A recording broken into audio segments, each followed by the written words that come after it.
Travis, Love Will Come Through on XFM 104.9, Ricky Gervais, Steve Merchant, Karl Pilkington, etc. Got some great tunes actually lined up. Excellent. I've brought in some Amy Mann, some Neil Young. I'm playing my favourite Clash track. What have you got for us, Steve? I got a dynamite hip-hop tune by The Roots, which I think you'll enjoy. Love it, love it. Got a little bit of Joni Mitchell, maybe swing that on later. Oh, excellent. I nearly brought in some Joni Mitchell. Good job I didn't. Yeah, exactly. It wouldn't have made any difference. It wouldn't have made any difference. No, we would have probably played yours, and then I'd have been told to...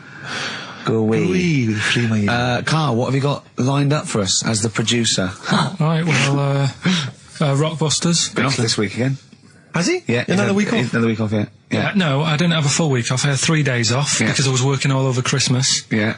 And still didn't stop working, preparing stuff. You've got a nice load of prizes there that I've sorted out. I had to come in especially to sort that out. Yeah. Rockbusters. Did you rifle through the drawers at Capital Gold instead of down here? Yeah. Rockbusters, we're still doing that. You're bigging it up. Yeah. He's bigging it up. Yeah, still doing that. We've got that. Last week, we sort of changed Educating Ricky a bit. Just a little bit. Don't say we. I don't want to be incriminated in it. Well, changed it in the sense that rather than giving you too much information about different things, it's hard to sort of keep it all in. Yeah. I'm giving you sort of information on one thing. So last week... because some of your stuff was a little bit too intense. My favourite story was there was a blind girl, she hit her head and got better, and I couldn't take all that in at once. So you should really ration some of the education. We sort of started Wasn't last week war-related stories? Yeah, it was War Do You Think of That then? What do you think of that? Sure. 3 things. And it was the French battle. Going over the top was John's got a moustache, which you think was ambiguous because someone might have said that anyway. Well, look, you've remembered it, so it's working. So we'll be doing that, and last week loads of French people have just gone to war who were listening to this. Yeah. You said you wanted to learn some science this week. Did I? Yeah. so the title this week for that is I Said I Would Sort You Some Science Out. Acid, because that's... How long did that take you to come up with? Listen, well, people love Karl. There's comedians come to me and go, Karl's the funniest man. They absolutely love him, right? But I think we're only seeing half of it, right? If we can get him on television, his face then, when he's told me that title, was like a child at Christmas. Yeah. He was so proud of it. He was excited what I was gonna... It was brilliant. It's a bit like when a child's drawn a picture in art class. You know you've got to stick it on the fridge, but you basically think it's crap. Yeah. It's very much like that. All right, Karl? Is that good? Yes. So we'll be doing that. Do we need them? Yeah. Have you got another one? We have got another one. Looking at snails this week. Do we need snails? Do we need Because snails? I know you're not a fan of snails, are you? Well, after a bit of research, I found some good stuff out about, they sleep for 13 years, some of them. Yeah. And that. So we'll be looking into that you later. tried that one, didn't you? I know, yeah. We've got Ritual, Yeah. which is something that I told Ricky about. Yeah, well, last week's was brilliant. It's good to have a flat head in India. It's good to have a flat head in India. That's brilliant. Yeah. Well, that's about it. I'm going to just play one of my favourite Smith tracks. Can I just make a request? So I'd quite like, if you've got time, to bring back, just for 1 week only, White Van Karl. Sure. Because there's some quite interesting topics this week. Oh, there's things happening in the world. There's some Karl things doesn't think happening. there is. No. There is a light that never goes out. What?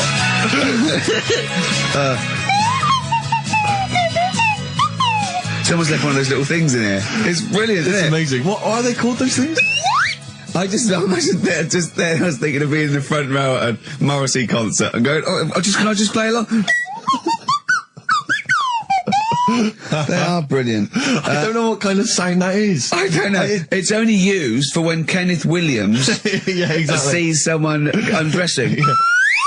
Yeah. That's the only time that is used, that noise. Exactly. That is But brilliant. it's like it was specially created for the Carry On films. Yeah, we need... I don't know what it is, but we need something when I walk in and see someone changing. Well, what about this? There is a light that never goes out by the Smiths. I phoned Karl up in the week, yeah, and I said, what are you doing? He went, well, even though it's one of my days off, I'm just doing some research on the web. Found anything and said, yeah, I'm doing science. And then he said, you can get wigs for dogs in Tokyo. That's his scientific fact. And I went, what do you mean? Dogs, if they need a wig? I said, if they need a wig, what? Dogs going bald? And he went, like, this is fine to him. He went, It's a stressful city, Tokyo. The world's all right with Karl. He's always got an explanation. I've only ever seen him confused once. When, in Edinburgh, he looked out of his window one day and he saw a bloke putting a parking ticket on some rubbish. Yeah. And that genuinely confused him. Yeah. He couldn't work out, could you? It's a bit weird, isn't it? And the woman breastfeeding her 8-year-old child, you didn't like, did you? I don't like that. But, the what's the name? Animals with wigs. I kind of thought, after I put the phone down to you, I kind of thought about it, thought, yeah, it's a bit daft, that. You sure it's not the ageing pop group? No. The Animals? But when you think, have you ever seen, like, a bald pet? No. It's weird. What do you mean? Because my mum, we had a cat, we used to get through loads of cats because we lived on a... Oh, God, it started early today, isn't it? What do you mean? It's only 10 past 1. What are you doing? No, running a restaurant? We lived on... Oh, God, what do you mean? No, we lived on, like, a main road. Oh, yeah. Right? So yeah. we used to get through a lot of them. It was their risk. You know, stop wasting money, you know, it's not Stop good. wasting money, not wasting cats. Right, so, anyway, we had this cat that was ill all the time. And, It's just bag of nerves, probably. Yeah, malingerer. Yeah, I'm terrified. I'm going to which house? Rome. Oh, God, bloody hell. Rome. Don't let me go to the Pilkingtons. and it, for some reason, it kept being sick all the time. Right? Yeah, that is nerves. That's definitely nerves. So my mum kind of thought, I've had enough of this, and she shaved it. Whoa. Whoa. Now, I know you're not vets in your family, but what correlation did your mum think there was between you being sick and shaving it? Because it kept being sick, and it was a pain to wash, because it kept getting So caught she up. wanted a dry wipe cat. So... Why didn't you just varnish it? What? It's weird, though. So now he's cold and sick? No, but not all of it. She left sort of the back half, but sort of from its waist, sort of. I love that! Shave it because it's sick on itself! And That is it was genius. the weirdest looking thing. I mean, normally I like cats. I'm always like giving yours a stroke on the head and that. Yeah. As soon as she did that, it was like, oh, Yeah. can't touch it. And then So now it's sick, cold and hated. Yeah. Karl. It must have, I mean, the other cats must have been taking the mick out of it constantly. It's just making things worse. Did it get, I'm hoping that it got run over and was put out of its misery. no, I think it got all right, that one. Or is that the? Yeah, it did get run over. It did. Oh, God. Oh, dear. How many cats do you say you've got through? I'd say whilst I was living at home, I mean, it's still on the increase even though I'm not there. So whilst I was there, probably 5. God. Wow. Oh. Yeah. And were you upset each time, or you just got used to it? It's one of them things, isn't it? Like I've said before, when you first see something, it's a bit of a shock. Do you know what I mean? It's like the Elephant Man or whatever. Yeah. First time you see him, it's that sort of, oh, look at that. Do you remember the first time you saw Steve? No, I'm not being funny. Do you remember the first... Yeah, but I've said this before, it's always, then you get used to how people look, and you don't... No. I'm gonna burst. You have to play a record. No, but... Because I just see Steve's face. No, but I've got used to it. Shut up. Let you down. Gold Rush on XFM 104.9. Ricky Gervais, Steve Merchant, Karl Pilkington. Brilliant. Rick, So- I was in, I don't know whether I should tell you this because it might rock you to the very core. Go on. But I was in an Indian restaurant the other night, and you've not seen the film. Have you seen the film Notting Hill? I haven't, no. Right, in the film Notting Hill, have you seen that, Karl? Yeah, Do you remember the bit, Julia Roberts plays a movie star, rather like Julia She's the Roberts. most famous... Yeah, I know and she's her. in a restaurant having dinner with Hugh Grant, and she overhears some people in the restaurant slagging her off. And saying, you know, she's a slapper, probably all actresses are. And she's sort of stewing on it, and Hugh Grant wants to say something, and she says, no, I won't let you. And then as she's walking out, she goes and says something to them, and of course their faces drop, they can't believe it's her. Anyway, I was in Indian restaurant the other night, and they were slagging you off, Rick. Well, they were saying is they were going, Ricky Gervais, the thing about Ricky Gervais is he's just like the character he plays. Right. He's just like David Brent in real life. And I was listening in, and I was thinking, well, I want to say something. I want to go over and have a word and say, you know, you're partially right, but I couldn't I didn't know what to do. I didn't know what to say. I couldn't. What could I do? I couldn't really go over there and get into a rumble. I want to say, what do you mean that I'm like him? I use his face and his vocal cords, but I mean, I can't help that. But it's that thing as well of, I don't know where they've got this information from. But no. Because you're not, it's so received. they're wrong. Well, so it's they've received it from somewhere, or they've read it, or something. It's just, but I don't know. I mean, I can't really be annoyed that they're just wrong. But it was very weird. It's like being annoyed at a vicar believing in God. I can't get annoyed with him. I just don't believe. But because obviously they didn't recognise me, it's rather like, you know, when they talk about that idea that if you could go to your funeral, what would people be saying about you? It's the closest you could get to that. Well, that you can hear what people are saying about your friends. But why don't you to get him around to that? You go, he is. Yeah. What do you think of the other fella? Sometimes with him. That tall fella. He's good, isn't he? Yeah. I know. Yeah. It's a shame actually because on the occasions I do get recognised from minor appearances, I never get any cool fans. I just get the nerds. I get the real nerdlingers. I don't get, you know, beautiful women coming out. You're putting them off, though. You're putting them off. You've got to take what you can. Well... But you'll have nothing. No, I know, but this girl came out the other day and she said, hey, are you that guy who's involved with The Office? I went, oh, yes, I am. She went, my boyfriend loves you, he's over here. And she pointed him out. I was devastated. I thought, I'm in here. Yeah. There was nothing going on. But there was a guy who was in HMV and he was working with the till. He'd been working with the till and he saw me. He said, would you sign this DVD? I went, oh, no problem. I said, and I was trying to make conversation. I was trying to be frothy. And I said to him, oh, selling well, is it? And he went, it is. Although we've had quite a lot of returns. I said, well, don't tell me that. I don't want to know that. What did he mean? That they didn't like it? And I said, what? You would have been bringing it back? No, I think it's glitches. He said, they've been bringing it back. I said, what was the problem? He said, they didn't really like it. No! Yeah, some of them didn't really like it. You can get it back if you don't like it. No, I mean, I don't know whether they gave him the money back, but certainly that's what he dealt with. That's what he'd encountered. He said we didn't give the money back, they just wanted to drop it off. What, they didn't even want the money back? Yeah, they just wanted to get rid of it. Yeah, they said just didn't want it in the house. I don't want this rubbish in the house. Oh, but we still get the money for it, do we? We still get the money. But you know, I told you that at the time. Again, because people don't recognise me, again, I was in a record shop, there was a stack of Office videos, and this guy went by, and I sort of heard them as they went by, he went, oh, Office, yeah, a lot of people like that. I think it's shit, and I agree. Really? And of course, again, I was like, what could I do? I couldn't say anything. I couldn't pipe up and go, well, that's sort of... I like the fact that you're always hearing these loud vocals. Yeah. What's the chance of that? That's brilliant. Maybe everyone's always slagging it off. But it's partly, that's it. Yeah, that's partly it, but also because I keep hanging out by stacks of Office DVDs. Oh, dear. Wearing a t-shirt with a picture of you and me on it. Yeah, that'd do it. What we got to play, Carl? Something Steve wants. Well, actually, I must dedicate this to someone who's emailed in. I mentioned earlier that I was going to play some of the Roots, and Joe from Peterborough's very excited about that. So, this is not from the current Roots album, sadly, which I've not fully absorbed yet, and therefore don't feel I can make a decision on which track to play, but maybe that'll come. That's the sort of sometime effort in the future. And thought we put into our... You know, picking music. Exactly. I had these cassettes still in my bag from last week. Sure. Anyway, this is from the album Things Fall Apart. It's The Roots featuring Erykah Badu, You Got Me. Let's play it. Featuring Erykah Badu, that's The Roots and You Got Me. Good, I like that one. Yeah, you've enjoyed that? Yeah, I love it, yeah. Well, it's coming up to 1:30. And so it's time for Rockbusters. It's a structured show. It's a new leaf. This show in the new year is going to be structured. Set pieces, hitting our marks. Do you know what I mean? There'll be time checks, weather checks. A bit cold out. If you're driving, careful on that. So do the prizes. Check for traffic, if it's bad. Yeah. Okay. Well, again, an arbitrary selection of goodies. What are those politicians doing? Was that XFM News? Yeah.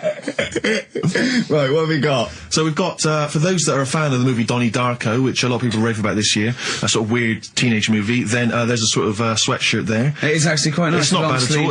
It's medium, so if you're a bit of a bloater, don't bother to apply unless you've got a friend already. We've also got here a Graham Norton video. Certificate 18. So please don't phone up don't email in unless you're above the age of 18. Yeah. And that's, I think, the best of his TV show. Yeah. Look forward to that. It's a big stiff video, that, isn't it? It's a big stiff cock of a video. Thanks very much. I meant you meant the bird. Yeah. There's also a fairly mediocre British wartime thriller, Enigma, which a lot of people, it was hyped for a while, but it's actually interminable. I've seen it. the first series here of The Kumars at number 42 on DVD. I think that's award-winning, so that's available as well. We've got 2 CDs by the look of it. We've got Pulp's Greatest Hits, which I don't think sold very well, and so presumably they are giving that away. And Johnny Cash's current album, American For the Man Comes Around. There's some good cover versions there. Again, another big sell. A big sell. We're really pushing this. It's quite kooky. Johnny Cash here does covers of things including Personal Jesus. Oh, right. By Depeche Mode. Yeah. We've got Bridge Over Troubled Water, his version of that, Desperado. And anyway, it's not bad. That's probably the best treat in that bunch. Right. And, I'm assuming there's some questions there, Karl. Yeah. Right, here we go. If you're a new listener, the way it works, I'll give you a cryptic clue and some initials, and it sort of makes up a band. Yeah. Makes more sense when you hear it, I reckon. Not particularly. Well, not really. Although So- people do get it. I just worry about the state of our listeners. Go on. Right, so there's 3 of them. You email in ricky.gervais@xfm.co.uk. It's email only. I repeat, it is email only. We are too lazy to answer the phone. Yeah. Okay, Right. here we go then. Number 1. There's normally 2 easy ones and a difficult one. Sure. So here we go. Number 1. Don't argue with him. He ain't going to change his mind. Don't argue with him, he ain't going to change his mind. Yeah, that's AA. AA. Yeah. So that's the first one. He's not going to change his mind. What do you mean, You've just got them written out, haven't you? I'm just thinking about what the answer is, so I didn't write the answer down. Don't worry, they get it. Yeah, don't worry. Well, you can't remember it. You came up with it. There's only 3. I know, it's weird, isn't it? No, it's not weird. It's incompetent. Right, the second one, anyway. I hope you get this. I hope you get this. You don't even tell us the answer. This is a shambles. Hang isn't on it? a minute. Keep going. Go on. He always gets what he wants and doesn't worry about anyone else. He. And you don't know You the don't know answer. that is. I'm sure he'll come to me once I see it on email. What do you mean? I get it. You'll agree with them. I'll know if it's the one I had down as the answer. This is brilliant. Come on, Imagine it's the- Jeremy Paxman doing that. Going, Yeah, University "What's- Challenge." Is that right? Go on. Right, so that's that one. Give us that one again. He always gets what he wants and doesn't worry about anyone else. P. But you're confused. I don't understand how you can be confused. Yeah. What's the final one? The third one, I'll have to put that woman in the oven. And that's AB. All right, quickly give us them again. Right, so the first one, don't argue with him, he ain't going to change his mind. That's AA. He always gets what he wants and doesn't worry about anyone else. That's P. And I'll have to put that woman in the oven. AB. All right. Okay. Ricky.gervais@xfm.co.uk. I'm going to play a classic track now by Unfortunate. Neil Young, Alabama. It's beautiful. Beautiful. Neil Young, Alabama. Karl is still confused. He's waiting. He's biting his fingers, waiting for an email to tell him the answer to the clue he made up but can't get. I love that as an experiment. As a I mean, that would confuse psychologists, that you come up with something that you can't get. It's brilliant. Yeah, you came up with the question, you don't know the answer. And you expect them to, but you can't, and you made it up. Look at your face. I can play some adverts. Honestly, Juan by Billy Corgan's new band there. Ex-Smashing Pumpkins. Sounds a bit like them, but I like it. It's all right, not bad. I like it. You would to know, Rick, incidentally, that someone's got the right answer. So Carl's Karl relieved. knows the answer. Yeah. Brilliant. Well done, Karl. You're a fool. Right. Well, talking of which, it's a long time since we've had any White Van Karl. For those that don't remember this particular hot feature, we basically ask Karl some of the questions that are asked of a white van driver in the Sun. They always have this on Saturday afternoons. Anyway, here's the first one. They're not fascinating, Karl, but I'm just interested on your take, really. Yeah. What do you make of Cilla Black quitting Blind Date after her husband sent a message from beyond the grave? Are you familiar with this story? I didn't know that. What's that? She went to see a medium, and supposedly her husband passed on information through the medium, which was incredibly vague, but persuaded her to quit live on air. Well, it's about time, isn't it? If even dead people are saying, enough's enough. Well, I'll tell you what, though, talking about ghosts and that, do you know how I'm into them? Yeah. Right? How weird do you think this is, right? Well, it's not true. Before you say it, play a record. No, go on. Go on. Right, it's this woman. I don't even know if it's ghost, really, it's just a bit weird. Yeah. Sure. There's this woman, Yeah. and she's not a woman, she's a kid. Sure. Okay. Sure. She's walking down like a street in her area. It's a nice day and everything. Everything's normal. She's walking down, and a woman comes up cycling past. Right. The woman on the bike looks at the kid, absolutely terrified. Right. Got a really scary face on her. Yeah. The kid's thinking, why is she doing that? Yeah. Right. So anyway, she thinks nothing of it. Goes, I think she was playing in the park or whatever. Goes and has a nice day. About 15 years later. Oh, right, yeah.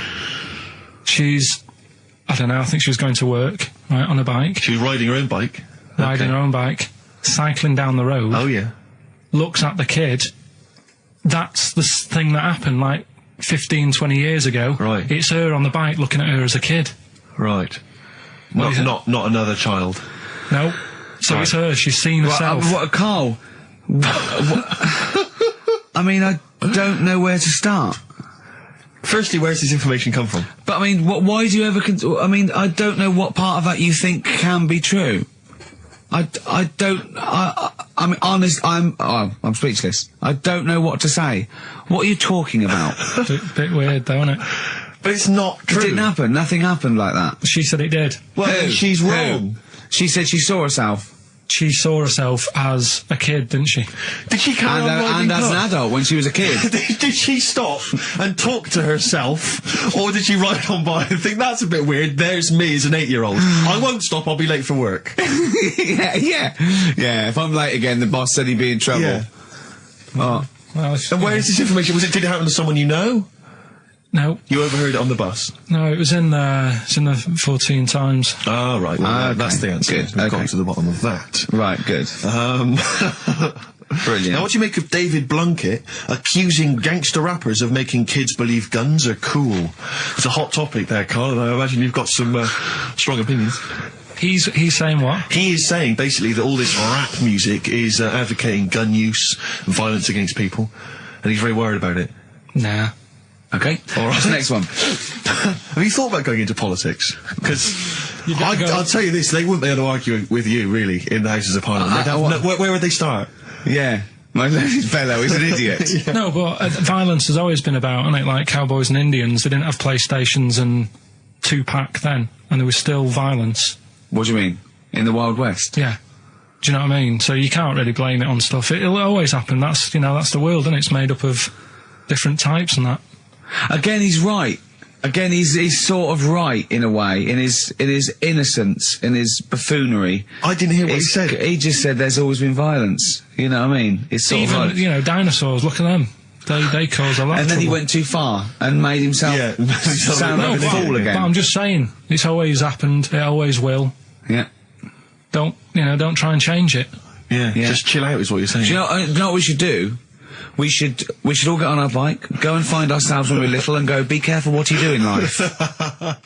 Oasis, Supersonic, still good. Still as good as ever. Still good. On XFM 104.9, Ricky Gervais, Steve Merchant, Karl Pilkington. Do be pleased, Rick. Go on. Ricky Anderson has emailed in. Dickers! Dickers Danderson. Oh, what are you doing, Dindo? He's probably our biggest fan. Diddler, you little diddler. Exactly. He has emailed in, as ever. Ricky, your show fascinates me. How do you maintain such levels of senseless drivel? That's from Randers, from Randy Anders, as I Little call him. diddle dodders! Oh. So, thanks again, Dudley. for that, yep. Well done. He's yeah, that's great. I Nice get a stuff, buzz. I was disappointed last week where he didn't. What? Ask him why he's didn't. He didn't respond last week. No, it's a shame. Probably mate. busy. I don't believe he had something better to do. Well, I would have thought so. I can't believe that of anyone when No, on you've a got this Saturday sort of afternoon. level, Exactly. intense chat. What have you done this week, Karl? Well, I've had a few days off, haven't I? Yeah. Still, doing stuff for this show and that, but managed to Well, get not a few really. hours in. Yeah, not really. Just doing nothing, and bought a place. So I was looking at kitchens, Yeah. weighing some of them up, and Yeah. Checking them out. checking them out, and also ordered a sofa. Yeah. Nice sort of comfy, sort of leatherish sofa. Oh, a leatherish. Oh, I don't like leather sofas. No, but what are you picturing? A leather sofa. A leather sofa. Yeah, I just but don't, like it's what? squeaky and it's. No, this isn't. This isn't it? No, this isn't like that. But I want a really. old sinky into fabric. I want a sofa that is as comfortable as a bed. Do you know what I mean? Well, if it was acceptable, you'd have a bed in your lounge, wouldn't you? If that was allowed, without seeming like you were sort of like elderly, or that would be good. And I'd have a drip going in, sort of like with nutrients. You know, I can't be bothered to chew. No, you can sort of lager with sort of vitamins, and then one going from my knob down to the toilet, to the lavatory, and with all the remote controls. And that would be amazing. To be fair, you're almost there, Rick. I've certainly seen the toilet tubing when I've been round in the past. My dad's bed, right? My dad would never change his chair. Mine would try and get rid of it because it would just fit to him, and it'd just be absolutely dilapidated, right? And he had like his own chair in the lane. Yeah, his own chair, right? And then and his bed, right?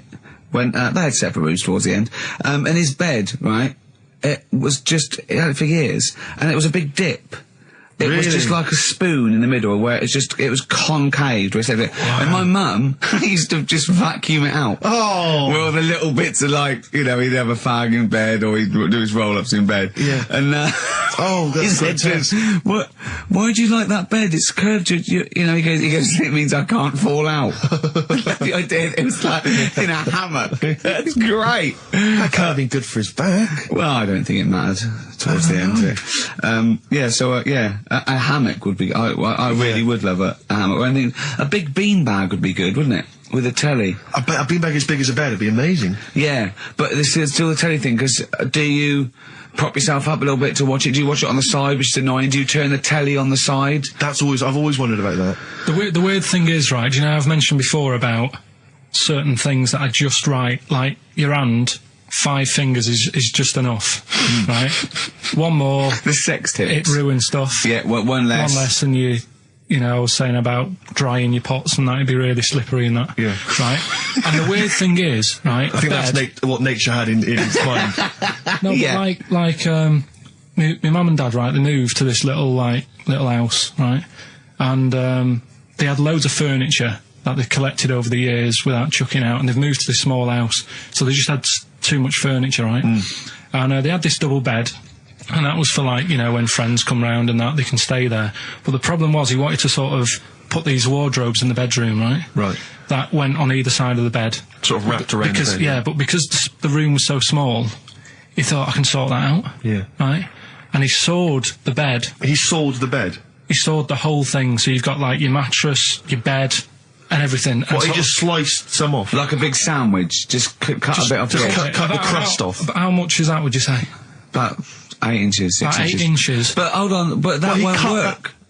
Because it'll all fall out the side, and then what happened to the springs and all the supports and stuff? He It'll just collapse. It didn't all come out and that. I mean, it's not the comfiest bed. but the weird thing is, he did it, and even though it's only like that 8 inches or whatever, it totally ruined it. It's like, well, of course it would. No, but what do you think I mean? I don't mean it ruined it as in it looks a mess. No, it would have been uncomfortable. Not even that, though. Just the fact it's that little bit shorter. It's like, God, for 2 people, this is hard work now. This is like, you haven't got enough room, even though it's only 8 inches. Why did he build the wardrobes first without measuring, putting the... I think he did all that and then thought, oh, it'll easily fit in there, and it didn't, so he had to sort of saw a bit off the bed. But it's just weird how only 8 inches... Did he use one of those electric saws? Yeah. And there was just, presumably there was just kind of sort of material and wood just flying everywhere. What did he do with the legs? Did he have to move the legs in a bit? He moved the legs. Looking at it, right, once it's got like the quilt on it and everything, you wouldn't know. I was like, yeah, that's alright, you've done a good job. Yeah. And I went to bed at night, he's like, you know, sleep well. Got up in the morning after having about 45 minutes sleep and said, something not right with that. Yeah. You really are your father's son, aren't you? It's not right with that. Not right. And he said, oh, well, I said, what have you done? It doesn't seem the same. And he said, oh, I had to shorten it, sort of thing, you know, to fit in the gap. I said, well, I can't sleep in it. I said that, and there was a big kerfuffle. My mum was saying, look, you have our bed then, and we'll sleep in that one. And my dad was like, sod that. Yeah. Yeah, it's ruined. You know. Some idiot cut it. Yeah. So, there was a big debate going on about where we should sleep, and I was saying, look, you know, I only come and see you, like, every couple of, you know, probably once every 6 months. I'm not being funny, but next time we go home, can I film it? Just for, do you know what I mean, Channel 4 or something? Well, you know, I mean, the Osbournes is not on at the moment. The Pilkingtons. That would be extraordinary. Oh, can we film it?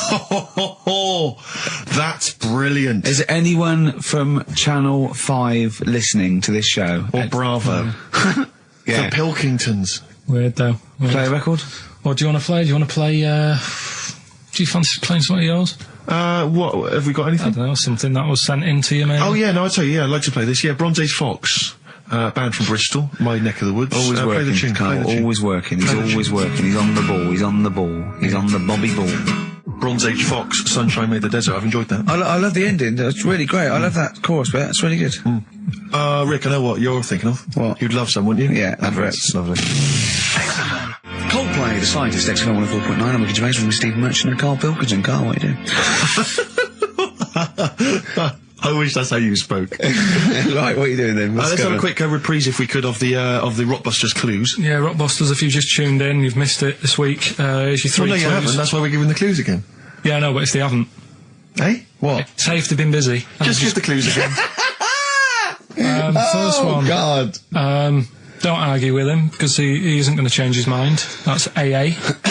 Second one, he always gets what he wants and doesn't worry about anyone else. That's P.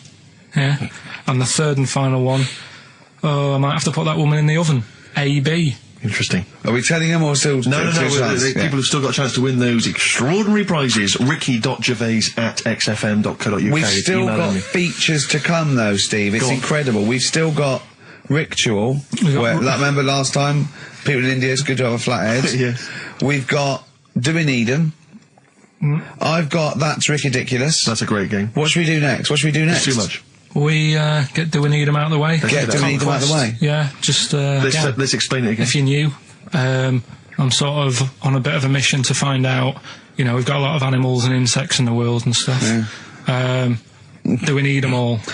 It still amuses me. So we've found out we've got to keep jellyfish. We've done octopus. She said we've got to keep them. This week, snails. Do we need them?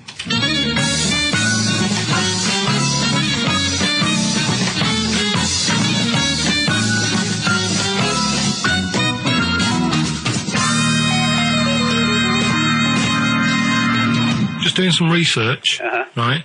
I'm sort of working my way through different creatures and insects and stuff that's on the planet. Yeah. Right? And finding out if we need them or not. Right? Yeah. Do you know much about snails?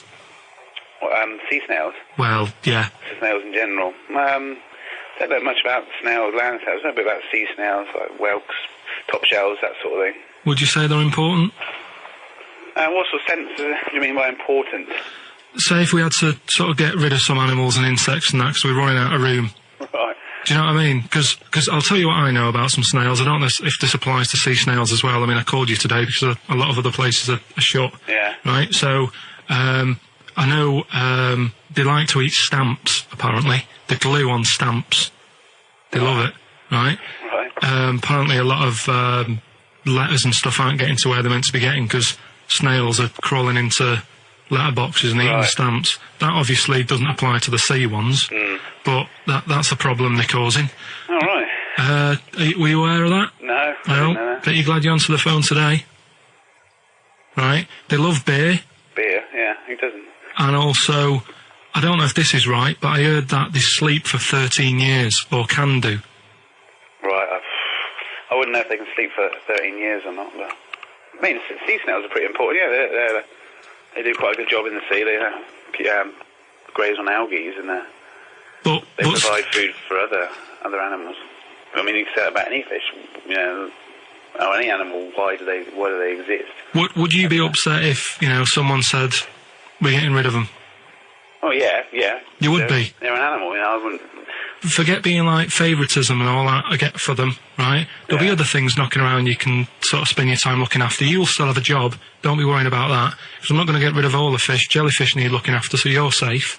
Yeah. But do we need them?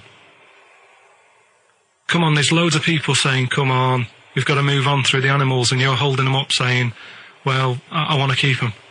Well, who's saying we need to... That just sounds a bit crazy to me. Just imagine.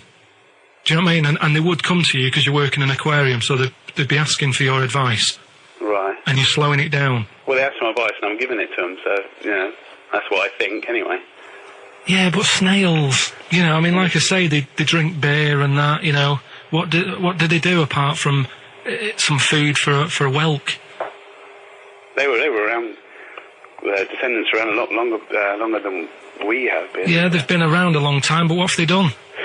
Well, they survived that long, so they must be doing something pretty good. Well, apparently they sleep for 13 years, so really, even though they've been around for ages... I think that sounds a bit... I don't think they sleep for 13 years. Not all of them, just the tired ones. So, snails, do we need them? Well, yeah, I just think they've got to, just as, it's not for us to say, do we need them or not, we can't. So you think we should keep them? Yeah, definitely.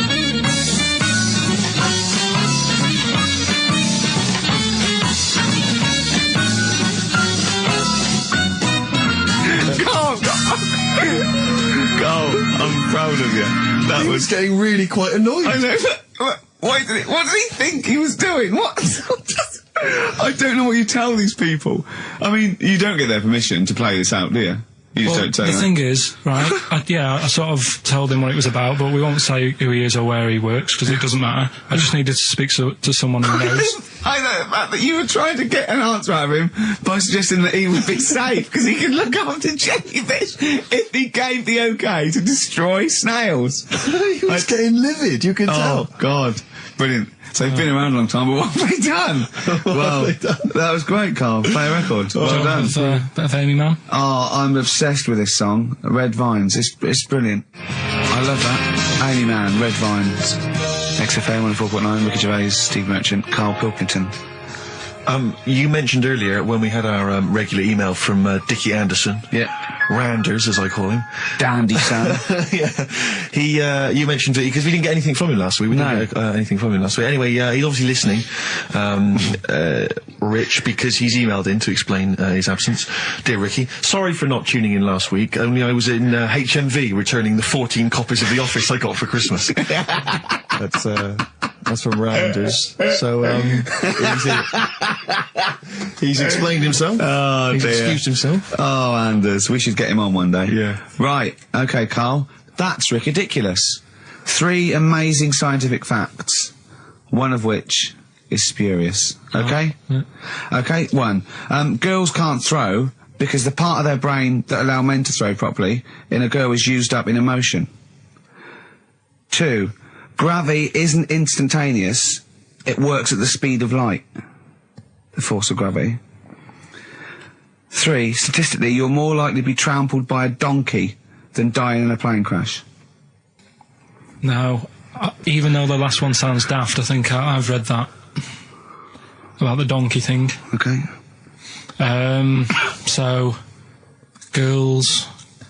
What's the first one? Girls can't throw properly because the part of the brain that allow men to throw is used up in emotion in a woman. Yeah. Gravity isn't instantaneous. It works at the speed of light. So when you drop something, the force kicks in at the speed of light. What do you reckon, Steve? Well, it's not for me to say. Is this a trick one where none of them are ridiculous? Or one of those three. One of those three is not true. Right, well, it's definitely not the donkey, right? So... I reckon the girl one throwing stuff is ridiculous. Yeah, correct. Well done. Very well done indeed. Yeah, very well done indeed. That's 2 out of 2 he's got so far. Well, there you go. Well, I'll teach you some stuff now. Right? I've always been fascinated by the donkey fact, because it is an extraordinary fact that more people are killed apparently by donkeys. Yeah. Than they are by airplane crashes. Well, I suppose in countries where they're used and used a lot, that they go a bit mad and squash it. But my concern is that there's when you go on a plane, there's so many checks. I mean, it takes 40 minutes to go through all the checks: the air pressure, the cabin pressure, the fuel, checking the flights, the takeoff, all the rest of it. Our checks for donkeys. Nothing. Did someone close the gate? I think so. Exactly. That's our donkey check. Is he annoyed or not? Yeah. You're not working him too hard, are you? Yeah. He's got his hand. Is there two holes for the ears? Yes. Well, I think that's what's happening. I don't think it's accident. Pilkington, I think they're picking us off. I think they're so annoyed that a nickname for them is ass, and they've got to wear the little hat, you know, they've got to ride kids, you know, give kids rides on the beach, and now I think they're just sort of annoyed. Yeah. Maybe they're sort of just picking us off one by one. Yeah. If we had the same stringent checks on donkeys as we do on international flights, maybe there'd be a little less death. Exactly. Wise words. Cheers. Wise, if slightly incoherent words. Go on, Karl. Got that right. Acid, I would sort you out with some science. Brilliant. I forgot the puns in mine, didn't I? I forgot the puns. Yeah. Go on. Right, so, you asked to sort of be taught some science and that last week after being taught about war, so did some research. And there's a few things, I think we'll just cover one of them now. Go on. We talked a lot about hairy kids. We have discussed that a lot. I love the fact that Simon Sharma has never started a programme like that. The Jacobites. We've talked a lot about hairy kids. Go on. It's a little bit, I mean, it's not your traditional science stuff, but it's still interesting and it's a little bit, you know, it's still... Yeah, we talk about hairy kids. We have disproportionately, honestly. I think this show's talked about hairy kids more than any other radio show. Well, it's one that... Sorry, I noticed both of you there dropped the H, or the H, or however it's I had to. So airy kids, hairy. Yeah. Hairy children, not sort of airy, kind of light-headed or... Yeah. Well, there was the case of the one who lived in China. Yeah. And... which was weird for two reasons, wasn't it? Yeah. Well, go on. One was, like, he was covered in hair. That's already weird. And the doctor sort of checked him over and said, well, yeah, he is hairy, but he's quite healthy, apart from he had a little bit of eczema and a boil. That was the main bit of the story, wasn't it? Yeah. But this one, right, we have sort of talked about it, and you weren't having any of it at the time. What? This next bit of science I'm telling you about. Go on then. Right? Remember when I told you about a lad who was living at home with his mum and dad, right? Everything's, you know, normal life, go to school, that sort of thing. Yeah. Then, I think his mum and dad had an argument, and it kicked off a bit, and he thought, I'm sick of this. It's happening all the time now. They kept having arguments, so the kid ran off into the woods. Mm-hmm. Oh. Yeah. Right? God. Now, he left, he went and ran in the woods, and he ended up living with some monkeys. Right. Right? And he thought, this isn't a bad life, you know, there's no arguments going on. Sure. He was getting on with them. And the weird thing bananas. is, this is where the science bit comes in. Oh, sure. He grew a load of hair on his body. That's not true. It's not true. It is true. It's an acquired characteristic. I bet someone will back me up on this. But no, you can't. You can't grow hair like that. You might get a little bit more down here. They might, the erectile tissue might, you know, they won't fall out as much. That would, you know, but you don't actually grow a big mane if you're cold and you're a human. Well, he did. This lad did. I know he sounds a bit strange in that, but he was living with the monkeys, and because it was cold, his body reacted to it. Listen, he was no hairier than he would have been if he was walking around naked on a cold day, with or without living with monkeys. The fact that he was living with monkeys makes no difference. No, I know, but I'm trying to get, you know, picture it in your head what it's like. Although Mickey Dolenz was always pretty hairy. Right? So he was living with them, and he went into town or something one day to get some food, and the people there were like, hang on a minute, that isn't a monkey. He went in naked? No, he was there covered in hair. Yeah, but naked, but covered in hair, so it was decent. It was. Yeah. But they that was the weird thing. They thought it was a monkey in the shop. And then so presumably he had a big long beard as well, because he couldn't shave, could he? No, he was just covered. He looked like a monkey. And they were happy to serve the monkey, were they? There's a monkey. How did he walk? How did he walk, Karl? Did he walk upright or whistling along? The picture that I saw on the internet, he was on all fours, but I don't know if that's when he was running away after they'd sort of, you know, realised he was a kid. But this was a picture. So he was a kid as well. He wasn't even like an adult with the beard. No, he was a kid. Brilliant. And the beard kicked in a little bit. So listen, so the people caught him. You're an idiot. The people caught him, shaved him, right? Got it all off, didn't grow back again. Right. You're an idiot. Well, like I say, people will have heard this story or read about it. You're an idiot. And they'll email in, they don't let me down. And they'll agree that you're an idiot. No, they'll have seen the story. You're an idiot. So that's a little bit of science. You're an idiot. Libertines, Time for Heroes, and XFM 104.9. Right, okay, so have you got anything that is science as opposed to nonsense? Well, Kid went off with some monkeys, grew hair, came back, shaved him, it didn't grow back. I mean, just think. Right, something else.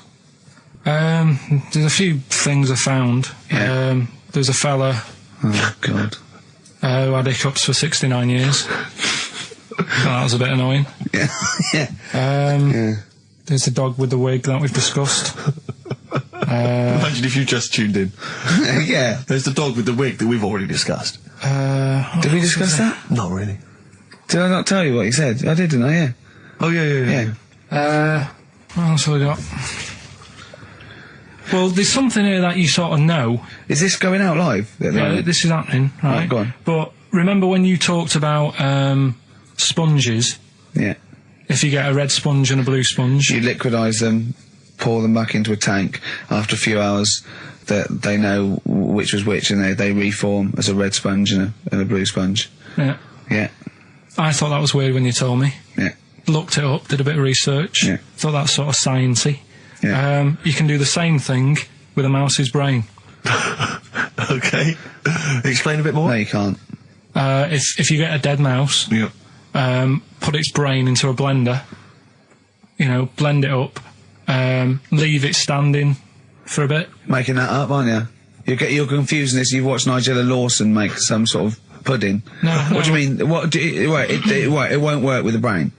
Well, it does with I mean, not human brain. Don't be trying that. Although, but, no, a mouse one. A mouse one. And what happens? It sort of reforms, goes back together again. No, because apparently it's made up of the same stuff as. But it doesn't, does it? Because if it's dead, if it's a dead brain, the cells can't act anyway. The fact the sponge is that it doesn't kill the cells, it liquidises them, it doesn't kill the cells. Yeah. So it couldn't be a dead brain anyway. It would have to be a live brain taken out from a live mouse for the cells to be getting oxygen and working and being sensitive to each other. And that, I don't see how that could work like it does in sponges. I mean, do you know what I mean? You're not a scientist. I've just sort of read it and gone, oh, that's interesting, I'll tell Ricky and Steve about it. Yeah. You're quizzing me as if I've come up with it. Someone else has done it and said it works. Sure. So I'm not... Do you think ghosts are behind it, or do you think there's a scientific explanation for it? No, it's just one of them weird things, isn't it? Yeah. So that's what you sort of science covered for this week. Well, that was another barnstorming feature from Karl Pilkington. Is that it? Is that the two things you got Thanks this very week? much for that. Well, I mean, There's nothing behind them. Do you know what I mean by this? There's not like a weight of intellect behind these facts. Why don't you make that your science project for this week? Find a dead mouse somewhere, Karl, and a blender. And we'll bring that in next week. We'll do it live on air. See what happens. Oh. Well, Do you feel sort of let down a little bit sometimes with our reactions? Well, what are you expecting us to do? What are you expecting us to just like look at you, open mouthed, staring at you in awe? just like go, oh God, yeah, where did you find that out? And like, Yeah, but if we know. Never tell us. We know where you found it out. You looked on the internet and a strange homemade website by a maniac somewhere, who puts on stupid things that he heard through Chinese whispers. That's where you get your information from. I doubt that anything you've ever come up with is verified. If it is, it's luck. But what do you expect me to do for you? Do you know what I mean? I'm just... You know, I'd like to know what the source of the information is. I'd like it to be, you know, a research study by the University of Columbia, rather than, you know, a guy who calls himself Mr. Pickles. On a website somewhere. www.lunatics.com. I mean, oh God. Some kind of evidence, do you know what I mean? I must warn you now, you know that Steven Spielberg thing's coming, Taken? Yeah? About alien abduction. When you watch it, just remember this, it's not a documentary. Okay? Alright. Alright? You remember E.T.? We were discussing that earlier. You know that's not fact. It's actual fact. Brilliant. Black Star Radiohead from the Bends on XFM 104.9. Rick John has emailed in. Yeah. It looks here like he's maybe trawled the web himself. I mean, I don't know if people just immediately leap onto the web every time Karl says something in his defence. I think our listeners are always on the web. Yeah. Anyway, he seems like he's reprinted here a news story, which seems to confirm Karl's monkey boy story. Yeah, what was the news Doctors story? baffled by boy 6 covered in ape-like hair. Doctors in Kazakhstan are baffled after finding a 6-year-old boy covered in ape-like hair. Yeah. The boy, called Ablay, was found in a remote mountain village close to the Chinese border. He's covered in thick hair from head to toe and has an oval-shaped skull. Doctors suspect nuclear radiation or a genetic disorder may be responsible. Fine. But there's an interesting bit here. But sorry, it's not that you could have genetic defects. I've seen lots of people born with long noses, 5 feet, etc. I'm saying You've that he dated wasn't Bristol, normal. he wasn't normal, and then went to live with monkeys and grew the hair. Well, that's my true. point. But it says his mother and father are distant relatives. Such marriages are common in the Kazakhstan mountain hamlets. Now, the village elders were consulted as to what to do with him, right? Now, these are the village elders. These are the wise men of the village. These are people, presumably, that all year long are telling the village how to live, how to survive. Yeah, you're what in to charge do. because you've lived longest. Yeah, exactly. You presumably are solving any kind of moral conundrums, Yeah. any sort of awkward things. Do you know what they suggested that they do with their hairy son? Go on. Send him to the circus. The Carl's nodding. Put him in the circus. That was what they suggested, and the mother actually wanted him to go to school. Instead of the I don't know, school or circus, I don't know. We don't know what's better for him. Exactly. I'm not sure. We must consult the elders. What do you think, Karl? It's not a bad life, is it? What, the circus? Yeah. Well, you ran Kids away would from love it. Yeah. Love it. But remember that thing that I saw about that fella who, I don't know if you should talk about it really, so Go on. Tell us now. You've hooked me. Come on. You can say it. It's okay. What, are you worried that it might be insulting to someone? well, it's not nice, but... Well, you're not taking the mickey out of it. You're telling us... Go on. It's just, it was in that book again that you got me. You know, the book full of weird people. Go on. And things that are wrong with them, and hairy people, and Yeah. lad with 3 legs and that. There's a fella, basically just a head and a little body on a skateboard. Yeah. Right? Picture of him having a shave. And he was shaving with his mouth bit. With his tongue. Like that on the radio. Yeah. Just like- Carl is now doing an impression of a man shaving with his mouth. Yeah. Well, it's just a head, bear in mind. He's doing an impression. Imagine a head with a very tiny body on a skateboard shaving with its tongue. That's what Karl was doing. Oh, and he was depressed because he kept getting hats for Christmas. But if you were him, you would just grow a beard, wouldn't you, rather than... Oh, Well, rather than go through all But that he get hassle. it caught in the wheels of his skateboard. Clash.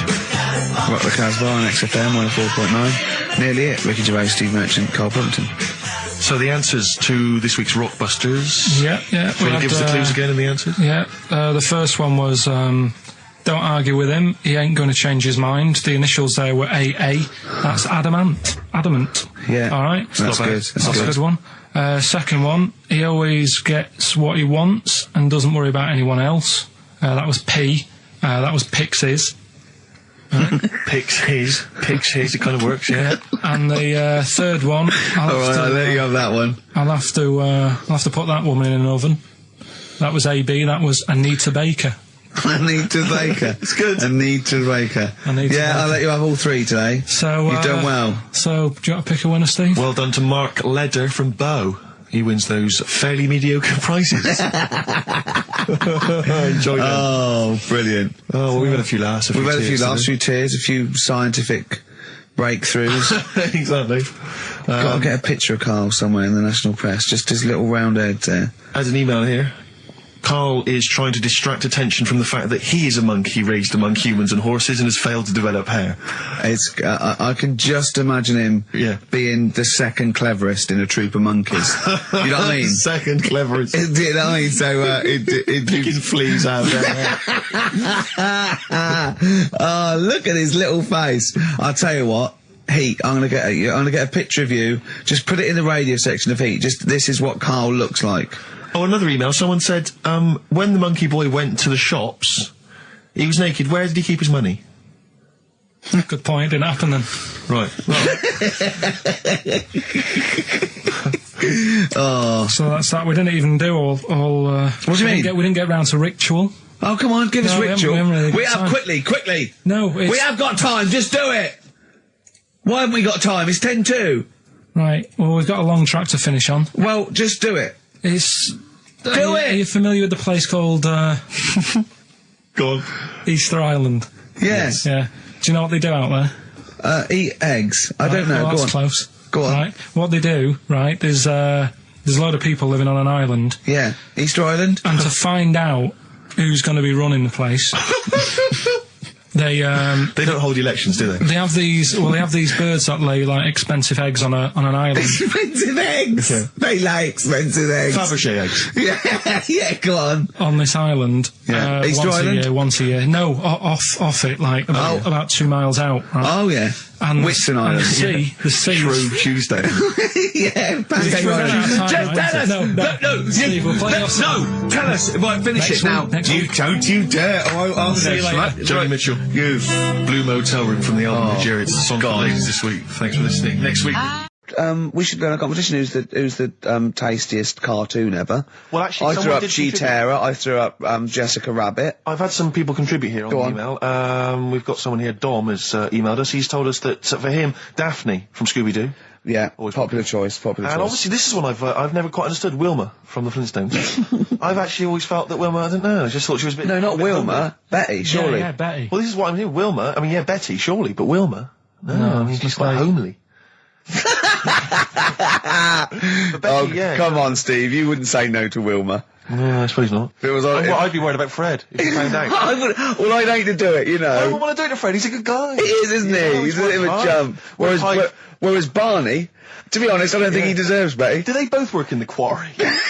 Because, I mean, let's be honest, Fred, not a smart man. I mean, he obviously didn't come out of rock school with anything other than a couple of basic O-levels. I know, but he's a hard-working, sound sort of But guy. they got a big house, they got like a TV, they got that bird thing. Yeah. They I mean, got- be honest, if I was Fred, I would be a little bit disappointed that my kid does nothing, whereas Barney's can lift up sort of tall buildings. Bam, bam. He's a very strong, you know. I mean, interestingly, Fred loves his job. He's always yabba dabba doing at the end of the day. He does And he spent the yabba whole dabba. day lifting rocks from one place to I'll another. tell you what, I wouldn't take that from that cat, though.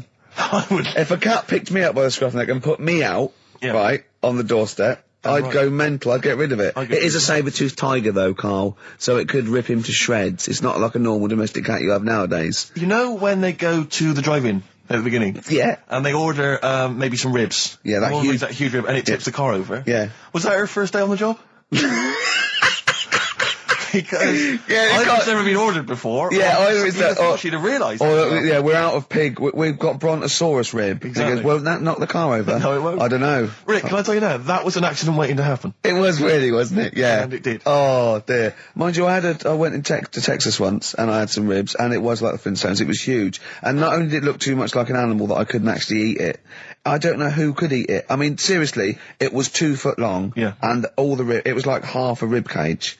And I It is just... incredible. My friends lived in Texas for a while, and they once were in a kind of diner, and there was you know those kind of benches that are attached to the table Yeah. itself, like a kind of picnic bench. Yeah. And this huge fat guy came in, he came wobbling, he ordered like this kind of everything you can eat meal, and his fat kind of sort of, you know, kind of His big wrapped fatty itself- fatness fatted on the fat table, It, yeah. it wrapped itself around the table and everything. Oh, He was God. chowing down, and when he tried to leave, the table came up with him. Oh, no. Imagine that! I mean, they are fat, aren't they? They're big people. They're huge people. But it was that thing we were talking about before, that bloke on Jerry Springer Show who was like 80 stone, right? Now, I felt quite sorry for him. He was really sad and he was crying. It is rad, but my point is this, right? When he got to, say, 50 stones, Sure. didn't he go, that's too much, Can't be isn't it, enough. for a land animal? Exactly. Do you know what I mean? Yeah. That's big, isn't it? I mean, I'm getting worried. I'm 13 stone, and I'm genuinely getting worried. I'm thinking, oh, Yeah, God. when you've got that big, when you've actually got your own mare, Yeah. When you It's time. when you have to get in helpers to look what the scale says. Yeah. Like 4 or 5 people lift up your belly and go, it's 52 stone. You go, that's too much. Exactly. That's too. I'm going to only have 9 breakfasts when you actually, today. when you begin to appear on the Ordnance Survey map, yeah, exactly. Yeah. When You've got your own symbol. It's like we can see 2 things from space now: Fatty and Steve Merchant. We'll be landing All right, at about. well done. Well, no, I'm just Have saying a at go, all. You're yeah. not fat, are you? You're freakish and big. just another Go on. quick thought. Someone's mentioned Daphne from Scooby-Doo, and Yeah. but I've always had a soft spot for Velma. Velma. Because Velma Oh was no. glasses. I mean, I'd have had She's my- clever. Can I tell you what would have happened if I was in that environment? I was maybe on the... Your glasses would have got tangled No, up. I'd have always had I'd always been making a play for Daphne, right? And Velma would have fancied me, but I'd Yeah. have always ignored it because I was playing for Daphne. And then when I finally realised it was never going to happen with Daphne, I'd have blown it with Velma. Maybe the not story though. of my life. Maybe not. Sometimes those, they might, appreciate honesty. Go, listen, I've been hitting on the good-looking one. Yeah. Oi, Four Eyes. Yeah. Do you fancy it, Chubbs? Exactly. Something like that. Let's be honest, is what you're saying. Well, yeah. I'm wondering, I don't mean to be libelous, but Velma, she was quite short, the glasses, the short hair. Lesbian. Hung around with the dog and Lesbian. the bloke. I'm beginning to wonder if she was, maybe. I was like, see, unfortunately, I said lesbian there, and you still carried on with your assessment of what it is to be a lesbian. It's bad enough doing the cliches of having short hair, but you said the dog. Yeah, well, she hangs around with a dog. So do lesbians do that? Well, have you seen some lesbians? They're right dogs. Good night. Have you seen what I've done there? You know what I've done there, Rick? Comedy award winning. Oh, God.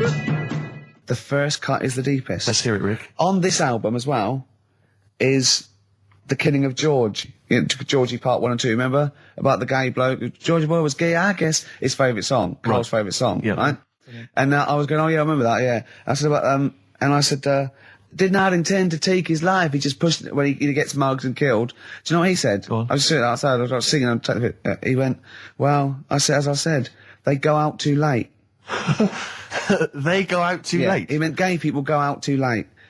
He went, no, they do. I went, what do you mean? He said, well, they're always out, they go out when people are coming home. He said, if he'd have been in bed by 10, he'd still be alive today. That's a sobering lesson, And he went, Carl. there's one that works here and he's shattered every Monday. Oh, if you're gay and you're listening, just be in bed earlier. Go out when sensible people go out. Yeah. You're right, we're not on the continent, Carl, is your point? If you're gay and you're not in bed by 10, go home. Yeah. I don't get it. Now, right, okay, it's the film review. Carl, you just tell it from the heart. Tell us what you thought about the film, what you thought Can I just ask, is this the first time you'd seen Gladiator? You'd never seen it before? No. Okay. And what were your thoughts? Okay. The film review. Gladiator. It's alright. Nothing great. It's like an old, sort of an old version of Rocky done in the olden days, really. Right. A bloke fighting other people. Sure. How sort of well known is the story? Do you reckon people know the basics? Well, just very quickly, just do the plot. Quickly. There's a guy called Max. Maximus, yeah. Yeah. There's Caesar, and there's Caesar's kid, and Max goes to war, sort of wins it, comes back. Caesar says, you're good at what you do. I wish my son was as good as you. So I want you to be in charge when I die. His kid finds out, a bit annoyed about it, kills his dad, because he don't want anyone to hear that he said that he wants him to be in charge. Yeah. So his kid gets in charge and thinks, I'll show you. You're not going to be king, I am. You're going to be a slave or something. And then, next thing you see is... Sorry, can I just stop there? My only thought is the film's 3 hours long, so maybe we shouldn't go through the whole plot. We've done the first 10 minutes, but go on. So, yeah, he's a slave and then... Yeah, but then, that was an interesting bit that I thought, right? I mean, I was watching this with a girlfriend, she was already annoyed because she wanted to watch Friends on E4. Okay. Yeah. It was a good episode as well this week. Was it? Yeah. Don't tell her that. Okay. Right, so she was annoyed and she said, come on then, put it on.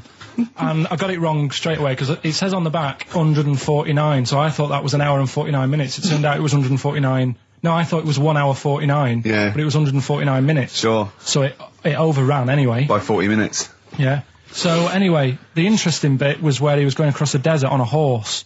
And I think to show you how long he'd been going across the desert on his horse, he's showing you a shot of the horse's knees and they were bleeding.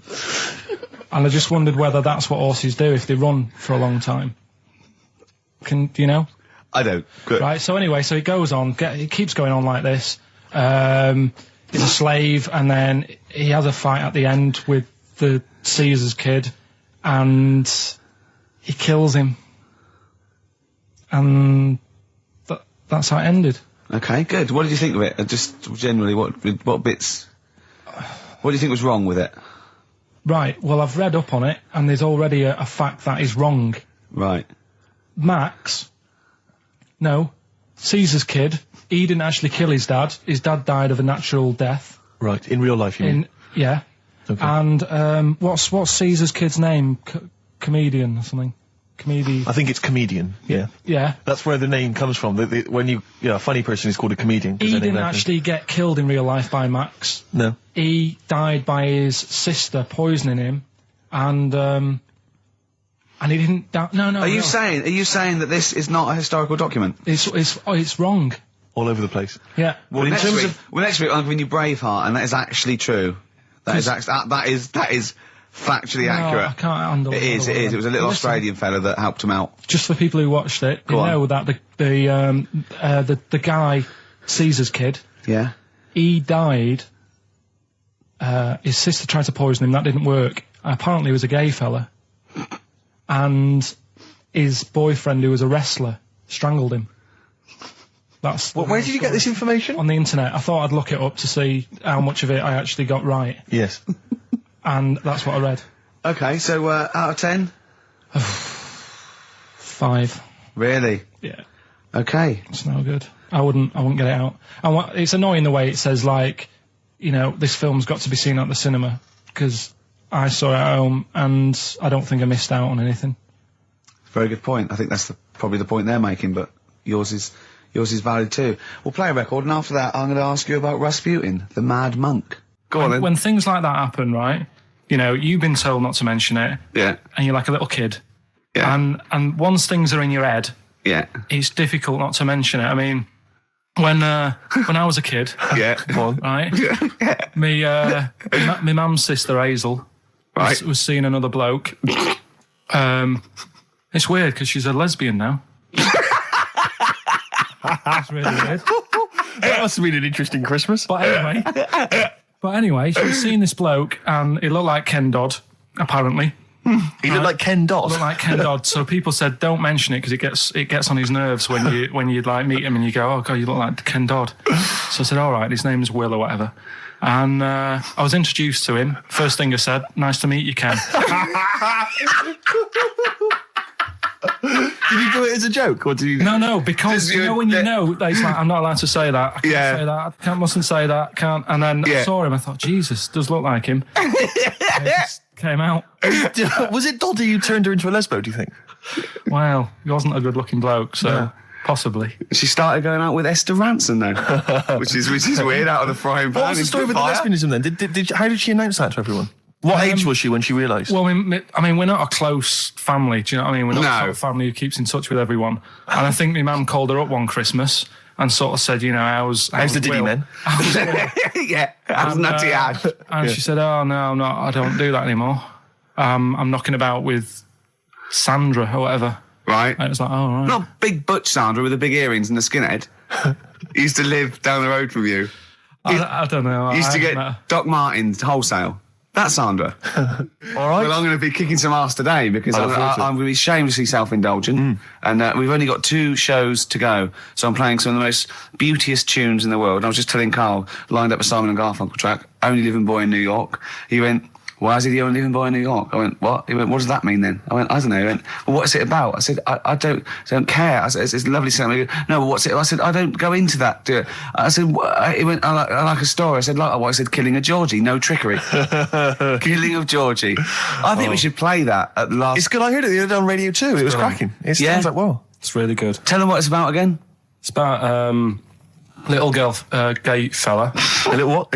A little gay fella? Yeah. Right. Who, I mean, I haven't heard it for a bit, so it's all off memory, this. But, gay bloke. Is he from Scotland? I have no idea. But he's from somewhere where gays aren't liked. Okay. Right? No. No, he is. Georgie Boy was gay, I guess, nothing more than the kindest guy I ever knew, right? Now, all he did was, right, his father said, how can my son not be straight? Kicked him out. Right? Goes to America. Yeah, but you can handle all that. You can handle your dad not getting on with you if other people around you are into the same scene. Yeah. But he was like, he was left on his own. He didn't know what to do. Yeah. He was getting stressed out. Yeah. So he goes... And this was before. I mean, this is... when did this record come out? 77? 77, yeah, something like that. Right. And he's... During punk. Right. Oh, I see, yeah. So, you know, the village people had come along and made gay cool. Yeah. That had already happened. Yeah. But it wasn't respected. But he was watching the telly or something, and he saw that New York had loads of them over there, and they're all having a good time. Sure. No, sorry. At no point in the song does Rod Stewart say little gay Georgie was watching telly and saw loads of gays in New York? At no point in that song. No, but this is what I like about that song. You sort of picture what's going on. You make it up. Yeah. Okay, so the little gay fella was watching telly, and there was presumably the and now from New York, the gay show. Yeah, or whatever, because it was a big scene over there, wasn't he, in the 70s? Yeah. Okay, right. Go on. So he goes over there, and he's having a great time, and that. He went to New York town, very quickly settled down, soon became the toast of the Great White Way. Yeah, they loved him. All the old queens blew a fuse. Yeah. Yeah. And then I don't know, he was out late one night. Yeah. And he's walking home. Yeah. And gets attacked, gets killed, and he's lying in the gut. They didn't intend to take his life. They just pushed their luck a little too far that night. Yeah, you see. So yeah. But what's good there? Is it good that he had a bit of a good life and was able to be himself? Yeah. Or should he have stayed in Scotland? He didn't come from Scotland. Again, I really... Well, I think... is there any way we can get this song before the end of the show and play it? Because I've heard it recently. A lot of people listening will have never heard this song. They won't have any idea Can I say what you said when we were talking about that song once before? Is it bad? It might be. Because we were talking about, Georgie Boy, and he, got it. I don't know. What? It's when you said... Well... No, it's a fact. I don't think if... Well, he said, so there's a Georgie, he gets out, dies, right? He goes, well, they do go out late. I know. Gay people I go know out a few late. gay people, and they start to party late on. That's what, in Soho, right? Girlfriend got in a cab, right? Suzanne was in a cab, and the cab driver was taking her to an early start, right? She works at the BBC. Yeah. Early start, 4 a.m. It was going down, it was mental in Soho at 4 a.m. Yeah. They were all still, like, starting the night out. How do you know they're gay? It's Soho, isn't it? Fair enough. Okay. Play a track. I'd love to be able to try and dig this out. Yeah, we will. This is Simon and Garfunkel, The Only Living Boy in New York. It's lovely. Mm-hmm. When I went to the BAFTAs with you, and I wasn't really enjoying it, you were like... can't... What? No, you didn't are tell such us an this. ungrateful... There are so many people. You're like a little charity case. You're like... Oh, I had God. chicks queuing up around the block. You'd usually have to... someone like you would have to write to Jim or Fix It or Esther Ranson to get them to meet us sort of people. And now it's on your doorstep. I'm amazed that you didn't enjoy it. Why didn't you enjoy it? You got to walk down the red carpet. You went in. There was George Best, one of your footballing heroes, was there. A load of other big names. You sat there in prime position. You came backstage with a load of other big names. Hey, you had a lovely bit of grub. You were filming this thing for the DVD you were making. That's you, a cameraman on our DVD. And yet you think, now you look grumpy because you had a couple of pints and I can't believe So it. tell us why you didn't enjoy it, because the ceremony, what didn't you enjoy about that? It was interminable, wasn't it? Far too long. Wasn't it awful? 3 so boring. hours. I'm sorry. I thought you were going to say something. Really? Sorry. 3 hours. Yeah. I mean, I suppose for you two, at least, you were going to get something. Sure. Yeah. But with me, it's like, I mean, I've never graduated or anything, so... Have you not? I'm trying to think of a situation. Basically, I sat there for 3 hours knowing that I'm not going to get anything out of the night. Yeah. Right? Now...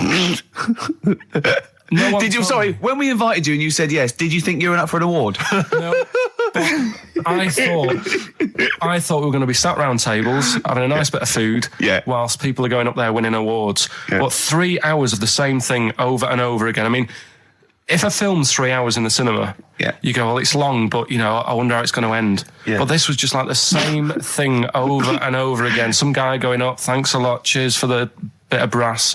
And then going down, sitting down, the same thing over and over again.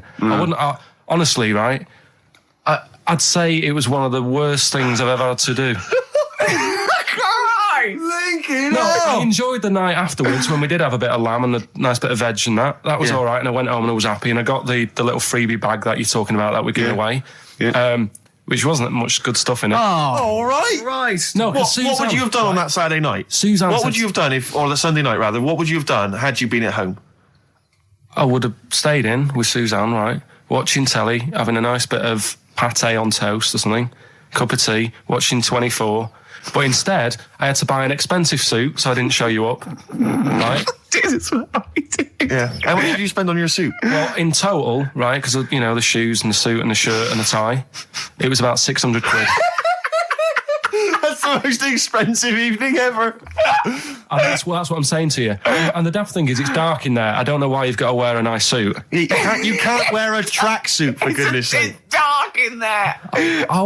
No, just the shirt and that. It doesn't make you a better person wearing a suit. No, doesn't make you a better person, no. We're not claiming it made you a better person. No, but that annoyed me. Yeah. I mean, it was an experience, isn't it? That's why I went, because you think, if I didn't go, if I would have said to you when you invited me, no, Steve, I don't want to go, then I would have never known, right? Yeah. And that's my sort of thing in life, right? Yeah. If something comes up, you should take it, even if you're not going to like it. It's a bit of an experience. Right. Do you know what he said to me? I phoned him up because we had to meet up, and obviously he had to pose as my gay lover. Yeah. To get in, right? Yeah. He phoned me, what? You said something to me like, I bought a suit, I'm looking good. He said, I'm looking good. People will think, how on earth did he end up with that good-looking guy? So he got into the role. That was what he said to me. He started getting into it. Such an insight. Fair record. I just must say that we've had an email from Daryl Foss. Lots of people have emailed in and say, well done on the BAFTAs and well done on your Room 101. They really liked that. Thank you. There's one guy, and it's Daryl, says, Ricky, has your dad only got one D-Mob suit? Because I don't know if you noticed, but Ricky wears the same suit every single time he appears on TV because he spent a fortune on it getting it tailor-made. I've only got one. It's a good suit, and I he wears it know. all the time. And it's winter as well. It's like a pure wool, so I'm sweating everywhere I go. Anyway, usually it's too much cheese. I won't be buying another. Huh? I won't be buying another one. Ever. Yeah, that's it. Yeah. Suzanne told me today, right, because I've handed it in today to have the trousers turned up a bit. Why?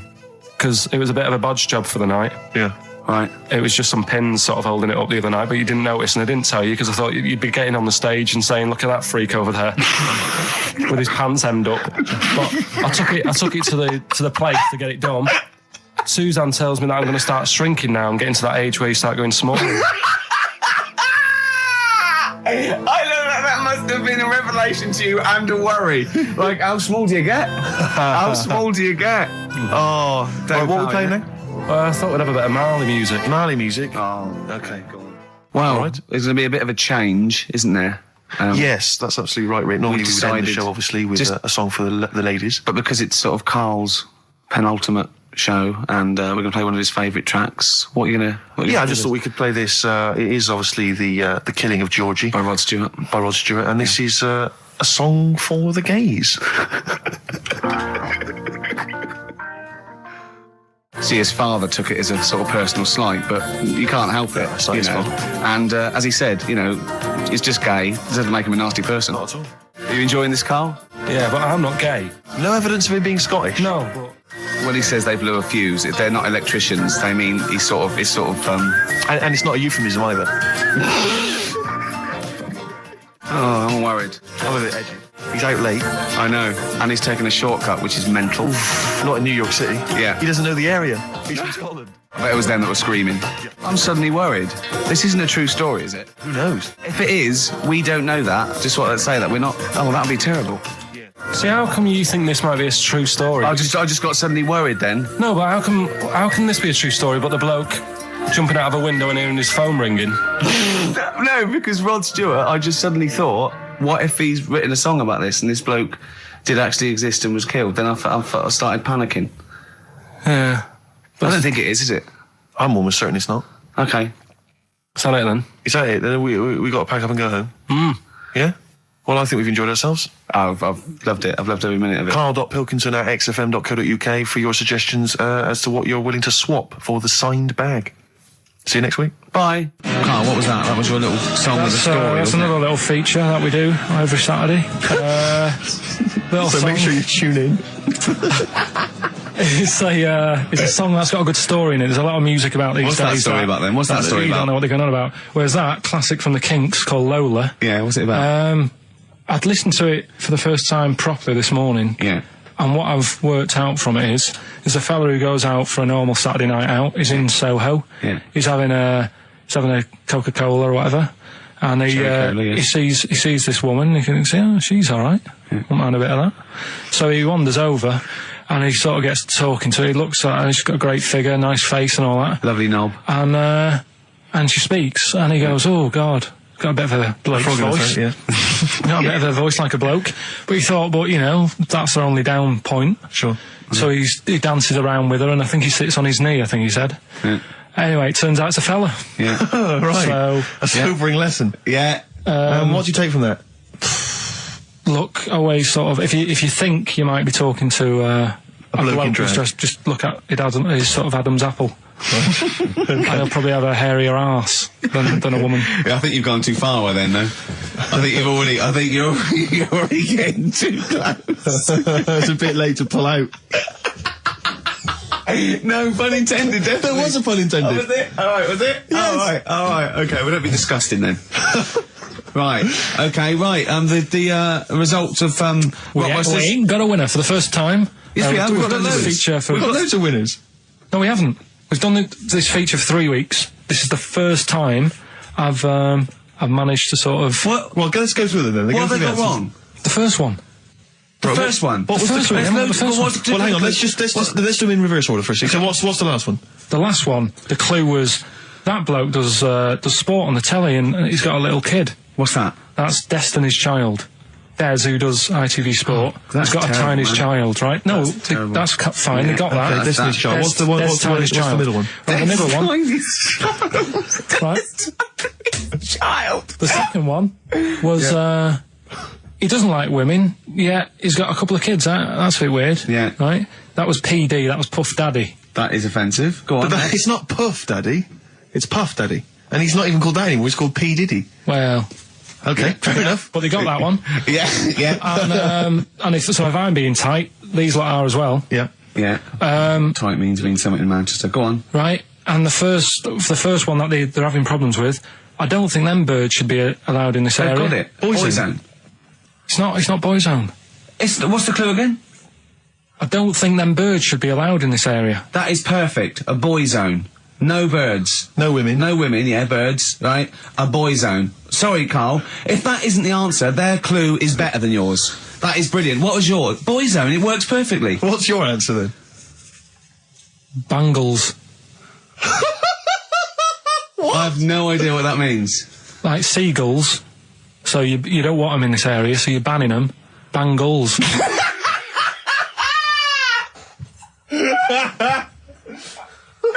Oh! Well, give it to Boyzone, because Boyzone's better. Don't use birds being allowed in this area, it's a Boyzone. I think we should have a rollover. Karl beat them. Karl beat them. You have to use his logic, surely. But theirs works. You can't do what am I thinking. No, that's not what I'm thinking. It perfectly. It works perfectly. I think you've got to give it to the ones that got the Boyzone.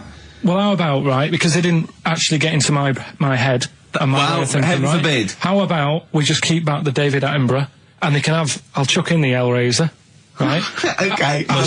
And Blondie album and the Madness one. Yeah, okay, pick a winner at random. Pick a winner, Steve. I'm going to give it to Paul Sloman, who got those answers, and he also says, P.S. Karl, you're a moron. So, I'm giving that to Paul, and good luck to him. Right, well, he's got a crazy night tonight. If we can rush these over to him, he's got a cracking Saturday night. Well, if I'm a moron, I might get your address wrong when I send them to you. Ooh. Oh, coming right back at you, Paul. Yes. Right. Do you want to play your song? Karl's annoyed because they didn't get banned goals. A song for the ladies. I think we seem to have missed this a lot of weeks, but I've been wanting to play this. It's not like us to forget things. This is a band Frente, who kind of came and went and no one was particularly interested, but they did do this lovely acoustic version of the New Order tune "Bizarre Love Triangle," and this just shows you how incredible the melodies and the words and everything are. Brilliant. New Order. Just play this. Good night. Bye. Is this in the week? Do you reckon Richard Anderson will be back next week? Yeah, Richard Anderson will not miss this show. Kids, they know too much now. Yeah. Compared to you, yeah. Despair. I know, right? Yeah. Listen to this one, right? Go on. My dad had me niece in the car, right, running her to school one day, and she was in the back of the car with a mate, and they were chatting away about stuff like kids do. And they got onto the topic of one of the mates who they said, I mean, you've got to remember, my niece, this point was probably about 5 or 6, something like that, right? In the back of the car, talking about My Little Pony, whatever it is they play with. Subject changed. That Lisa in our class, she's a lesbian, isn't she? Right. That's what they were talking about. Yeah. Chatting away about it. Just openly talking about lesbianism. And probably, this is the topic that they're talking about in the pub when they're having out drinking. Yeah, but they might have thought a lesbian was a a funny word or something. You don't necessarily know the ins and outs of it, do they? It's weird though, isn't it? Because when I was younger at school, you didn't you swore a little bit, but it wasn't like major swear words, and you sort of did a little bit of nicking, but nothing like they get up to now. I mean, my girlfriend, when she was about 7 or 8, she was walking to school with her mum, and she called her a C-U-N. Right? You are joking. No, she said, because she thought it was she said she thought it was a big furry animal. So she was being nice, and I remember, where'd you hear that? Where'd you hear that? Like, just heard it at school. So they might not know what it means. But because I'm thinking maybe, did you start the show with that particular kind of manner? Just because obviously a lot of new listeners, I imagine, thanks to the massive poster campaign, and you obviously want to impress them and charm them. There's a few examples today of irony coming back and biting you. Yeah. That seemed like a funny idea at the time, me posing that. But Jonathan Ross phoned me up when they first went up and he said, "I've just seen a big poster of a predatory gay." Yeah, you do look a little bit. Hello. And what's your name? Would you like to sit down here? And then you're in the background. And also, I think the funny thing about having you as a partner, I mean, the only good thing is that you look weird and tall, like too freakishly tall and lanky. Oh, yeah, but in that one, no, because your background and you're smiling, you don't look as weird as you do in real life, or as freakishly tall. So it sort of ruins it a little bit for me.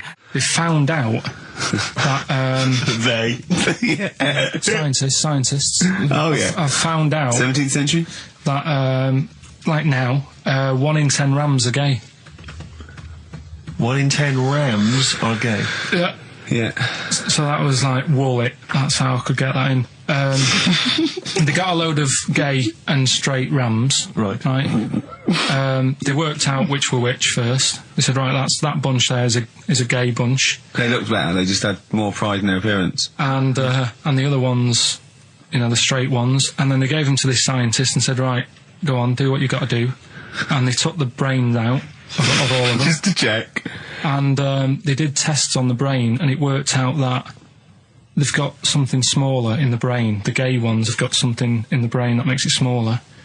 And they said, right, well, that's probably how it's going to work on males, on like males and females and like humans. So you took from this that gays have smaller brains than straight people? No, there's something in the brain.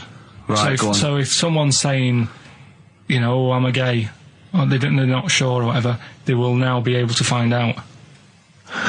So you can go to the doctor and to find out if you're straight or gay. Is there any gay in my brain? Let's have a look. Do. You've got a little bit of a gay in you, yes. A little bit of gay in there. Yes, you've got the, you've got a little bent cell there. Well, that's why they did it, anyway. I don't understand how they could differentiate which was straight and which were gay to begin with, before they then gave it to the scientist. Wasn't that what the scientists figured out? How could they tell? There's one theory that it's genetically determined. There is one. There is a theory that's genetically determined, but I don't think it's as easy as pulling a sheep's brain apart and finding a little pink sort of like blob in there and going, right, we've taken the guy out and now he's going to go and shag some ewes. I don't think it's that straightforward. Although homosexuality does occur at a similar sort of rate in animals, I think. Yeah. Yeah. So you knew that, didn't you? So that's that one. I mean, I just like the idea of the farmer figuring out which is straight and gay. Well, that one's wearing quite a camp-looking neckerchief. So I'm thinking maybe he's gay. Is that? Yeah. I love the fact they can. That one's a big fan of Sophie Ellis-Bextor. Yeah. They put on ABBA and see which ones dance. Exactly. That's how they. Which one? Yeah. Put on like Barbara Streisand and see which ones sing along. It is rubbish. What did I find out? Did you just say that is rubbish? No, I found out other stuff in the week that didn't make the top 3. Wow. We haven't even had to. This must be mediocre stuff. This must be really bad. Yeah. Or it might be dubious. Go on. We've got to think proactively now. We've got to sort this out. See, there's always other things going on in my mind when I'm in that pub quiz. For me, it's just a little bit of fun. Sure. It's a night out. You know what I mean? Suzanne enjoys it. Yeah. It's a bit of a get-together. We have a chat beforehand. Yeah. We have a bit of fun. Yeah. But there was other things on my mind. Well, Karl, I can do that here. I don't have to lose a tenner. Wait, what were you thinking during the quiz then, when the questions were coming out? What were you thinking of? Well, what it was, right, just before the quiz started, I had to go to the toilet, right, because the rule is, right, people who don't go to it once it starts, phones off, yeah, no you more can't leave toilet. the room, They yeah. take it dead serious, don't they, right? Yeah. So, I went to the toilet. Now, I'm not being out of order here, it just got me thinking, right? I went to the toilet. The gay fella in there, right? There was a gay fella in there. Gay fella in the toilet. Now, How could you tell? How did you know? just typical, you know, everything about it, right? Everything about it, right, yeah. Oh. What, Just large imagine- handlebar moustache, leather cap. Butt plugs, amyl nitrate. Could I just say that these views do not reflect the views of the management of XFM or me and Steve. Or Go on, most Carl. of the people in this country. Go on, Carl. What's your problem? Yeah, but this is what I'm worried about, really. But this is why I only got Danny Minogue right. Right? Because this was floating around my mind. Went She's to a the big toilet. gay icon, Now, isn't she? go into the toilet. They have like men's cubicle and they have women's cubicle. Yeah. Now, without sounding out of order, is it wrong for me to think gay men should have their own little cubicle? Go in. They should have their own... Well, not cubicle, you mean an actual toilet, I suppose. When I was at the urinal, Yeah. normally, you know, there's a fella there and then you go, all right. And there's no pressure. But I couldn't go. I was thinking, should I wait? If I go into the toilet, it'll look obvious.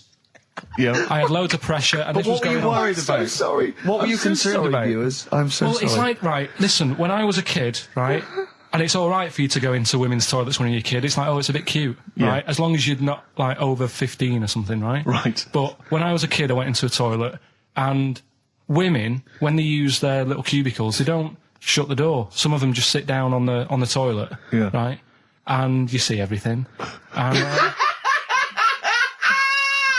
no, seriously, that's probably one of the first times I saw, like, a woman. Yeah. That, right, and my Auntie Nora when she was staying over. What happened with your Auntie Nora? She was, she's into wearing caftans. Into wearing what? You know, caftans.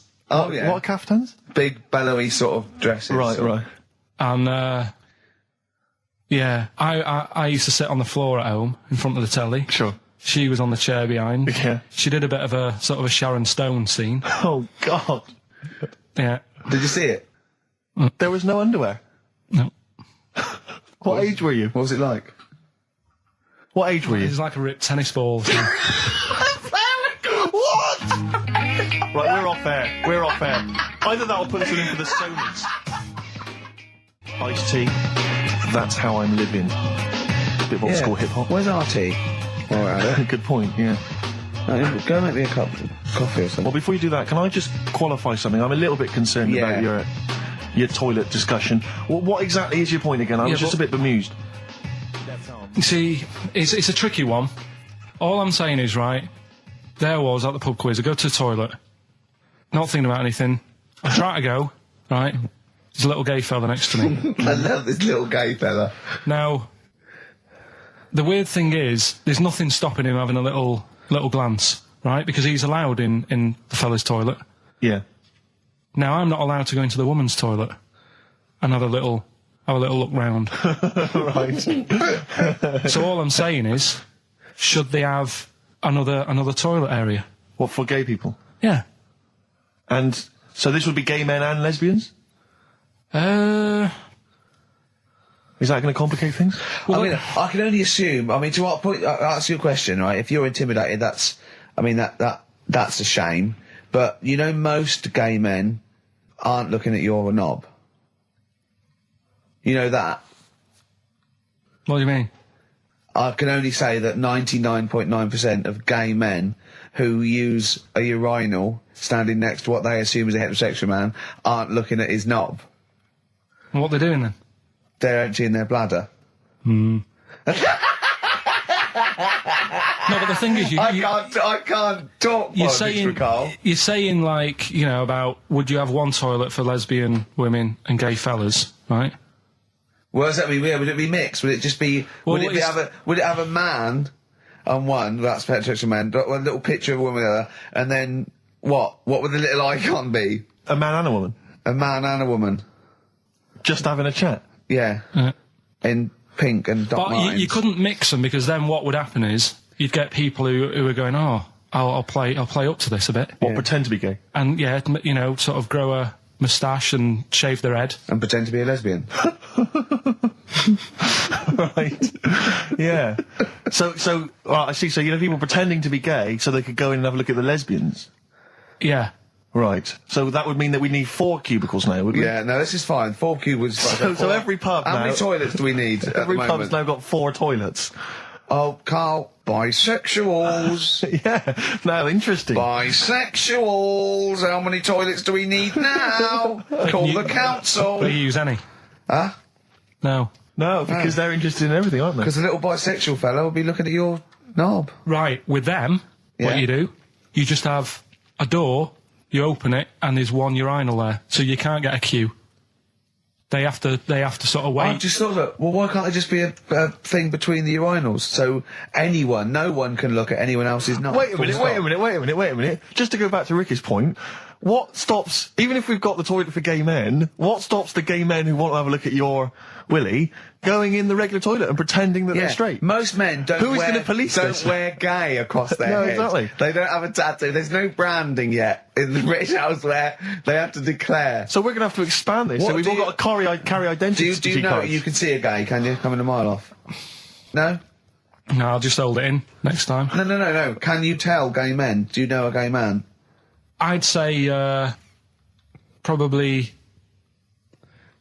If you did if you lined some people up and said, point them out, I reckon I'd get... But hold on, we're not talking about people dressed in leather with the arse cut out and an handlebar moustache. Yeah. We're talking about, the everyday, non-seen... of course. Yeah, but I mean, suppose I put you in a room and there was 10 naked men, right? Yeah. And there's 5 gay men and 5 hetero. Could you walk along that line looking at those gay... Am I naked? No, you don't have to be naked. Why would you have to be naked? To catch them out. Play a record! How would you catch them out? No, don't go into it. Don't go into it. Play a record. Miserable now.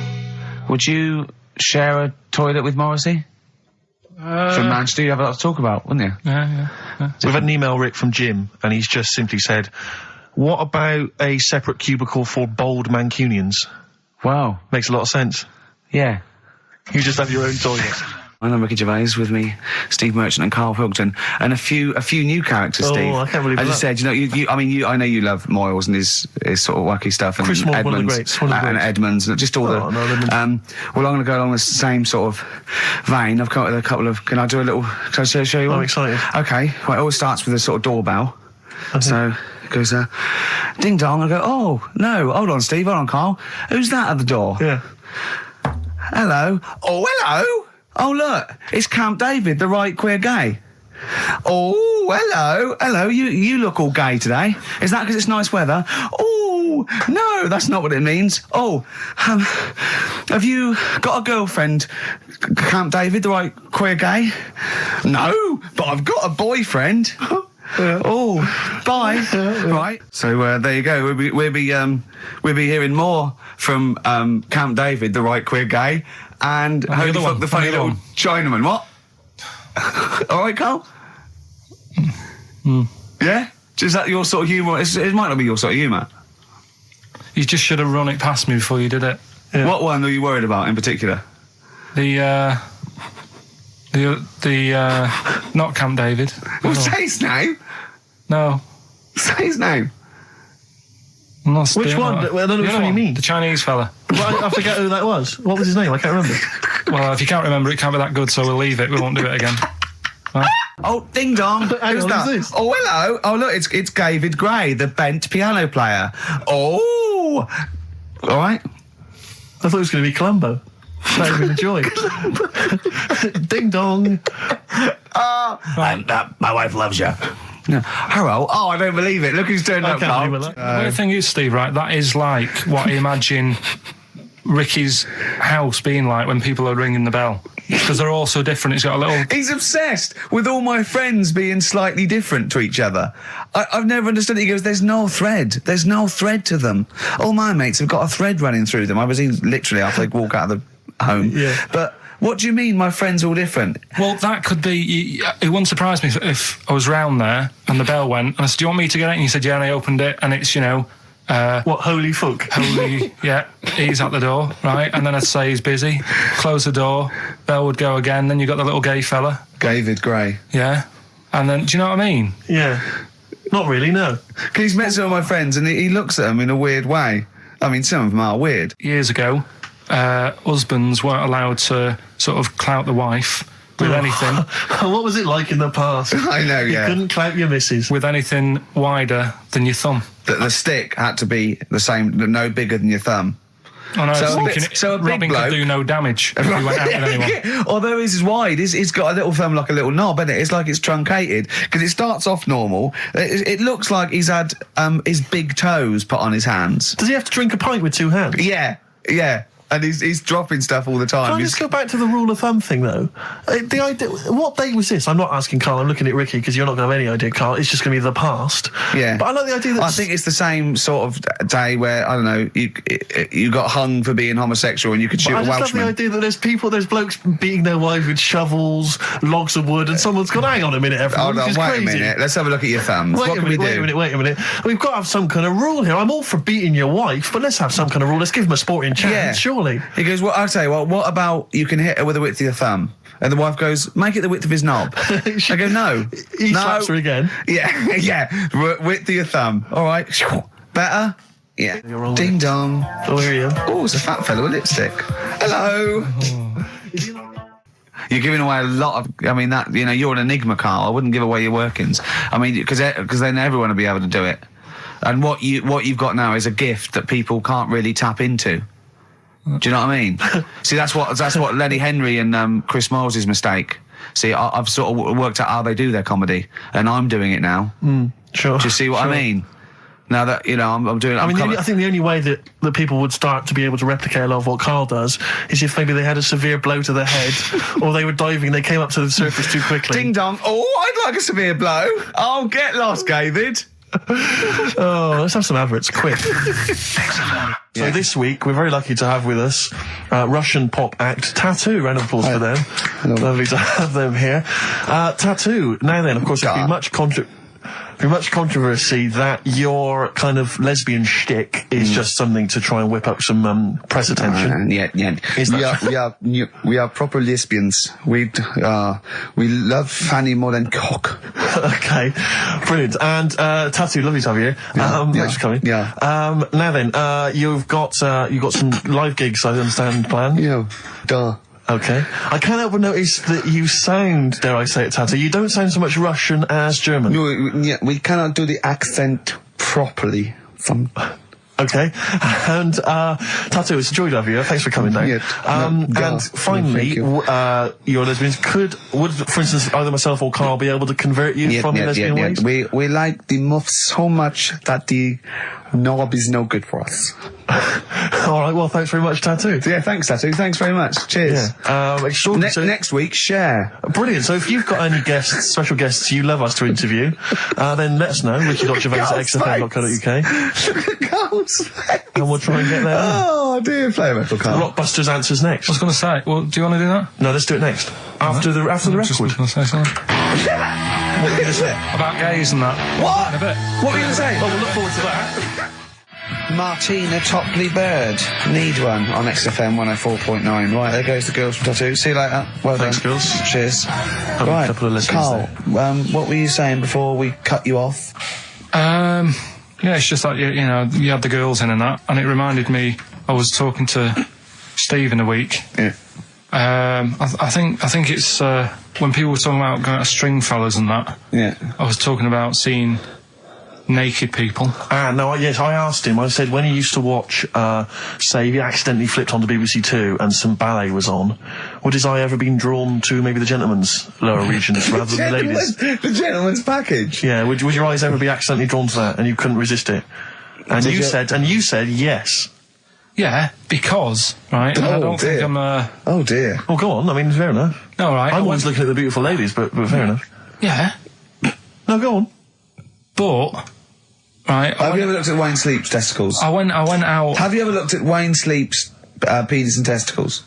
I went out on a night out, right? And it was it got to some point in the night where 2 women and 2 fellas got on the stage. Right. Right.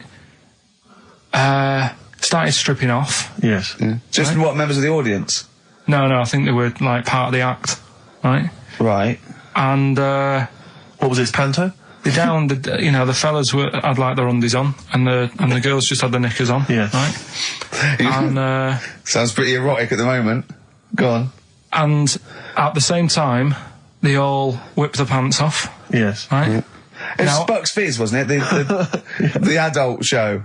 Now I said to Steve at that point. Sorry, I wasn't there. He said it's to be later. yeah. I said, well, you have a quick glance at the fellas, and then the annoying thing was, I thought, right, now I'll have a look at the women, and it was too late. They put the knickers on. How long were you looking at the fellas? Not that long, but why were you looking at them first? It's human nature, isn't it? Why?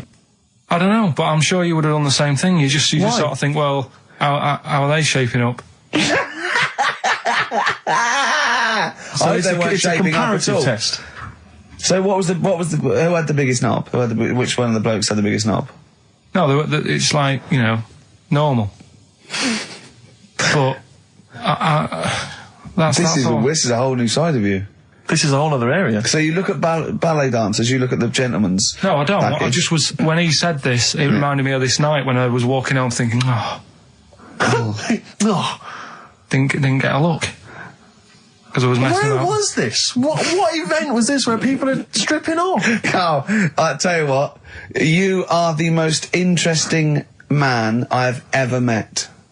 But are you comfortable being nude and that?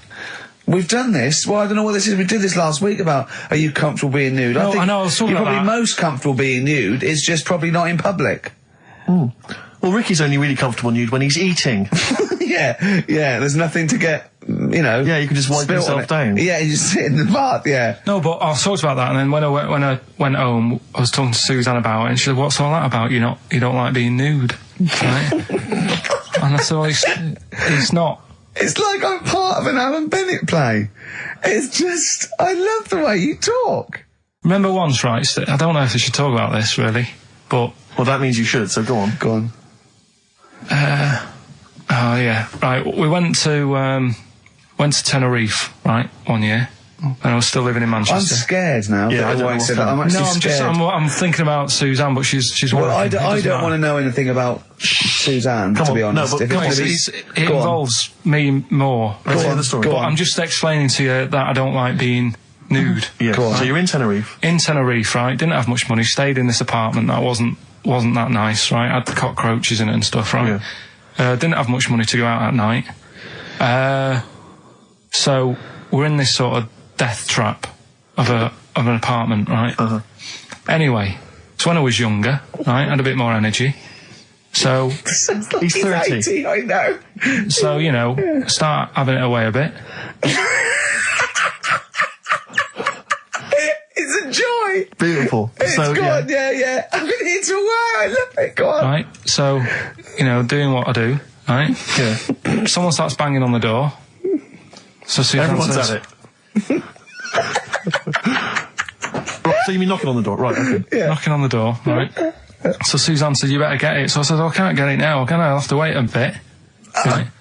I can't go to the door. Go on. So the banging's getting louder. Yeah. Someone at the door. Yeah. And she's like, hurry up, it must be important. I'm like, in a minute. So anyway. I don't want to know anymore.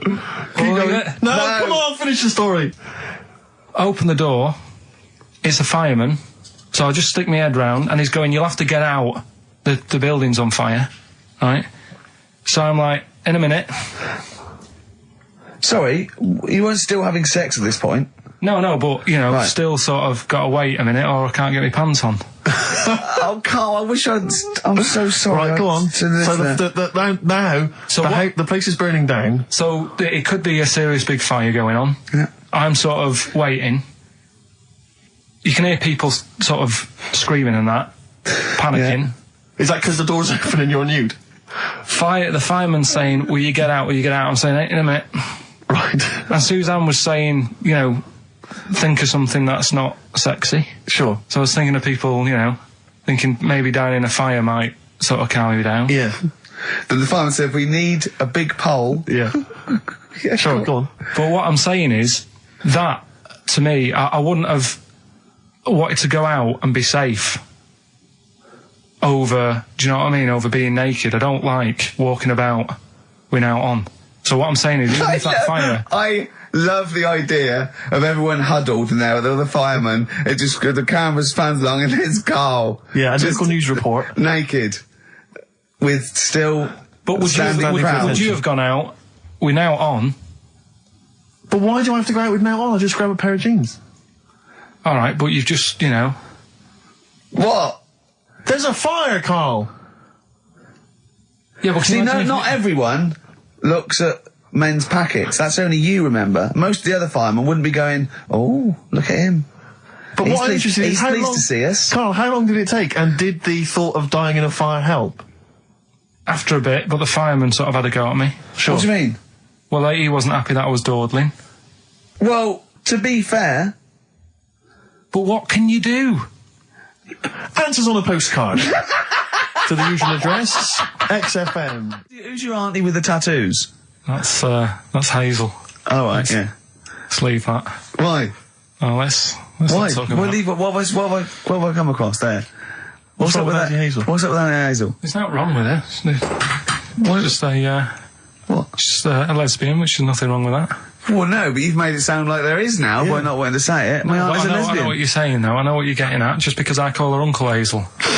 Play a record. He's from Manchester. Please forgive him. I had earrings ages ago, but... Did you? Yeah. Oh, But yeah, you're a when man who I was about notoriously 18. hates pain, and he's scared of everything. It hurt. I was about 18, and I took 2 in 1, and they did it right, and he just went, and I went, all right, I went, yeah. I just went, oh, God. Did you have them in both earrings? It was like a staple gun. It just went, yeah, and it really hurt. I thought, well, I'm not doing that again. It hurts too much, and it just throbbed. Were you still living with your parents at the time? No. I mean, what do people... your kind of oiky Reading family, what would they have made of... Oh, well, they know I had them afterwards, yeah. But did they take the mick? Oh, God, of course they did, yeah. Yeah. Rick, you ain't going to eat like that. Oh, you'll get followed. Oh, look at you. Look at that. Yeah. That's disgusting. And when I was new romantic, my mum said, bloody hell, I thought I only had one girl.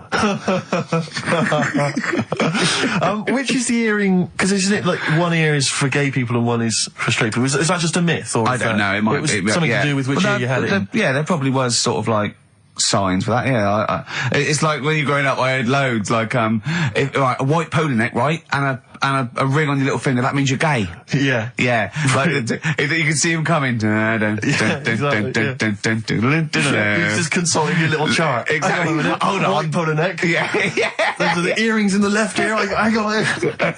I don't know where I am. Wasn't there that thing that the famous cover of Born Bruce to Run? Springsteen? Yeah, where you didn't know the handkerchief. Yeah, it was the handkerchief in the right hand pocket. Dominant and was. Yeah, I don't know. But, where is this information? I wouldn't have known that. I might have gone around, with, if it was hot weather, something to mop my brow, I wouldn't have known that. Can't the gay people kind of notify us? Can't we have some kind of website or something? Do you still go to that pub with all those sort of like butch blokes? Lovely guys. With the moustaches and, the caps, great guys. A lot of them are firemen, a lot of them are like traffic cops. Great people. You know what I mean? Fascinating you know you're safe in there. Yeah, also, there's no women to... It's like you're just having a great time with the lads. And there's nothing... It's just brilliant. Playing pool stripped to your waist. Yeah, I know, yeah. I can talk. Oh, my back's to it. So, now coming up the Verve, after that, an amusing link about gay handkerchiefs. Oh, really? Looking forward to this. It's the best of. You've been voting in all week, sending your emails. So here's the clips that you wanted. Alright, so, here's the first bit. What's the best job you've ever had still, Karl? Talk like basis. It is still paper round. Is it still the paper round? Yeah. That's ridiculous. No, it was good though. If you look at it, like, what I liked about it, you're your own boss. No, you're not. You're not your own boss. No, the news agent is your boss. Alright. But then once you get out and you've got your papers and that, you're on your own. Do what you want as long as you deliver the stuff. papers exactly to the places he said you are in the time he said. Yeah. It's freedom, isn't it? Any jobs you wouldn't do? I just thought of one that you wouldn't do. Go on. With your sort of mild homophobia. Well, I'm not. Proctologist. What's that? Basically sticking your finger at other people's arses. Right, well, I wouldn't do that, no. Why have you got to do that? What do you mean, why have you got to do Well, that? why does anyone need that doing? Because they got to look if they've got an arseache or something. Which trainee doctor makes that their speciality? Do you know what I mean? That must be, right, we got a place for proctologists, and it's you, Meadows. You came last. Oh, seriously, what? I'm not the arse doctor, am I? Yeah, you came last. Oh, I'm a bum GP. I can't believe it. Yeah, you got to, I can't believe this. Yeah. I remember, I was on I don't know if this is alright to talk about. I mean, it happened, so, you know, not worrying It's about all right to talk about. Everything's all right to talk about. But I was on the train, right, coming from Manchester back to London, right? Yeah. And got on it was like a Friday night, and it was heaving, you know, like the last train is and all that, and absolutely chocker, right? Yeah. So I'm walking through the carriages thinking, oh, is he in his seats anyway? Anyway, everyone's like, it's heaving, right? It's people stood up in the doorways, you can't get in the toilet and all that. There's not going to be any chair knocking about, you know, so walking through, and anyway, I see this one empty chair sort of in front of me, right? Think, oh, why ain't anyone sat there, right? I'll just rush to that, get myself a seat, plonk myself down, right, and sort of turn round, you know, see who I'm facing, you know, see who you're sort of having a chat with. Little fella there, right? Little, Down syndrome kid, Right. Sat there, and he goes, all right. And I thought, oh, right, not bad, but do you know what I mean? They're always talking, aren't they? You ask a lot of questions. Right, so I was like, oh, here we go, 2.5 hours. And I couldn't get up because the thing is, that's obvious. Sure. Right? So that's like mean. I'd never want to be mean, do you know what I mean? No. At the end of the day. So anyway, so I think, I know, I'll go to sleep. Clever. Right, so I shut my eyes, and he leaves me alone and all that. So then, my phone goes, and I think, right, what do I do? Do I ignore it? Or do I open my eyes and see what it is? Anyway, I open my eyes, it's Ricky calling about something. About nothing, probably, actually, thinking about it. Wasn't even worth answering, right? So anyway, but I'm awake then, aren't I? So he's like, hello? And I'm like, all right, mate. And he says, you're muscly. You're right. Oh, God! And I said, yeah. And he goes, you know, why? So I said, no, just am. It's, again, stressing me out, because I was thinking, why am I muscly? I don't go to the gym. And, you know, I'm not muscly, I'm in good shape and that. Well. So then he wants an arm wrestle. On a crammed train from Manchester, so I've got another hour and a half of this. When you talk back, he'd soon have got up and left. If you'd have started asking him questions, he'd have got up and left with the drivel you come out with. So anyway, do you know when you're under pressure, you're thinking, well, he's said that I'm muscly, right? So do I do it or not? What? And there's people watching, you know, not joining in, not sort of having a laugh and that with me, just like watching but pretending they're not. Oh, and I'm God. at one of those table seats, and he kept saying, come on, I want to arm wrestle. So, and he was getting loud, and I thought, I best just have an arm wrestle. What do you mean? What do you mean? I best just have an arm wrestle. Well, what do you mean? Get it over and done with. I had to. If he's going to keep asking, I had another hour and a half on the train. Oh, God. So anyway. Oh, my God. I'm thinking who won. Well, I'm thinking, were people putting bets on? How was it working? It was stopped, and just as well, really. What do you mean it was stopped? No, Stopped and fine, was it game? No. He was winning. I was struggling a bit, right? Yeah. And he was really like, you know, taking my arm down. And then he sort of let go and started laughing. And I thought, thank God he let go, because I would have made, you know what I mean? If I lost that, everyone's in the train looking, and all the rest of it. I never felt it suddenly serious to him. He's got to win this. Anyway. Pilkington. But then he just, then we were chatting about favourite food and that. He likes sausages. And I said, you know, he said, do you like sausages? I said, yeah, they're all right. I like a bit of Chinese and that as well. And he was saying, oh, I can't have Chinese. Not allowed Chinese. Why?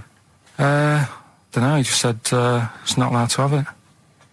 But yeah, I had a good long chat about stuff and that. But So you enjoyed it in the end? in the end, it was all right. Yeah, it's just. What do you expect? Okay.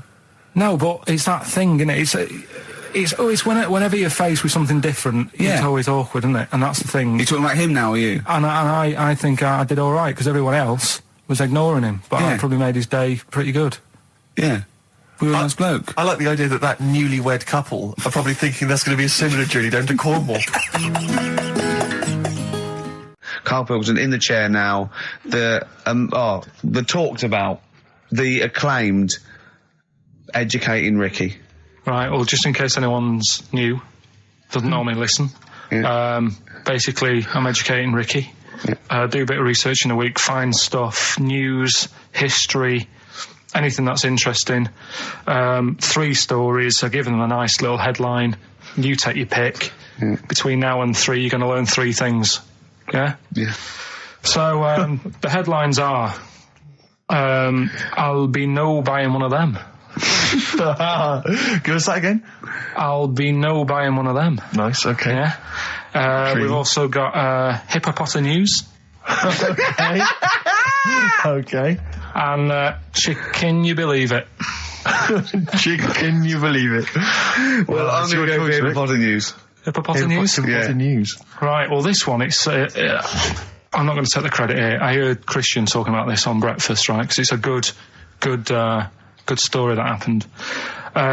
Basically, I don't know if I told you about it last week when we were having our spaghetti, but I think you did. Right, I know what it is. I know what this is. Okay, I've not heard this. Right, there's a little midget. Right, there's a circus. I'm loving it already. Circus going on somewhere. I think it was in America. And is that present day or old times? I'm talking like in the last 3 weeks. Okay. Right, little midget.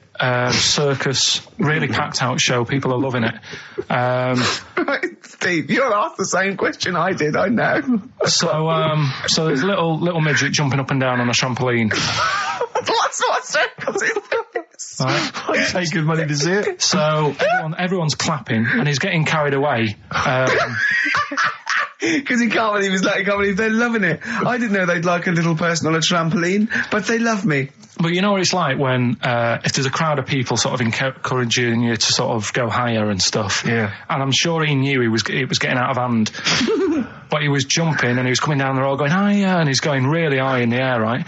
So he's doing this, crowd are clapping. There's a hippo, right, just sat next to the trampoline, getting ready to come on and do his act. Oh, right, I thought he was in the audience. There's a hippo getting ready to do his act, Steve. Yeah. So he's a ventriloquist. What do you mean he's sitting by the trampoline waiting to do his act? Because why does he sit in the dressing room and they go, 5 minutes, Mr. Muss, 5 minutes, Mr. Muss. So anyway, right, so the hippo's there. He's getting annoyed, is he? Because the midget's he's going, how can I follow this? This is really annoying. They're going to be, no. So he's thinking, he's already done the trampoline, my pogo stick act is never going to work. Yeah, go on. So there's a hippo waiting. See, it's a great story, and I just know he embellishes it or it gets slightly wrong. Go on. So there's a midget jumping up and down. The hippo's getting annoyed. The crowd are going mad. The midget's loving it. Can't believe his luck. Although you think he probably knows he's dicing with danger. Yeah. So next thing you know, they're all saying higher. He gives it one big, heavy sort of landing on the trampoline. Goes really high, but goes off at a funny angle. Oh, hypotenuse. Okay. Yeah. And sort of flies off. Hypotenuse! Sure. Flies off at a funny angle. Ooh, Hippo's there, swallows him whole. Crowd are clapping, thinking that's why the hippo was waiting there. Rubbish. Rubbish. It's not rubbish, though. But no, maybe there was an accident in a circus with a midget and a hippo, but at no point was this hippo waiting to go on, going, come on. The midget flew off at a hypotenuse and landed in the hippo's mouth and was swallowed whole. This is what you embellish it. That is great. And I have to say though, Rick, when I heard midget, trampoline, hippopotamus, I was thinking accident waiting to happen. Yeah. So. Yeah, maybe. I mean, it is that you should never put those three together. Never. It's a recipe for disaster. Everyone knows that. Midget, trampoline, hippopotamus. Are you mental? You're asking for trouble. Well, you know when he told me it, he said, and the midget, he didn't mention the hippopotamus, and he said the midget went on, and soon he fell off, and the hippo ate him. And I said, sorry, what was the hippo doing there? He went, it's a circus. I've never heard of a circus having a hippo. No, what do hippos do? What can they do? You can't train them, can you? What do you Aren't they very deadly? They're huge, aren't they? You can't have a hippo in a circus. Are you sure? You're not thinking of Zippo? He's neither clown. Yeah. And it wasn't some sort of where Zippo was eating a midget, and it's some sort of horrible sexual act. No, it was definitely. I heard it on breakfast, right? Oh, okay, sorry. No, it's definitely fact. Yeah, okay, right, okay, good. XFM 104.9. We're not here. It is a bit like being Dennis Norden, playing some great moments from the show.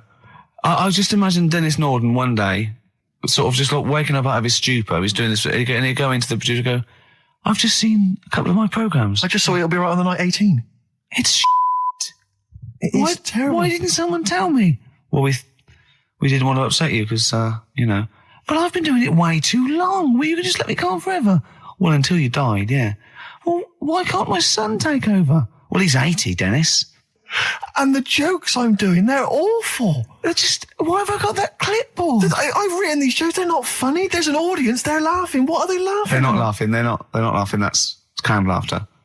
Who are those audience? Who goes to an audience for It'll Be Right on the Night? A lot of them are older than you.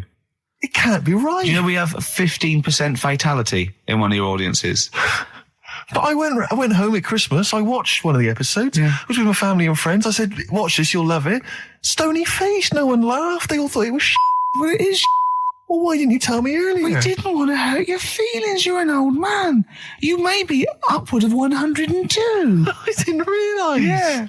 I noticed the other day when Karl was sitting on your knee having his picture taken. Yeah. It's a long story, right? He's got a completely spherical head. It's slightly too small. I'm not being funny because, I'm not perfect.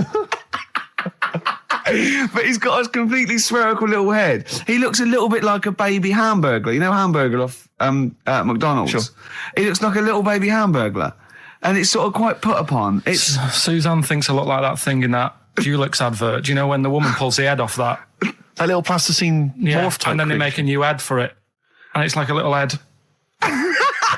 Really? And that's your girlfriend saying it. I know. I'm getting excited now because we've had loads of calls and emails, not only backing me up, but going a little bit further. But apparently, Johnny Mango called in again. He's become our sort of official researcher on this show. There is evidence that Queen Victoria in Balmoral, with a young house guest, Winston Churchill, used to consume cocaine-filled lozenges. Mm-hmm. So there you go. Also, MDMA was a precursor of sort of ecstasy, a derivative, and that was big in the day, giving soldiers, a little pick-me-up. So it's not so mad, is it? It sort of makes sense because he was into his speeches and that, and they say that coke gives you sort of, the balls to stand up and say like... Not that that's a good thing. And no, it's not. No. Definitely not. No. Right? But... It makes you confident, doesn't it? So you can stand up and say, we're going to fight them on the beaches. Yeah. And all that. And sound like you mean it. It's exactly, yeah. When he was sort of like, a little bit pissed up with his cigar on, coked off his tits, he wanted to fight. He didn't care where it was. He'd fight on a beach. He didn't care. He didn't care if he got sand in his new trainers. Exactly. He was boozed up. Yeah. You want to fight. Yeah. That's why he was coming hard. He was very much, you got to think of him as the Liam Gallagher of his day. Yeah.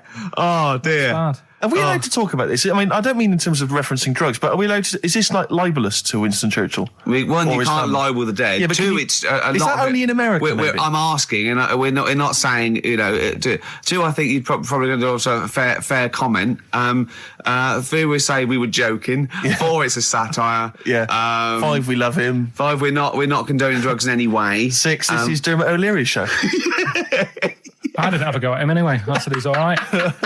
If there's any law against Rasputin, we might be in trouble. Law against you did willfully Rasputin. Yeah. All over you the airwaves. You did slag off Russia's greatest love machine. Yeah. You didn't shoot him till he was dead, did you? Oh, put some poison into his I'll tell you wine. this, if there's any other historical questions that people want answered, then we're the men. Because really, with the three of us, our knowledge of the fact that the Hindenburg was filled with helium. Yeah. The kind of coke habits and various drug habits of Britain's most famous political leader. Yeah. We've got the answers to all of it. Einstein. Go on. I found out in the week that he didn't talk till he was 6. See, it's all these people who are weird. Churchill couldn't read, could he, till he was 8 or 9? Really? Yeah. So there you go. He got a D in history apparently, GCSE. Just one better. And the story, it's all sort of you know, how he's being pushed about by his Again, wife. that's not literally. By his wife, she's wheeling him about. What do you mean? He's wheeling him about. They go to a party.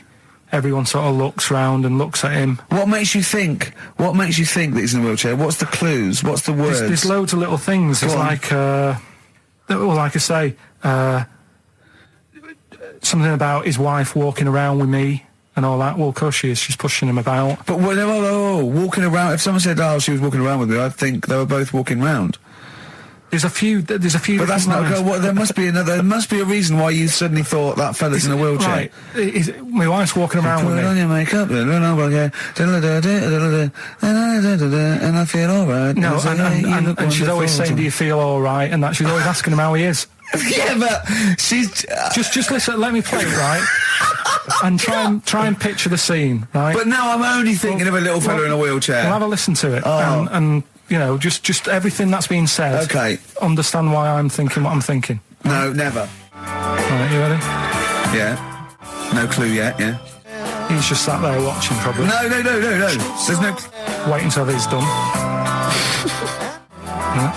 Yeah, no clue. Okay. No, that's all right. Right, that's just a woman getting ready, and he's fine. Yeah, he's just sat there, and he's got, to me, he's got a great pair of legs. Right, well, he's sat there in the wheelchair watching. No, he's not in a wheelchair. Listen. Right. Yeah. Everybody looks at him. No, her. He's saying she turns heads. Walking around with him. Yeah, walking around with me. We're both walking around. Are you all right? Yeah, nice thing to say. He's all right. Huh? Yeah, he is all right because he's got a great pair of legs. Right, he might not have any legs and that, but he's happy. He has got legs. Right. He has got legs. I don't know why you think he's in a wheelchair. There's no clue whatsoever. It seems to be based solely on, do you feel all right? Yeah. Which she's just saying that because they're together at a party. Maybe he doesn't know anyone else there. Leg. Right. So he can't drive. Because he's drunk, probably. He's had a great time. He's been dancing. Puts him to bed. Because he's drunk. Wow. Is he, though? He's turned out the light. His hands work. Is that it? Yeah, there's no clue. But the thing is, that's what I'm picturing. But that doesn't mean it happened. You picture people that are half man, half moth. It doesn't mean it's possible. Do you know what I mean, Karl? What you think is usually not true. Suzanne is totally right. There is no reason. I have never, ever thought that Eric Clapton was singing about a little fella in a wheelchair. And the one clue in that, there's two, isn't there? Are you all right? Oh, let me say that, little cripple. Right, and I'll give her the car keys. Oh, why is she driving? He ain't got any legs. Pushing him around and that. No, pushing him around. So we'll do one more next week then. Could do that again. It's fantastic. Waiting on a Friend by the Rolling Stones. Yeah? Go on then, Karl. On XFM 104.9, Ricky Gervais, Steve Merchant, Karl Pilkington. Go on. Right, this one. Remember Blockbusters? Uh-huh. Right, this one is good, and we'll do this one. Rockbusters. And remember how Bob Olmos used to give you a letter? Yeah. And it'd give you a question, and the answer to that question is that letter. Yes. Right, well, it works like that. So if I said to you, we'll test it out on you, Steve, right? Right, welcome to the show and that. Hello. Let's play, right? And I say, right, your first one is W. Mm-hmm. And the cryptic clue, because it's done like crosswords. Okay. So not quite like Blockbusters. Well, this young man prepared for his death. And it's a W, so the answer... And it's not always going to be like our sort of music, it can be any sort of music that's out there. So the W is the name of the answer. I understand that, but is the answer always the band name, or is it... Yeah. It's always the band name, is it, or the artist? Yeah. And so would the W be the surname, or would you have both the initials if it was someone's name? Would Elvis Presley be EP? Don't get annoyed, Karl. These are questions that I knew would be asked. I know because he tested it on me. So you've got to tell them. We need That's to the know point. the rules. If it was Elvis, I'd probably do E. No. Give him the answer. Give him the Right, answer. did you hear the clue? No, give me the clue again then. So the letter is It W. is a cryptic clue. The W. clue's fine. Listen, but and the go on. clue is, this young man prepared for his death. This young man prepared for his death. Yeah. This young man prepared for his death. And it's a W. And it's his first name. That's what he needs Well, to see, know. that's the... Yeah. Yeah, but I don't... Well, shouldn't we have the initials? Wouldn't that make it easier? I mean, yeah, but it didn't do that on Blockbusters. It just had one letter. They did if it was if the Gold Run, they often had us for 3 or 4. Did they? Letters, yeah. But it was normally just one word. It wouldn't have been a name or something. All right then. Y. W-Y. Will Young.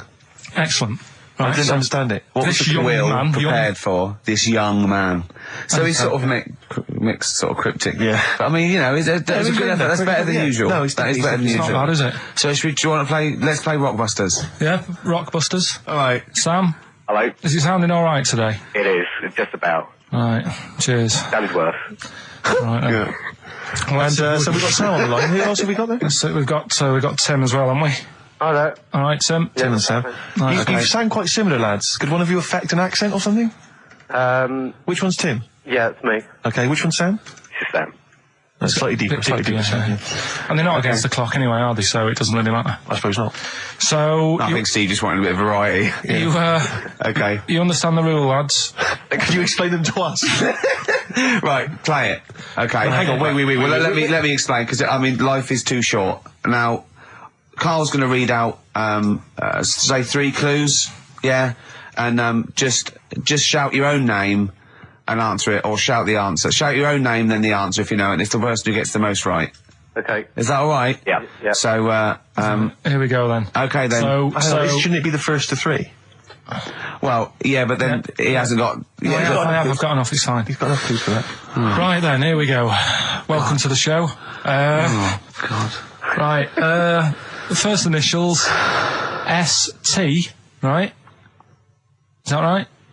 Well, I don't know. Oh, we don't know, do we? How do we know? Here we go, S-T, and the cryptic clue is better than the average homeless person. Okay?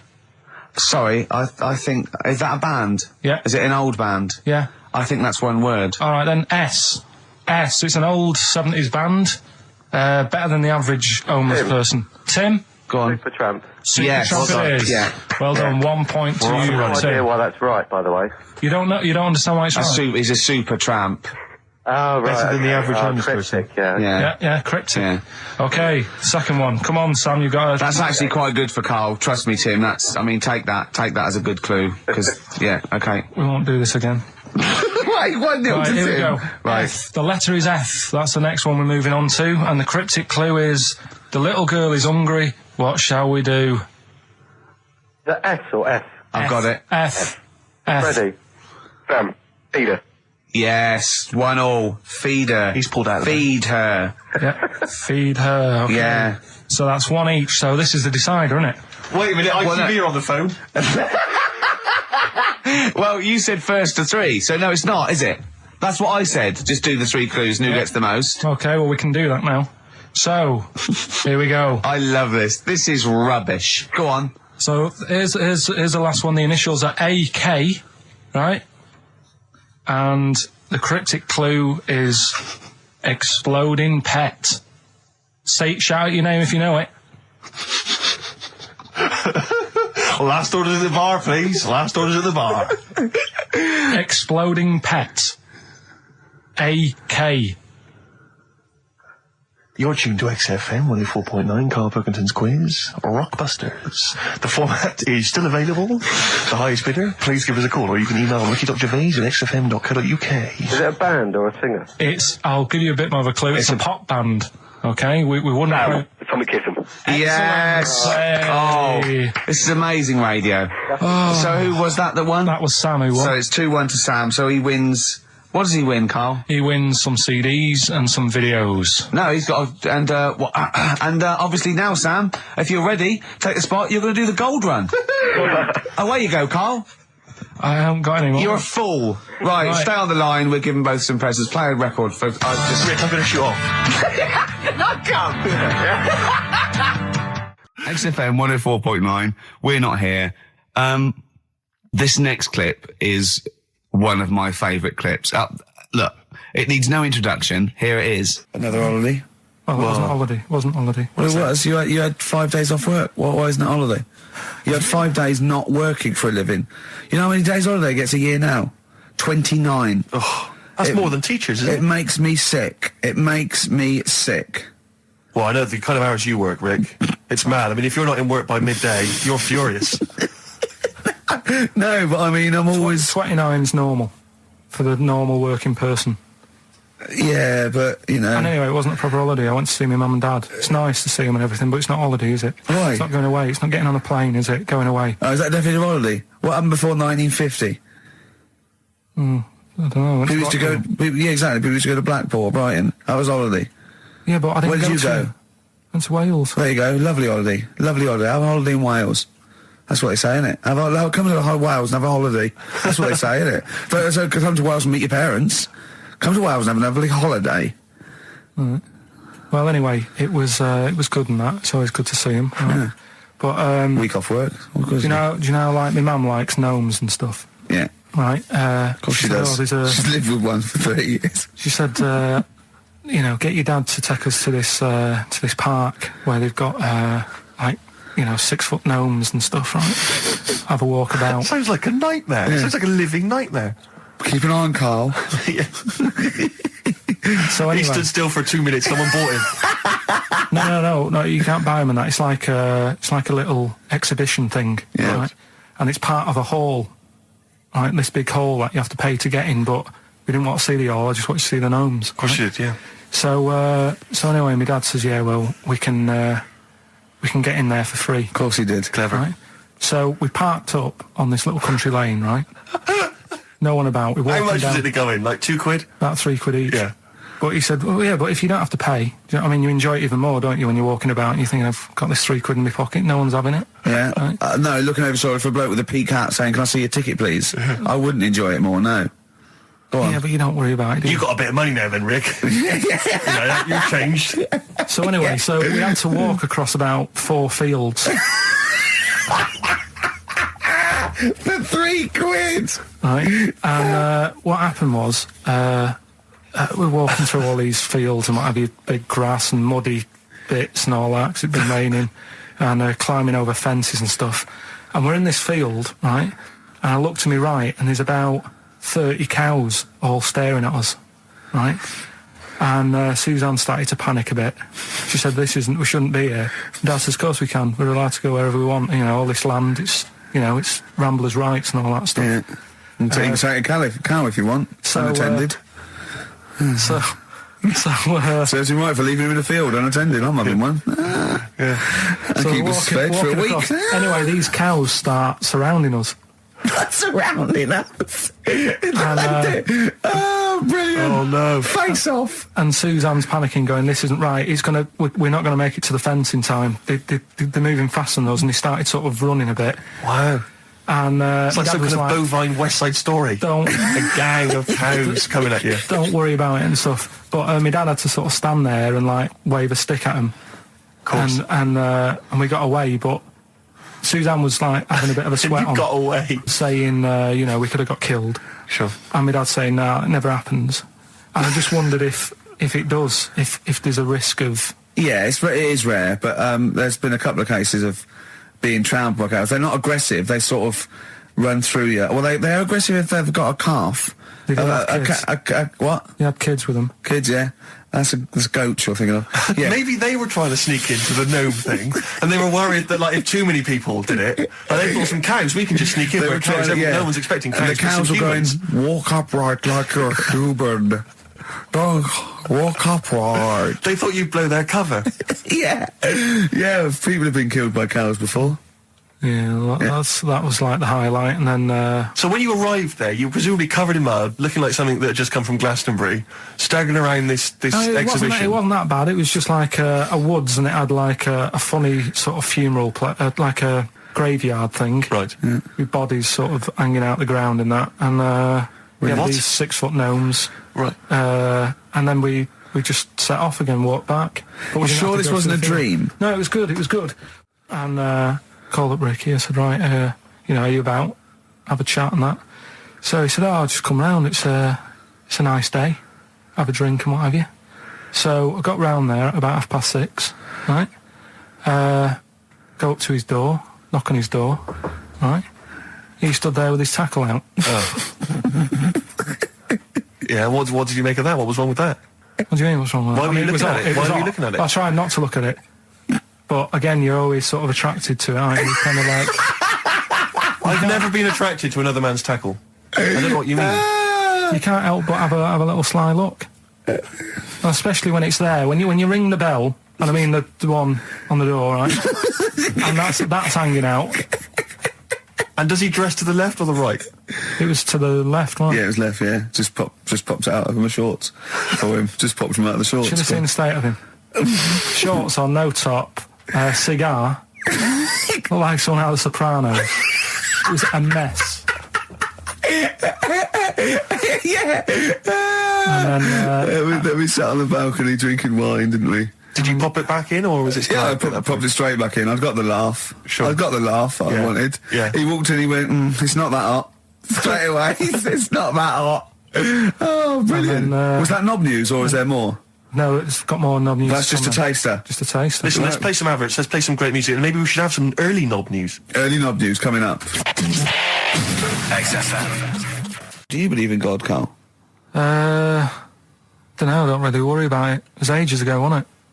So, you know, if he's about, whatever. Not that bothered. Adam and Eve's pretty interesting though, isn't it? It's not. Well, how is it interesting? He made man out of dust. Then just because he could, he's having a laugh. Then he made her out of one of his ribs. Again, he'd like to vary it a little bit. Then they had 2 sons, which gave rise to the entire human race. What was going on there then? What would have happened if they didn't get on? That's interesting. Sometimes with pandas, they don't fancy the other one, do they? They go, well, that's my choice. One. You've brought me one panda from Lisbon Zoo, and I've got to shag that. What if I don't fancy it? What if they bring in a right slapper? Do you think what if it's the equivalent of like Love Island, Well, I whatever it's imagine called? it was like Celebrity Love Island. Yeah, and they're going, I am not shagging that slapper. Every panda in the world has seen that dirty old mott in magazines. Why am I meant to mate with it? I've got some dignity. Are you talking about Adam there, or Panda? Was that... either is fine, I suppose. No, Do you think pandas. that Adam had any say? When God was making Eve, was he saying, can make the boobs a bit bigger, would you? And then... I'm a blonde guy, I'm into blondes, really. I mean, I don't know, did he have any input, or was it just... I don't know. Well, I suppose it was one of his ribs. I know, well, he's probably restricted. You go, well, I'm working with a rib, Adam. Give me a break. There's only so many things I can do. Well, he was probably in kind of intensive care, wasn't he, with the whole... They go, well, I can't just keep making the boobs and things bigger because her legs will get shorter. I don't mind short legs. Yeah, make the legs longer. I don't mind no legs. As long as the boobs are sliceable. I tell you what's weird though, Steve, right? Everyone's heard of like Adam and Eve, yeah? What's the surname? Yeah, where'd they get their post from? Unbelievable. One of my uncles, right, Tattoo Stan, he's just caked in them. Tattoos. Right.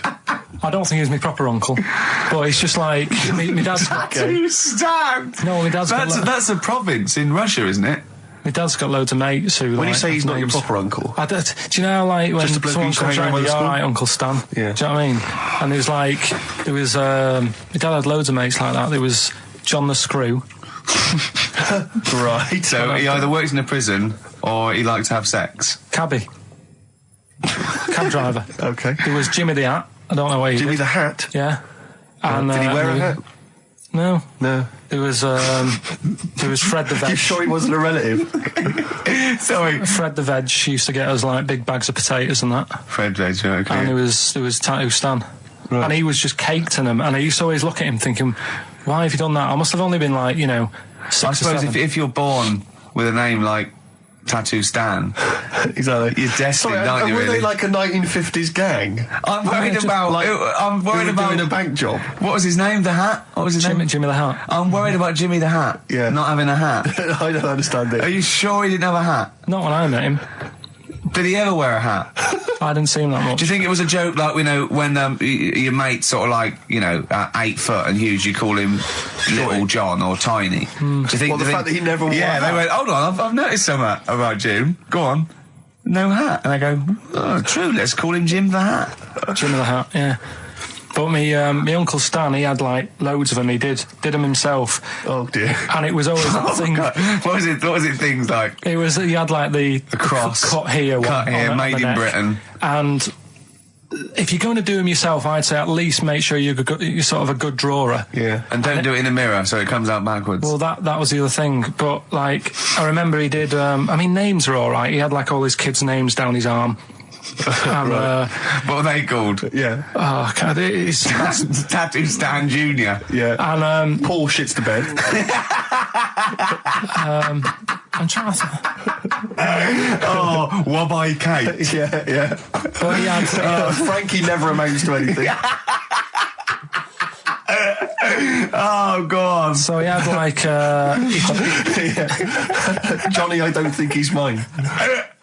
So he did all this... I don't even know why I'm telling you about tattoos. No, nor do I, Carl. 50 Cent in the club on XFM 104.9. We're playing our favourite singles of the year. Yep. And we're looking back over some of our favourite clips of the year. Embrace, Glorious Day on XFM 104.9. Rick, there may be listeners tuning in thinking they've got something better to do, for instance, switching off the radio and just staring blankly at the wall for the next half an hour. But no, because what they're going to miss is our grand finale to this, which is, of course... sponsored by Lindauer's, the sparkling wine solution to a hot summer's day. Yeah. That we're going to be firing a cork. Did you just make that up? Yeah. Pretty good. Good. They're going to be firing a cork at Karl's head just for the sound. I just think it's sound... Huh? It's not happening. Yes, it is. You said... No, we've said it is now. We've promised it to the listeners. Yeah, come on. I'm not happy with it. Why? Because the pain? Well, I've never had it done, so I don't know how painful it is. Well, all the more reason to do it then. Yeah, we've got to try it out, haven't you? You're perfect. It's like a little cowbell, a wood block. That's what I'm hoping for. Yeah. I'm hoping for pop. And I'm going to film it for my website. Brilliant. So go to that this week, rickygervais.com, and see Karl Pilkington getting hit. A high-powered cork coming out of Lindauer sparkling wine. Lindauer sparkling wine. And of course, if you want to send us anything in, and perhaps next week that you feel we could actually that'd be great. That's us to do. This is like Karl. interactive because a lot of people plan the show. Like Dr. Fox plans his show. We sort of come up, we riff on the.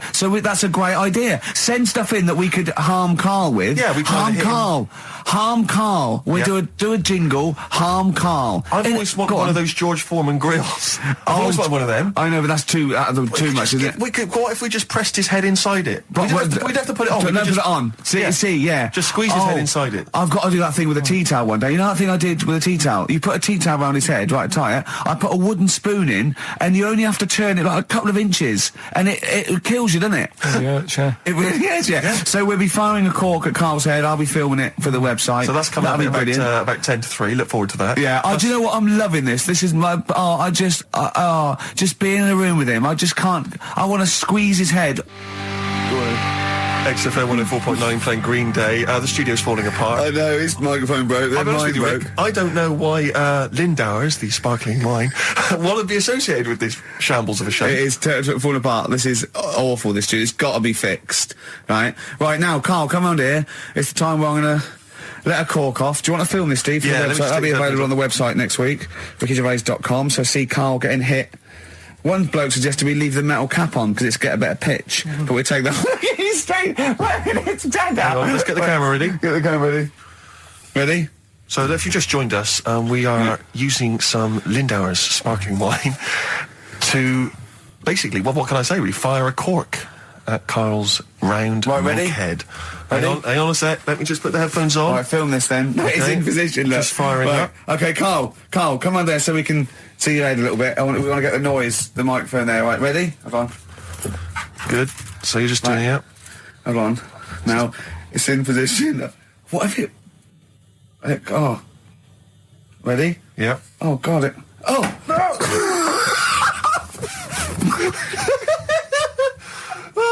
It's like Jackass. Did it hurt?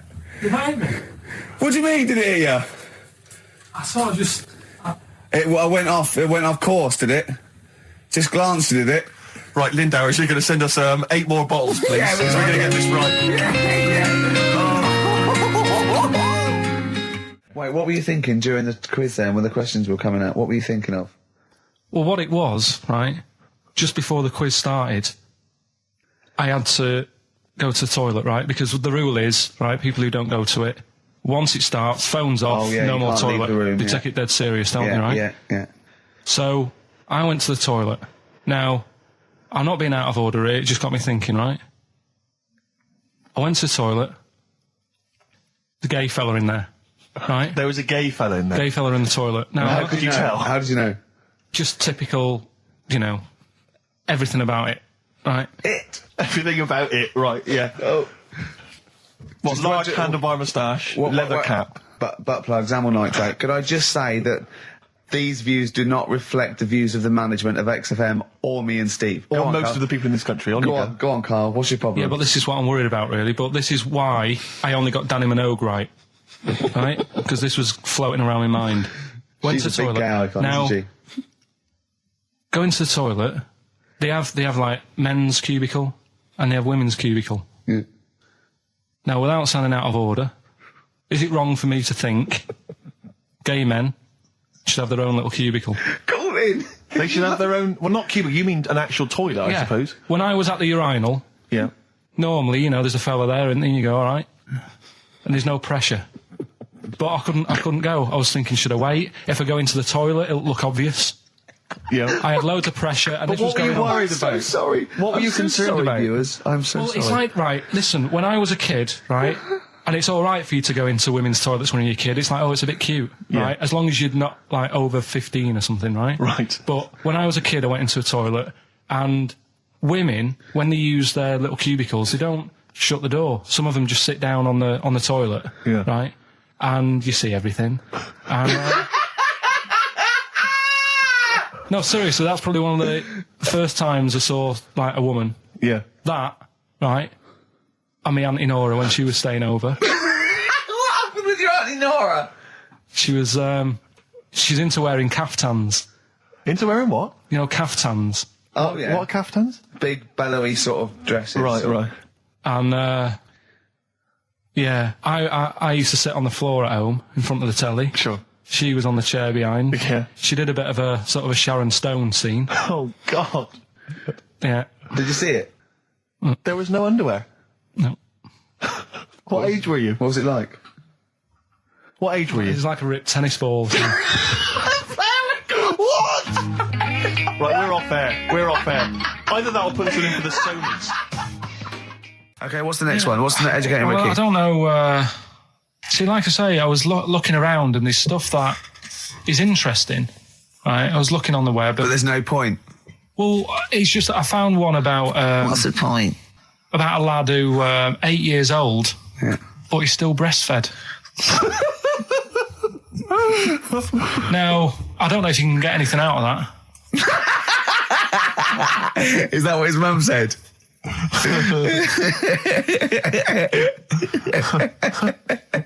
So, What do you mean I don't know if I can get anything out of that? You don't need to. No, it's just that, Where did you read that? that was on the internet. Oh, well, yeah. You're always unspecific when you mention it. It's just it was on the internet. Well, Yeah. I'm trying to think what I put in. I think I put in Y to see if I'd confuse a computer.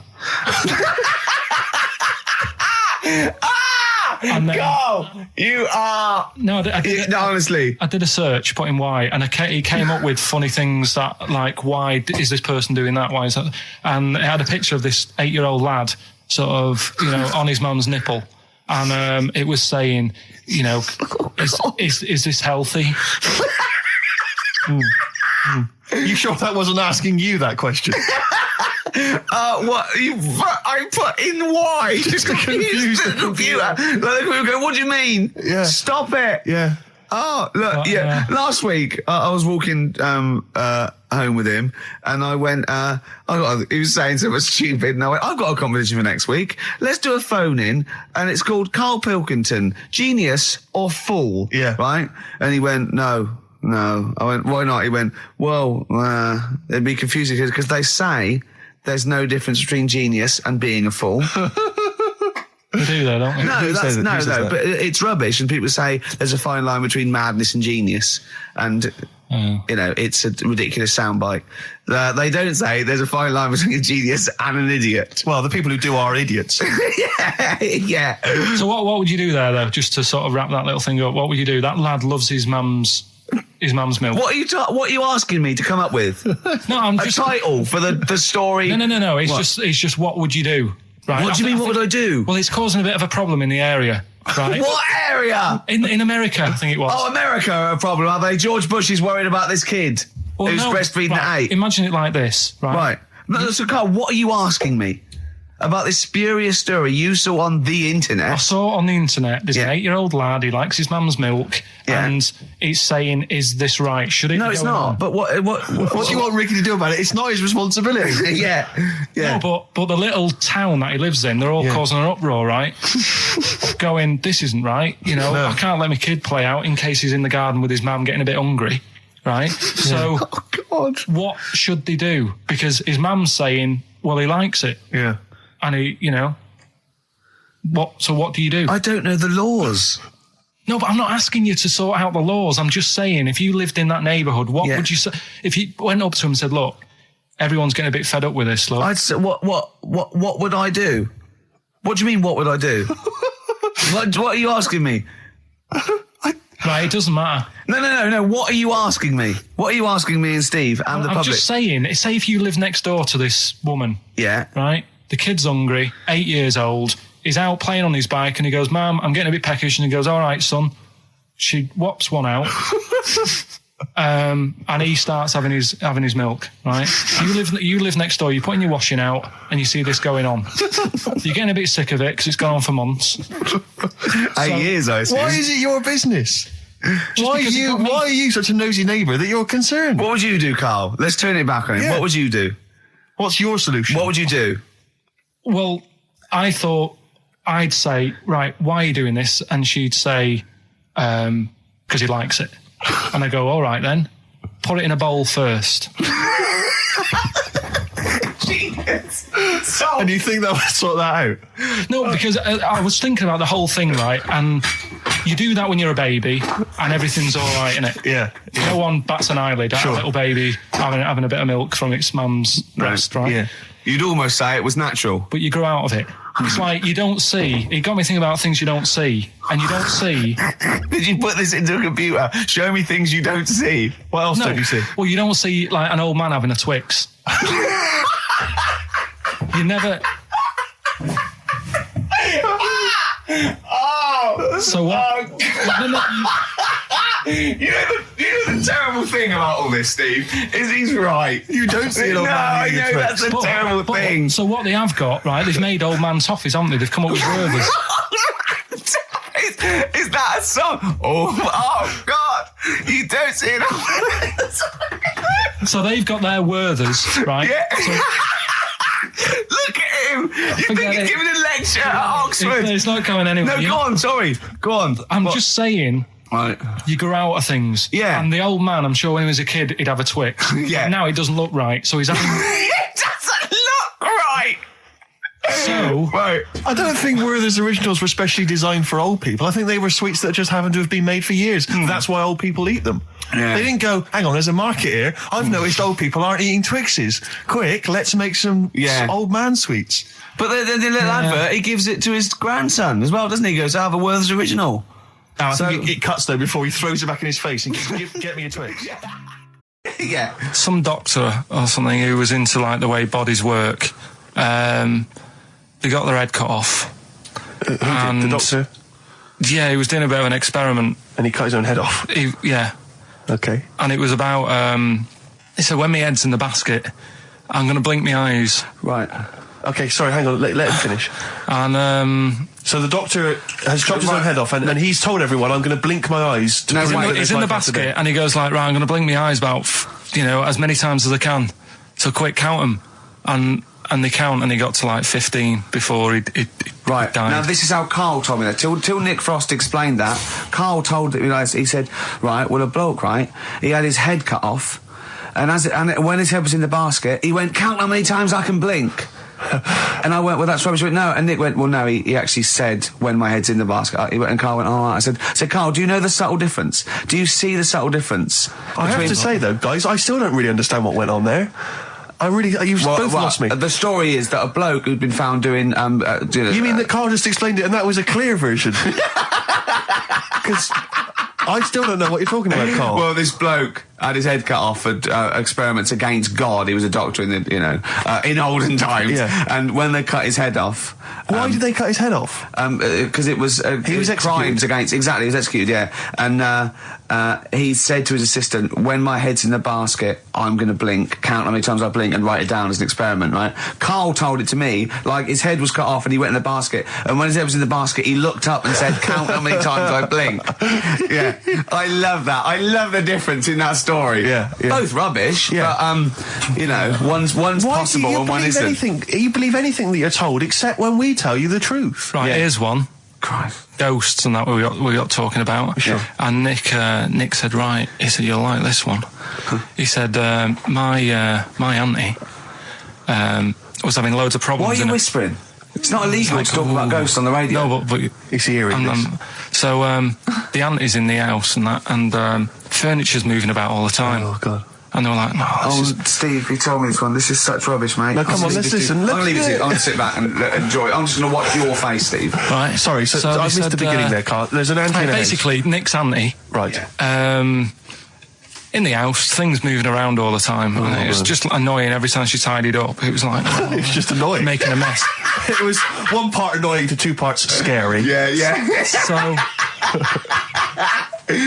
stuff was moving around all the time, and they said, right, we need an housekeeper. Rather than having the house a mess, until we sort this out. I've got the vicar coming round. Stop moving stuff around. Oh, yeah, go on. They said That shouldn't be in the pants drawer. let's put all the furniture in one room, right? Right. So just have one room that's a mess, and have all the others empty.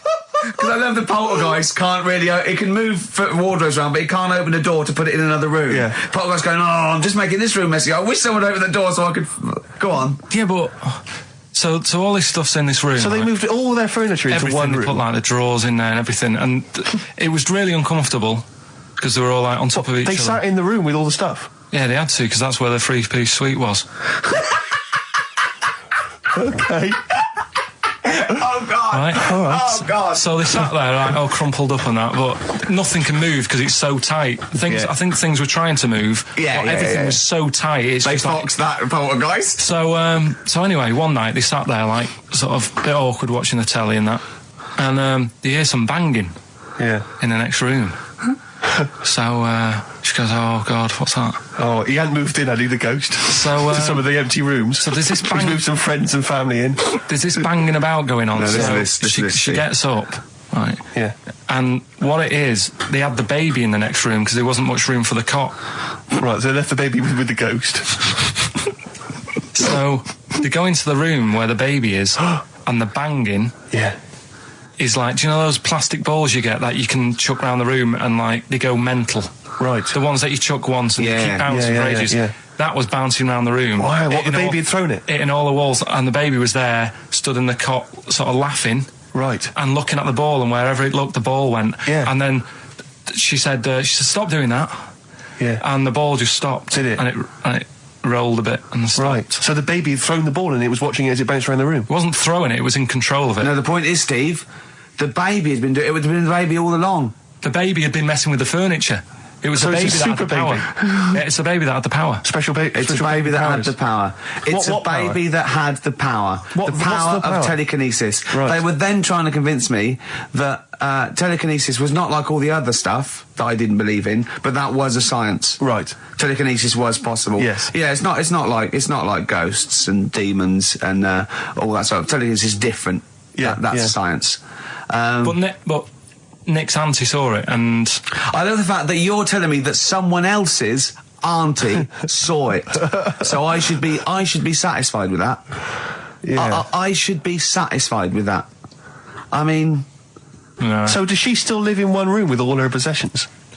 No, I think the baby grew out of it. Apparently, it grew the up. baby grew out of it. So it doesn't use its telekinesis powers anymore? Well, no, it's like in Carrie, innit? She was upset for a bit, and then she got over it. Okay, I'm just going to say one thing, Karl. That was a film. Do you want to play a record or? Can I just tell you a story that Karl told me a couple of weeks ago? Is this another ghost story? Another spooky story? Yeah. I called him out. I was, what are you doing? He said, I've just been reading ghost stories again.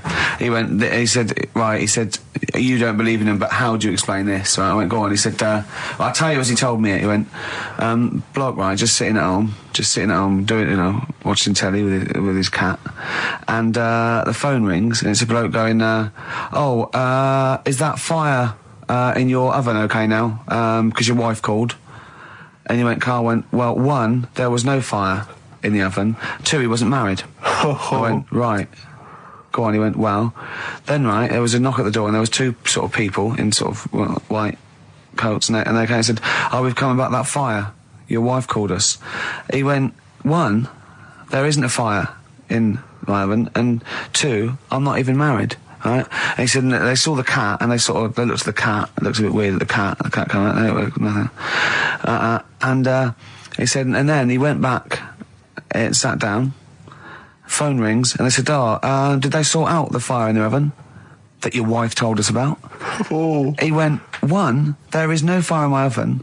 2, I haven't got a wife. And Karl went, what do you think of that? I went, that's not it. He went, yeah. I went, that's the end of the story. What?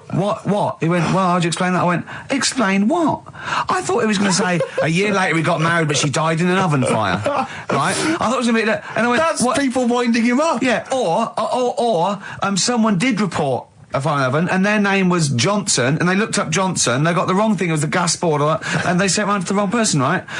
You know, he went, yeah. I said, I explained it to him, he went, yeah. Why did they look at the cat funny? Oh, man alive, Karl.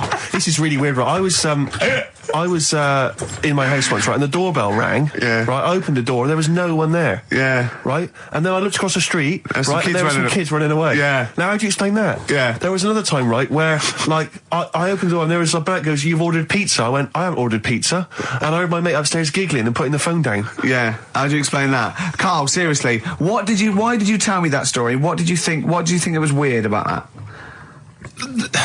The fact that it was 3 different people. Is this all the information? Is that the entire story? It was 3 different people. Did you fall asleep and not read the end? A fire that didn't happen, about a wife that didn't exist, and a cat that didn't look happy.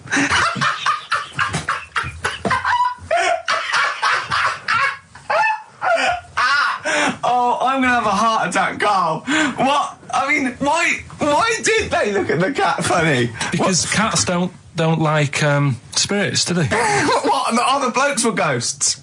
Yeah. Yeah, that's it. So these are kind of beetle about type ghosts. These are ghosts who walk the earth as the undead, just winding people up slightly. That's lovely. That is lovely. Seriously, and a cat that did not look happy. But seriously, why would ghosts wander around just like winding people up? Oh, maybe something did happen there years ago.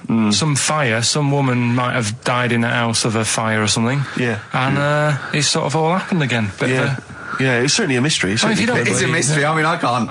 What's this book you were reading? You were reading a book, which is interesting enough. It was the Fortean Times. Oh, Karl. Yeah.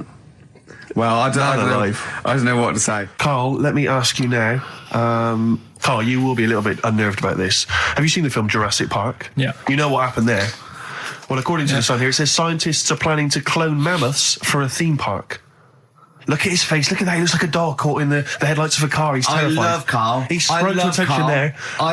Is that the best news you could have? Man moths.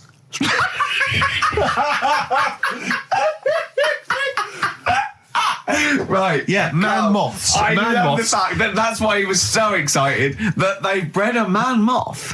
What is this? Yeah, it's a human being that hides in your wardrobe and eats an entire jacket in a day. Yeah. What do you mean, man moths? Mammoths. Mammoth, the big hairy cow from the Ice Age. I mean, elephant. You're not so excited about that, then? You can take or leave bringing back mammoths to life, but a man moth... A man moth is a different matter. Oh. If we'd have never brought that up, he'd have gone and told someone now, yeah. You know, they've bred an half man, half moth. This is what we mean. That's how things start. This is what we mean when you hear these ghost stories. Are you slightly deaf? Is that it? When you hear these stories, is it... Karl, is English your first language? Are you actually foreign? Is that the thing? Yeah. Should we speak when we say foreign, we mean not of this planet. Yeah. Should we speak so? Would that be a help to you? No, go on. Next What do you one. make of that? Do you think that's good? Do you think that's good to bring back mammoths? Prehistoric animals. These giant elephants. They're slow, aren't they? It's not as if they're going to like get out and run fast and they can't capture them. They'd probably be a like fence, to be elephants, honest, aren't Carl. They'd probably be a fence. they? No, but I'm saying, but you're asking it as if like, oh, it could all go wrong, but it couldn't, could it? Well, Really? but the point was about Jurassic Park is they thought it wouldn't go wrong. They thought they had it all under Yeah, but control. that was And Have you learned dinosaurs. nothing from Jurassic Park, Carl? Dinosaurs would say, "Oh, think about it before you do it." But with a hairy elephant, it's not going to. not a concern for you. Would you go along to see him? Would you be interested in that? If it was in the area,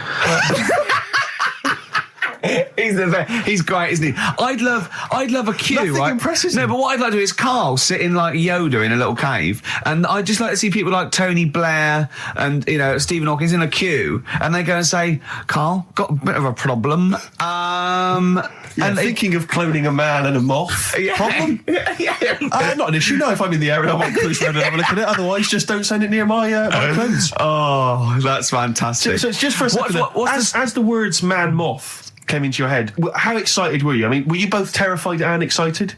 For the moment when you thought that they'd cloned a man and a moth? I pictured What kind of face did he have? Did he have the moth's head, or was it a man's head? just a little man head. Right. What was his face? What did it look like? He just was like a bit shocked. Perplexed. Yeah. So it was like he'd been grafted onto the body of a moth without his consent. And when he was asleep, he'd woken up. he just went in to have a goiter removed, and they said, "We've He replaced woke your up with goiter with the body of a giant moth." Yeah. Is that all right, Mr. Jenkins? So he had the head of a little. Was it a little boy or a man? Little man, Right. Okay. and he's just bumping into a lamp. Just running into the. If you went into hospital and they'd done something, what's the worst thing they do, right? What would you rather have done, right? You wake up and you've got lobster claws for hands. Right. You wake up and you've got duck's feet. Or you wake up and you've got one horn coming out of your head. The worst thing, Yeah. probably the horn coming out of my head. Why? Get in the way. That'd be useful, wouldn't it, in fights and stuff? And for like parties, people would play Well, I suppose quoits. the lobster claws would also be quite handy there. Well, listen, I'm a big fan of that TV show. It's on digital TV. A lot of people won't have it, but Inside the Actor's Studio with James Lipton. Yeah. And he interviews lots of big Hollywood stars, and he always asks them these same questions at the end. Can I just run a few of them past you? Go on. Okay. So, if you could do any other profession other than the one you do now, what profession would you do? Can you just change that to apart from a paper round? Apart from a paper round. Oh. If you do any other okay. profession, Carl. And it doesn't matter about like. Doesn't matter if you've got the skills or anything. In an ideal world, if you had the ability. Well, I think I'm about to buy somewhere, so I reckon something, using tools and like doing a bit of plumbing and that. So a plumber. Well, sort of an all-rounder. Right. A handyman. Well, yeah. Yeah. I think, you don't get paid that much, but it's useful, isn't it? So. But you get your own show, couldn't you, with Carol Smiley eventually? Well, all that, but the money that you don't make, you save by not having to pay someone else to do the chores. Do you know what I mean? I don't know what that sentence meant. Right. No. A plumber, how much is the average plumber on? The money you don't make, you save on not getting someone else to do it. No, just think of that. No, look, break that sentence down. Are there any... Sorry, Rick, but people who live in glass houses. Yeah. Anyway, let's just go back to Lipton quickly. We've got a couple to get through here. So, your favourite noise or sound? Favourite sound or noise? Oh, Is it me? no. It's not me. Hang on a minute. It's not me. Are you sure it's not me, Carl? I like Elvis. Noise. Elvis. Elvis. In the ghetto. The sound of Elvis. Elvis in the Ghetto. Brilliant. Okay. Yeah. And your least favourite noise or sound? I don't think it should really be records and music. Noises, things that you hear at home or whatever. Maybe like a sound of a The least favourite noise? least favourite. The sound of... Probably like The sound of ghosts? fire engines and that. Right. That's annoying. Except if your house was on fire, presumably. I think it's a bit unnecessary. You think they're just doing it to wind people up? I live on like a busy street and it's happening all the time, and it is like just sort of have a blast of it and people will hear it. You don't have to keep it going. Yeah, Sure. Sure. So that is pretty annoying. And if heaven exists, Carl, when you get to the pearly gates, what would you like God to say to you as he welcomes you into heaven? What would you like God to say to you? Who asks these? What show's this? It's a programme where celebrities are interviewed by a guy, an American interviewer, and he always asks these questions at the very end. What would I say to God? What would you say to God if you believed in heaven, and if heaven exists, when you eventually go up to heaven and you're welcomed in through the gates in by your God? Parker and your Stussy t-shirt and your... What do you want God to say to you as he welcomes you in? Say, you alright? Don't know, just be friendly.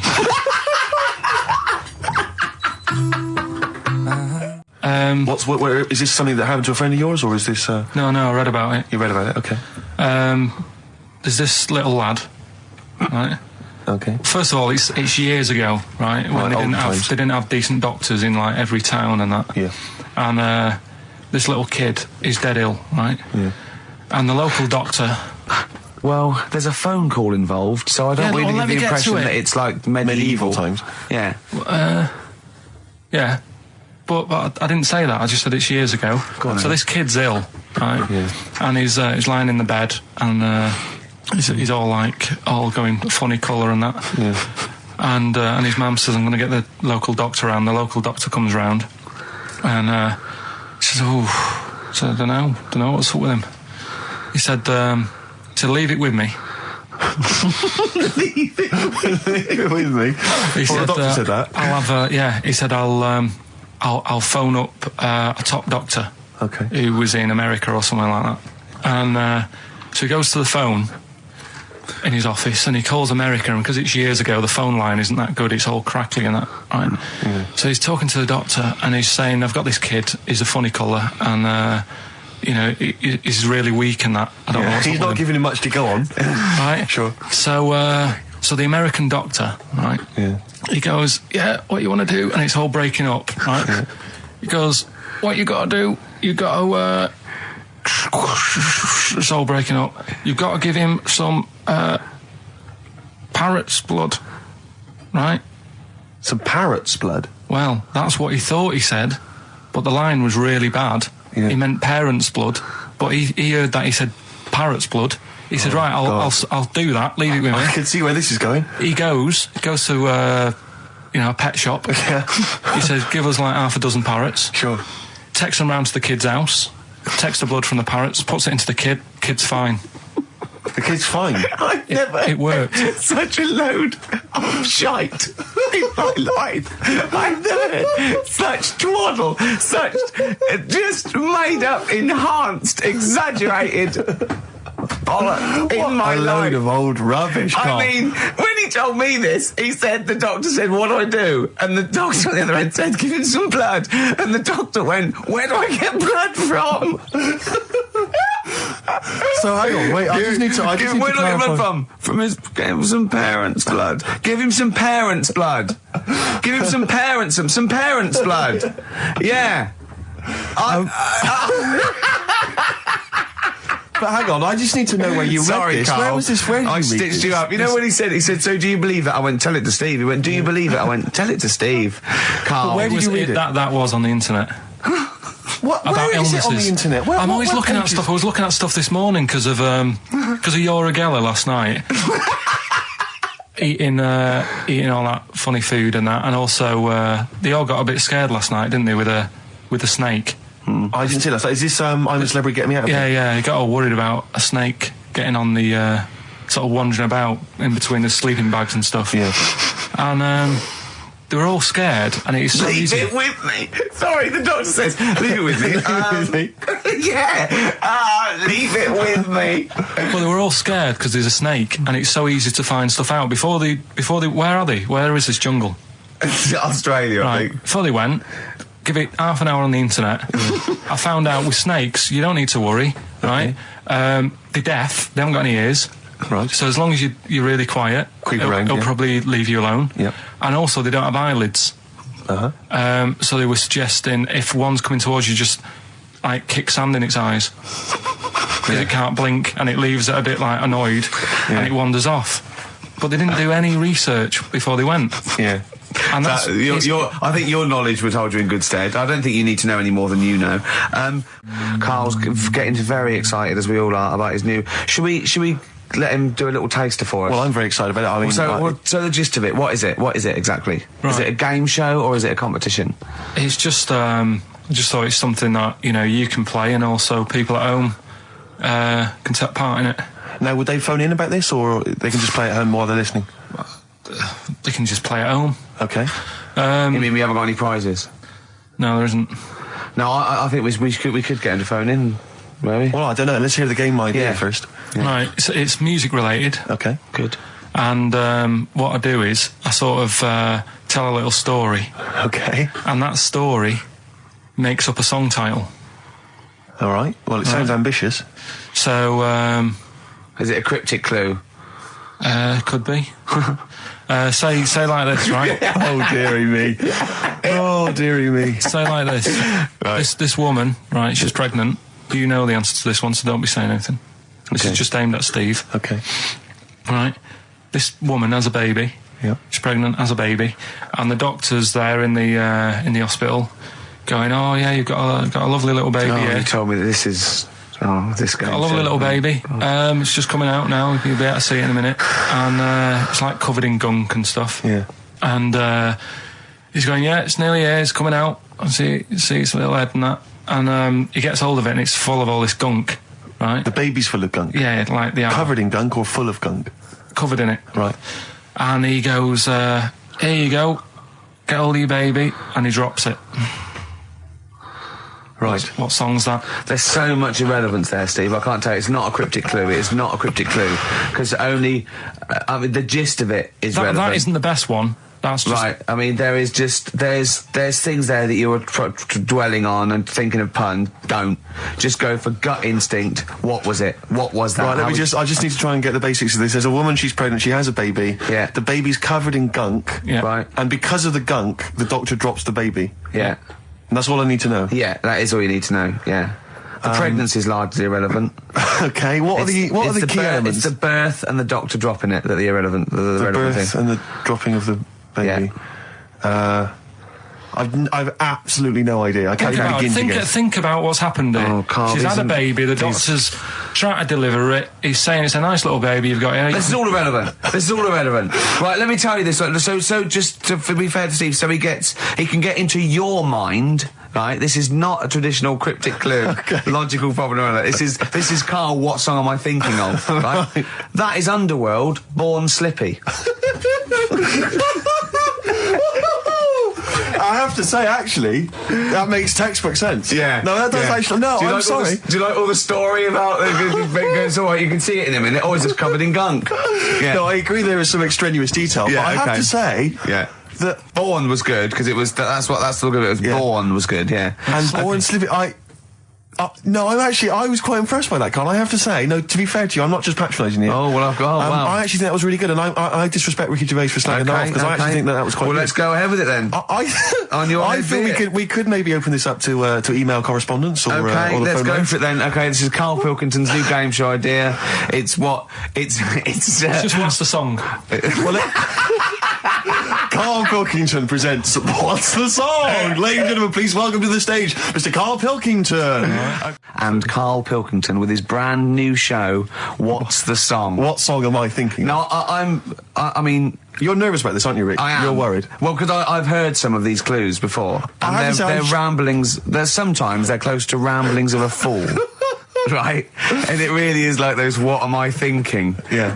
I don't know though, I actually was genuinely impressed by Born Slippy. I have to give him the benefit That's of one the of the doubt better ones. Because that was short, sweet, and it worked. Some of these, you say they're not going to be quite as pissy. Some of them are like Emily Bronte novels. Now listen, we're just going to go for it then. You do it, and we'll just get people to call up because I want to see the general public's confusion trying to work out. Well, why don't you give us your next clue, and then we'll play a track, and then we'll hopefully have people on the line after the track to try and answer it, and you can recap briefly. So give us your clue now for what song am I thinking of? Right, this one. It's about a woman. And she's just normal, nothing wrong with her, or so she thinks, right? But there's the twist. Is this like the Tales of the Unexpected? And she's got like, she's got her mates and she's having a normal life, having a good time and that. And then this thing happens, right? And she starts to stink. And she can't have a bath. right? And she really wants to have a bath. She's dead sweaty and stuff. She's going about her daily stuff. She can do everything else normal. She can eat, she can talk, everything. But for some reason, she can't have a bath. Is there a coal mining husband in the bath? Yeah. Is this born stinky? She can't have a bath. So a woman can't have a bath. Yeah. Even the rest of her Or a life. shower. She can't. Okay, leave it there, Rick. Don't try and guess. It's not for us to guess. The general public can phone up and ask questions, so I just I'm go not sure for they it. can they? I think so. Otherwise, we don't want just people just phoning Well, up and I'll tell getting you what, it. why about this? Why don't they can ask one question? Yeah. They can ask one question of Karl, then they have to make a guess. Okay. 08700 800 1234. Have we got someone on the line now? We'll just go. Let's do it. Let's go for one. Let's go for one. This I'm is excited. edgy radio. This is Letting Karl dynamite stuff. Right, live. Go on. Hello, XFM. Hello, I'm ringing about what's the song? Absolutely. What do you think? Well, I'm going for Dirty Diana. Dirty Diana. See, that works. That's a great guess. It does. Yeah, but it doesn't work because why can't she have a bath? Okay, so the answer is in I was there. going to ask you. Well, that's your one question. That'd be the answer. That would be the answer, I'm afraid. What was your name? Shelley. Shelley, thanks very much. Shelley, I'm afraid I should tell you that, that you should never take this personally because no one can really get into the mind of Karl. So don't beat yourself up about this. I don't expect anyone to get these clues. No. So well done. That good is guess. a fine guess. A strong Thank you. guess. Thank you. Okay. Anyone else there? Let's hello, XFM. Who's that on the line? It's Chris. Hello, Chris. A question for Karl? Before you give us your guess? I haven't thought of a really good question or anything yet. You just want to go for the guess?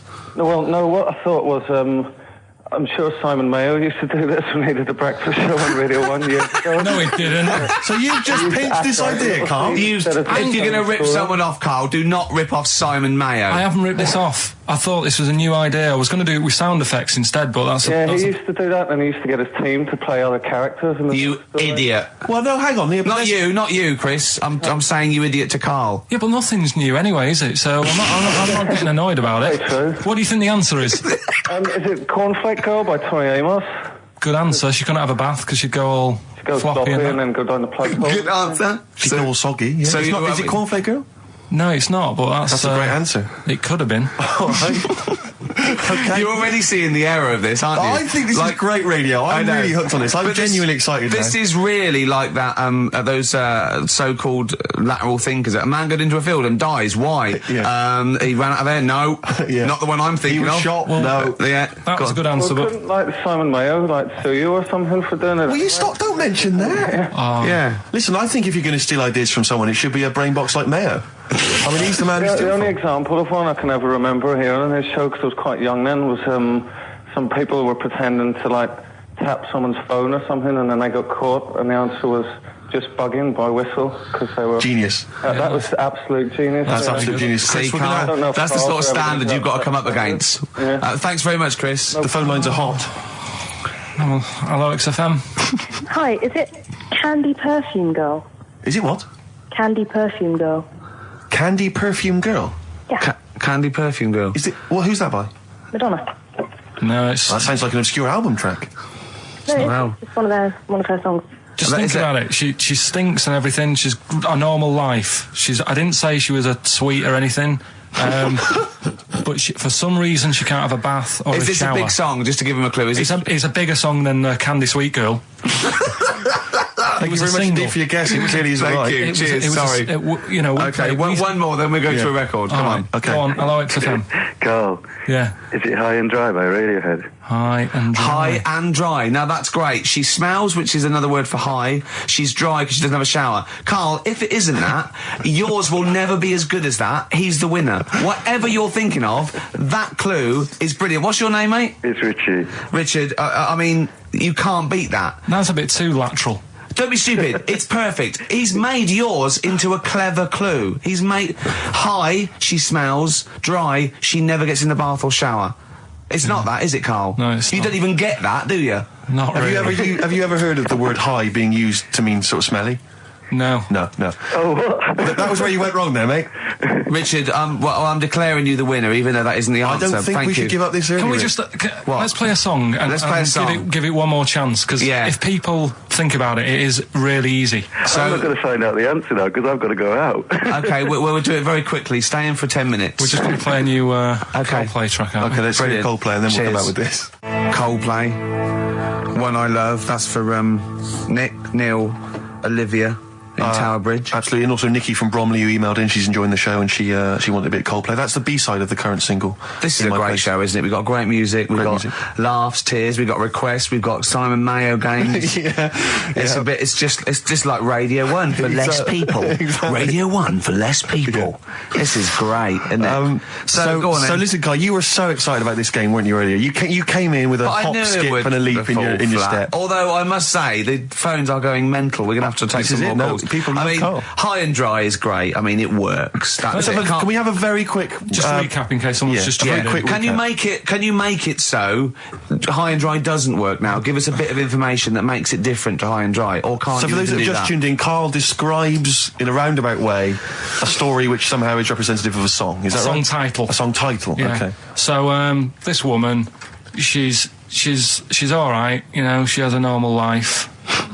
Pretty much. Kind of. Yeah. There's probably a few things actually that she can't do thinking about it. But the main problem would be having a wash or having a bath or having a shower. Yeah. Maybe going for a swim thinking about it. Right. I think water is the clue, isn't it? That's the clue.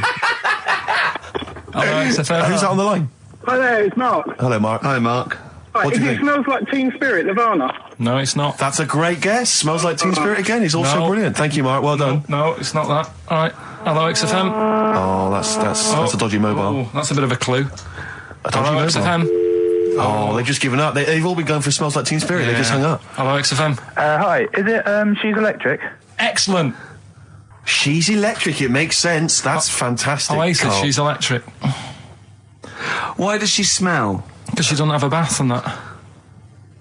Because she can't have a bath or a shower. What's your name? Neil. Neil got it. Neil got it. So, did you get it straight away? No, only during the song. A process of elimination from all the other wrong answers. Yeah, basically. So, She's Electric. Rick, I have to say, you're holding your head in your hands, and it looks like you want to shoot off. But I have to say, I thought that was quite good. I genuinely thought that was quite good. But it's not a cryptic clue, is it? Because it's not. She smells. There's a few things you can't do. She's electric. yeah, but do you understand what I'm getting at? She's electric. I always understand what you're getting at, Karl. That's never been a problem in the years I've known you. Neil got it. Yeah. I have to say, Rick, I think you're down on this idea. I could definitely see that ITV1 replacing I'm a Celebrity, Get Me Out of Here. Karl Pilkington hosting. Simon Mayo on the phone. Exactly. To the lawyers.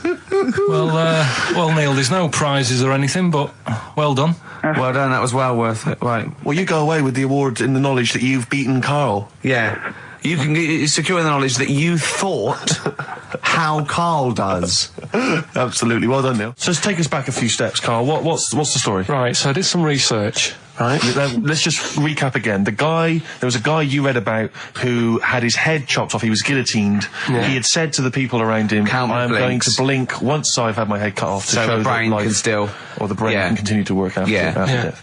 Okay, so we queried that. So you weren't having any of it? Well, no, possibly for a few seconds till the oxygen stops being fed to the cells because the blood has drained away. But, nothing spectacular. So go on. Well, along the similar sort of lines, right? This is quite a few years ago. This fella sort of upset the royal family doing something. Right, so they said this isn't good. It wasn't Ben Out under that Jubilee thing, was it? I can't remember what it was. And they said, right, that was terrible. We're gonna cut your head off. You gotta show people that you can't be doing what you've been doing. What was this? The 1970s? What you said a couple of years ago? You mean maybe sort of? Was it the olden days when the phones weren't very good? Ages ago. Yeah, ages ago, sure. So yeah, fair enough. Yeah. So very philosophical. Yeah, imagine that when you watching this. This was literally ages ago. Yeah, exactly. Yeah, Simon Sharma's History of Britain. Yeah. Oh, and even before that, which is yonks before, when it was all mental and different. Sorry, Karl, go on. So he's having his head cut off, and he's resigned to it. It's the day before. He's kind of got it into his head now that I'm not going to have my head much longer. Sure. So he said, let's make use of this. Yeah. He said, I wonder how long the body can stay alive without my head on it, right? So they were like, oh, I don't know. So, Hoover. So the jailers? Whoever he was asking. These jailers with one eye. Yeah. Get out, pal. So he said, no, wait a minute, I've got an interesting scientific experiment, jailer. Well, fair enough. What is it? So, he said, what I want to do, right, he said, you know, surely it's my last right. You know, I'm gonna be dead tomorrow. Sure. So, let's do a test. He didn't draw it out this long, did he? Yeah, he said, let's test this out. You know, he said, do us a favour. He said, you know, it's my last day. What I want you to do is, you're gonna cut my head off. Let's put a white line on the floor. Right. And see if, you know, because there's no point asking how far he can sort of walk without an head if there isn't a line, because you don't know what to count. Do you know what I mean? If he loses his head and he's running around all over the place, you can't really count That's that. not impressive enough, yeah. So they said, let's make a white line. Sure. Yeah. Who said this? He did or they did?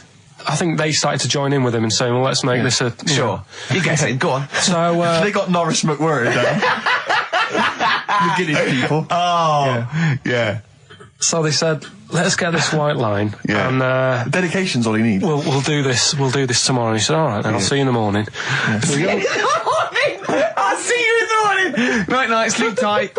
Bye. I love the fact that Karl knows exactly what was said. That's beautiful. Yeah. He doesn't know the story or what order it is in or when but it he knows was. exactly what was said. But he knows the introduction. All right then, see you in the morning. Bye, little kissy. Oh, I'm not like that. Oh, you joker. Don't let the bed bugs fly. Yeah. Anyway.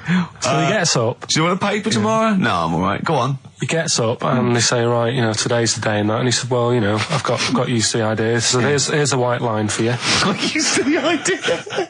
Go on. So they go, right, are you ready then? And he said, I go on. And they cut his head off. And the body walked 32 steps without a head. Wow. 32 steps. Incredible.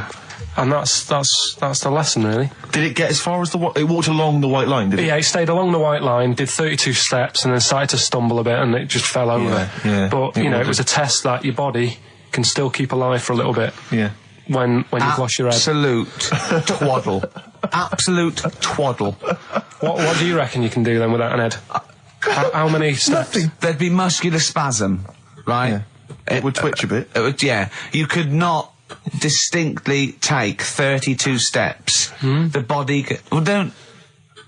Yeah. Is the doctor still on the line? Yeah. The fellow that bought 6 parrots. Yeah. And, you know, you could have got 32 steps. Right, so A you don't beheaded believe man that. doing a bit of line dancing. Right, you don't believe that, but something that you do believe that a cockroach can live a week without an head. It can. Slightly different kettle of fish there. Why? Wow, insect to human is what I'm thinking. Yeah, that difference. There's not that much difference in Well, of some course there insects. Do you know that a snake has a heart and lungs and kidneys and stuff? Go on. No, well, I'm just saying. So? You're making out as if like they're a totally different like Species. I am making that up. I mean, call me old-fashioned. Do you know what you're talking about? I don't want you embarrassing yourself, Rick. Yeah, I am suggesting they're totally different beings. Yeah, that is. Yeah. Now, Karl, the cockroach is a very different thing. The interesting there is that it lives without its head, because a lot of it's on. There's some of them are phototropic, chemotropic. Some of them just literally have irritation and muscle memory. I mean, they do have a central nervous system, but it's very different. So if you lose the head, it bypasses a lot of that anyway. All this is running around. The reason it dies is because it can't take on water. But it's very different to a man, right, having consciousness and then losing that, and the body still going, no, I think I remember what I was going to do here. Yeah, so I'm going to carefully walk line. 32 steps along this white line.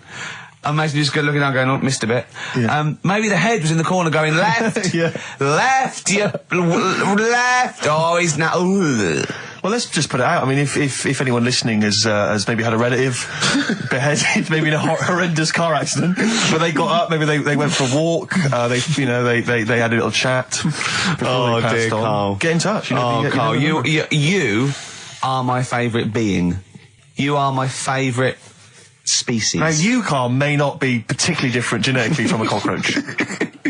You are, why can generally cockroaches do that? Why whoever made them went... Let's play a record. Do you know what, when I told him this fact, I send him little facts on text messages just to inflame his, interest. I just sent him a cockroach can live 9 days without its head. He texted back, what's the point of that? Yeah. What's the point of They're that? not doing experiments, these cockroaches. He's a boring last week to have. And he went, and on top of all that, you're thirsty. So it's the worst week of your life, isn't it? That week without your head. Play a record. Carl. Competition time next. Oh. Look at his little face. Look at his little You've not heard face. Carl's competition. Oh, he could do with that, Ned. You've got a real problem with Rick Waller, haven't you? He turns my stomach. I know, but don't... Because he's arrogant as well, though. Exactly. That's the problem. Don't explain to people that... No, he is a bit arrogant. It's his whole thing, that it's the whole package, so to speak, that you don't Well, there's another thing in this quote, because it's not just the fact that he eats too much. He tried, apparently, to lose some weight, and he said, the first month I lost 11 pounds, the next I lost a stone, but in the third my body did somersaults and I put on 9 pounds. I had a slip up. I can't say when, why or how, but it just sneaked up on me. Yeah. I don't believe it. Yeah. Don't believe it just sneaked up on me. That body's never done a somersault in its life. No. It just sneaked up on him. Me, yeah. It was the cakes again. Yeah. It was the same old cakes as before. It was exactly the same problem. Sleep eating. Yeah. It's called. It was the KFC bucket again. It was the family-sized KFC bucket for breakfast. Dear. Poor man. The other thing is that I don't think that's a very good shock tactic for a doctor to tell a 20-something, well, to be honest, you've got 20 years to live. Yeah. That's not... and when I was 20... The thought of dying at 40 was fine. Yeah. I didn't want to live to 40. I just thought, what can you do when you're 40? Yeah. Just laying around doing nothing. Eating cheese. And then you got there and you discovered... No, but someone sent me... Sophie here sent me something and she says, I realise you're not Graham Norton, but I had to send you this. And she sent me the top of a little cream cheesy thing. And it's the brand name is Gervais. How odd that is. Have you been... They've named a cheese after you. I think it's a big French company, and this is from the Czech Republic. It's all over Europe, and so that would be a dream come true, wouldn't it? If they named a cheese after you. No, I think it's probably ancestors, and so cheese is in my blood. Sure, quite literally. It literally is. Yeah. Another heavy Friday night, was it? It comes out of pores like those Play-Doh things. Yeah. I can squeeze out different shapes. Jane, bring the Stilton in. It's Friday night. This isn't fried. Exactly. But yeah, so we can't really have a go at Rick Waller. I eat too much, but you're not big. I mean, one of the other contestants on the Fat Club, Celebrity Fat Club, is another one is Jono Coleman. Oh, we love Jono. Now Jono, I don't know, you know Jono. He's that guy who does. He used to be on TV, and I think he does a breakfast show on a rival station, doesn't he? He's happy, isn't he? He's so trivia, and he's a really nice bloke, Jono. But it's funny because he does a breakfast show on Heart, which is wrecking his own. There's a bit of irony. Oh, I love Karl. Thanks, Karl. Do you know what I mean? Yeah, I love you. I can see where you're coming from. Yeah, that's good. But we've met Jono a couple of times. We saw him at a couple of, not wishing to say not to show off, but a couple of awards dues. Yeah, like that's showing off. But like people would have seen dead there. Well, yeah, but we went to one where everyone was in like tuxedos or suits and ties. Not Jono. Jono was wearing a pair of Bermuda shorts, big Bermuda shorts, knee-length Bermuda shorts with just these little. But I saw him again another time, and he had shorts on at a similar event, and I've seen him since in the street, and he's all. I'm wondering if he can wear trousers. I don't think he can actually wear trousers. I don't know if there's a medical reason for that, whether he's just, his legs are too fat. I think the material is a waste of money. I think it's just that you can get shorts that big and they're comfortable, and, I mean, to be quite honest, I don't want to squeeze into a tuxedo anyway. So, if you can go, I'd love to turn up those things in Bermuda shorts. Well, of course. Flip-flops. But do you think he started off by wearing, maybe he just had the upper half was a tuxedo with the tie and then the shorts and the shorts underneath, and he would just have to come in, kind of sneak behind, a sideboard. Potted plant. Or a potted plant, or bring his kids ahead of him. Yeah. You are wearing trousers, aren't you? You're wearing trousers. Of course I am, yeah. In you go. Kids move a bit. Well, no. Exactly. Of course I'm wearing trousers. Why would I? Wearing trousers. And they just thought, this isn't fooling anyone. So now I'm going to make a wacky effort to sort of, The next stone is, I've heard he's going in a grass skirt and a garland around his, and he's going to come in limboing. But you did ask if you could go to the BAFTAs in a dressing gown, didn't you? Just for ease. Yeah. But, right, is this talking about diets and stuff, right? Go on. They've come up with a drug that, they tested it out on a mouse, right? They said, it's a problem that weight is a big issue in the world, and, a lot of people are depressed, and that, probably like Rick Waller. Well, I'm depressed looking at Rick Waller. Well, Oh. I mean, you could sort out Rick by, Jono is an old man, he's got loads of money. He's not old. No, but he's getting on a bit, right? He's about my age. Hang on a minute. What I mean is he does his own shopping, right? So I bet it's hard. What do you mean? Because he's like, how old is he? 35. Right? He's got loads of money, he does his own shopping, so when he goes to the supermarket and he passes, the sponge cake section, it must be tough when you've got loads of money to burn that you go, just one more. Yeah. One more. Look, so we are getting close to libel here, I think. No, but I'm saying how it is, because Right. I've tried, like, losing a little bit of weight. Have you? And it is difficult when you're in Waitrose and you see a little chocolate muffin and you think, well, one more and I'll do without... Do you like a little chocolate muffin now and again? Yeah, right. Is that your favourite thing? So the thing is... Let him finish his point. So the thing is, right, now with Rick, he lives at home with his mum, so why doesn't his mum just say, I'm going to buy less this week, and if you eat it all, you're not getting any more? Yeah. That's all that... Does he live Short, with his mum? sharp shot. I bet he does. So you don't actually know if this is true or not? No, but anyway, right, so this drug they've come up with... They've tested this on mice, haven't they? They've tested I'm worried if they haven't tested it on mice. Thank God for that. It's definitely been tested on mice. Definitely. They fed a mouse a load of cake. Yeah. Right?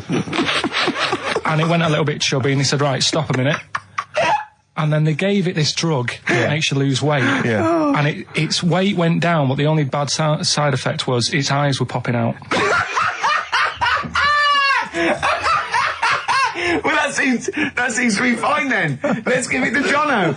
There doesn't seem to be any problem. Oh, let's Rick should get some of that. Yes, truth, Doc, look at these. Oh, Jesus, Jono, your eyes are popping out. That happened to the mice. Sorry? That happened to the mice. But what do you mean? That's the option.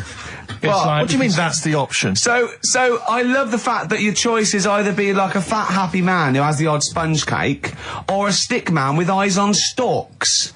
I mean, Steve's chosen that. All right, calm down. I thought we were slagging off Rick Waller and fat people. Sorry, Let's mate. have a go at the fat people before we start on me, really. Yeah, no, I didn't. I forgot. I mean, it's like... Yeah. Because I've got some issues, and body issues. I know. But Rick Waller's grotesque, you know. Yeah, sorry about I'm that. just a little bit weird. I mean, do you know what I mean? Yeah, should we play a song? And Well, I'm just a little bit offended. That's upsetting. I woke up this morning, Feeling fine. it's not a blues song, and I turned my phone on, and it was from Karl, and it went, forget it, I've made my mind up. And I thought, Wow. what is that? And I Forget phoned him. it, I've made my mind. Yeah, I went, Karl, what is it? He went, oh no, it's about the text I sent you last night. I went, well, what was it? I just got this text. He went, I was just wondering, I was thinking last night. He said, supposing you had to have your hands removed. Sure. Right? And the doctor said, well, you can either have them stay like that with stumps, or I can sew feet there. What would you have? And I was bleary-eyed, and I went, the stumps? He went, yeah. I went, all right? He went, yeah. And then what was his follow-up text to that? And then I got the text, it was obviously before it, and it went, and it was like quite serious. What would you do if surgery don't do with your hands? Would you have stumps or the feet? Right? Now the way, when I said he's made his mind up, and I went the stumps, he went, yeah. I think secretly he decided on the feet, but was too embarrassed to tell me. There's a little bit of what would you do? Because But why did you think of this? Why did you think of this? Girlfriend's away, right? Yeah, no, that's not why you start thinking bizarre I'll tell surgery you now, devices. right? I'll let you into my little mind, right? Last night, I had some beans on toast, right? She was away. It's good already. She was away, she had some beans on toast, she went wild. Yeah. Right? Now, I was stood up, I live on on a high street, right? So I'm washing up, I'm looking out the window. First thing that had me attention is, I can look into other people's flats, right? Yeah. And it was weird how all these different lives were going on, I was watching them, and everybody had the telly on and was watching Volcano, right? Which was on last night. Right. And I thought, oh, that's weird, right? I can see them all watching it. And it was like a little Chinese lad who was dancing around in some underpants. Yeah. And then there's a little old woman who lives downstairs who was reading a book, and she's always reading a book every night. And it's like, I have a better life than her. And then there's like some sort of bouncer who's always getting ready to go out late at night with all the black on. He looks like a bouncer. So I was watching all this life going on. I thought, did you witness a murder while you were doing this? Yeah. It was like that sort of Sliver film where that bloke had loads of tellies watching people's lives. So that was going on in my mind. And then I was washing up, and I picked up the plate, and I thought, oh, it's amazing, isn't it? The human body, the way you can just sort of, you know, I want to pick that up, and you do. Yes. And the way your hands work, right? Yeah. You've got 5 little digits, but it's just the right amount to do to do what you've got to do, right? So I'm cleaning the plate. Sorry, Karl. Stop. It's just the right amount. Might be one of the most genius things I've ever heard said. I would love David Attenborough to phone you up and say, Carl, how do I word this about the evolution of the mammalian front limb? Just go, I'll just say it's the right amount. But it is. It is. One Of course extra it would is. get in the way. Yeah. And one less would just make it that little bit more tricky when picking up a bit of a slippery dish. Sure, or buying gloves. Yeah. A slippery dish. So then I was thinking, imagine like going to the doctors and he's saying, yeah, everything's all right, your heart's good and everything, but Your art's good? What, your Larry's, or...? yeah, your heart, you're in good form and whatever. Sure. Yeah, it's good news. You know, I had Giano in earlier. He's not looking good. Yeah. I had Fat Swaller. But you're all right. But your hands need to come off. Right. Blimey. But That's bad. Like, I get a second opinion initially. But a better good news, I've got a nice pair of feet I can sort you out with. Yeah. And he puts them on, and then I was thinking, right, first of all, washing up, what would that be like? I thought, Steve. that'd be tricky. Yeah. And then the second thing was, it'd probably ruin the sort of the shape of your jumper. Because you have to keep putting the feet through there. Yeah. And then I thought, but I could still cycle in Okay. to work. You could run in. Well, that's the thing. You'd be really fast. Well, that's what I was thinking. I thought I could still cycle because I could balance, and then I thought, but the only thing is I probably couldn't pull the brakes. Because of the little short things. Yeah. And then, like you, I thought, but then again, you're running in half the time. So that's what was going on in last night. Right. That's what I was thinking about. Did you How have long did this take? Well, how long does it take to wash up? Right. Because I imagine you just being there for, like, all night. Probably 25 minutes. How long did the little Chinese fella dance for in his pants? He's always doing it. Last night he was at it for like 10 minutes. Yeah. And his girlfriend never sits in the same room as him. She's always sat in the bedroom. She's going, you dance in pants again, I go in next door. Well, she was in the bedroom. She's always in the bedroom, sat on the floor, on the mobile phone. Right. All the time, yeah. It's weird how people's lives are just like, it's like that Groundhog Day thing. It's like, you know, he's jumping about in his underpants. The old woman's sat there reading a book. Yeah. And that's what got me thinking about my life. Do you think she ever Are goes... you sure she's not dead? Every time you look down there, she's just flicking through it. She's just reading this book. The pages never turn. She never seems to finish it. She never moves from her chair. Are you sure the Chinese Her girl's cats going... are dead around her. I'm going into next door again. That little round-headed the fella's smell. looking in. He's looking in at me. The bouncer goes, don't worry, love, I'll go and beat him up. But he's always true. getting ready. That's true. They see you staring at him, washing up, going, I could have feet here, and they get scared. The old woman's dead. Oh, Carl, dear. can you tell us roughly which neighbourhood you live in, so that we know? It's central. Central, is it? Yeah. Yeah. Wow, imagine if that little... Was he a Chinese fella, did you say? Yeah. Imagine if he was listening now. I'd love him to call in and explain these actions. Well, he might be on some other radio station talking about a lad who's always washing up and looking at his hands in a mysterious way.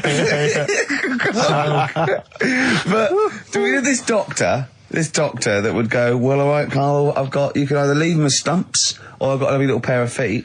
Why? I mean, I told Jane this, and Jane went, is that the only choice? You could say, could I have some dead man's hands? Have you got any? Where do you get the feet from? Can I have? What would you rather have then? Human feet or monkey paws? Well, I mean, that wasn't an option last night. That if the doctors said... No, it wasn't an option last night, but don't forget, it's in your head, Carl. This didn't happen. No, but I'm just saying, at the time, that's all the doctor had to offer. But you know, it's your head, you can go anywhere. No, it wasn't a real doctor to offer. It's in your head, you can go anywhere. You're not trapped. Yeah, but if you can do anything, then you'd say, we'll sort us out some other hands. Fair point. Let's play record. We gotta come back to this. It was my birthday, right? Went home after working with you a couple of Saturdays ago, right? Girlfriend was like, open your card. And I said, no, it's my birthday on Monday, I'll open it. You obey by the rules, certainly on birthdays. Birthday rule. Well, there's no point. Well, exactly. Chaos leads that way. Yeah, right, so... Not an anarchist, never has been. So anyway, she was kept going on, it was doing me head in, so I said, all right, I'll open it. Yeah. So I opened it, ticket fell out. Surprise holiday to one of the Canary Islands. So... And what was your reaction? I mean... First one was, we haven't got enough money. Right. For this, but I didn't want to ruin it, so No. So I didn't go on about that, and I said, "Oh, it'd be great."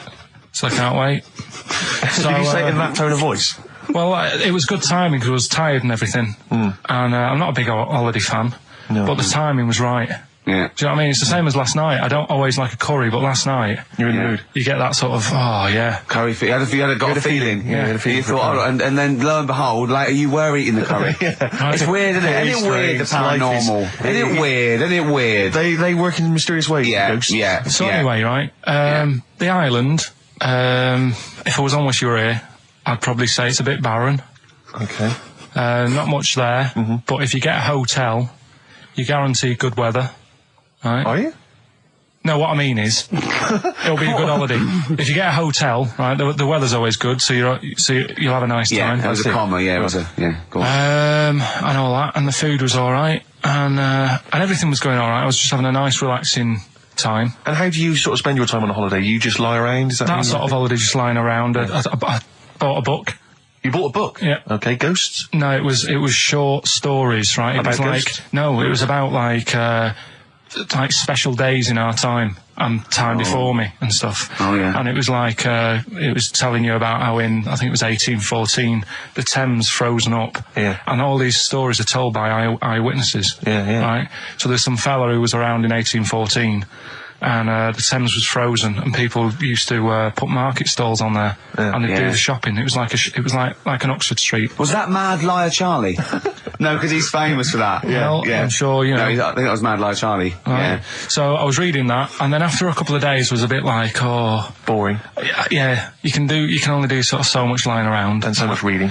So, Suzanne said, let's go on the beach, have a walk. You ain't gone on the beach? Where have you been up to this point then? In your room? No, just like around the pool, just relaxing and having a swim and that. Yeah.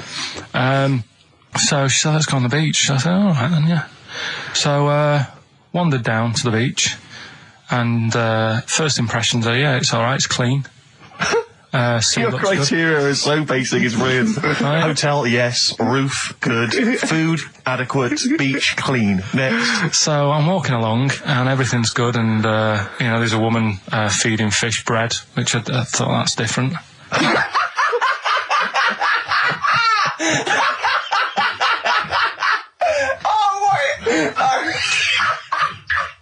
I love that. He likes originality. He loves a bit of originality. He was feeding fish bread? This woman was there, like, up to her knees in water. Yeah. And she was stood there. Was that a sea? Chucking, All right, good. chucking this bread, and I thought, what's she doing? And I stood there and watched for a minute, and there was little fish coming up, having the bread. I thought, So I carried on walking, and everything's going well, and then this fella comes towards me. Everything's going well.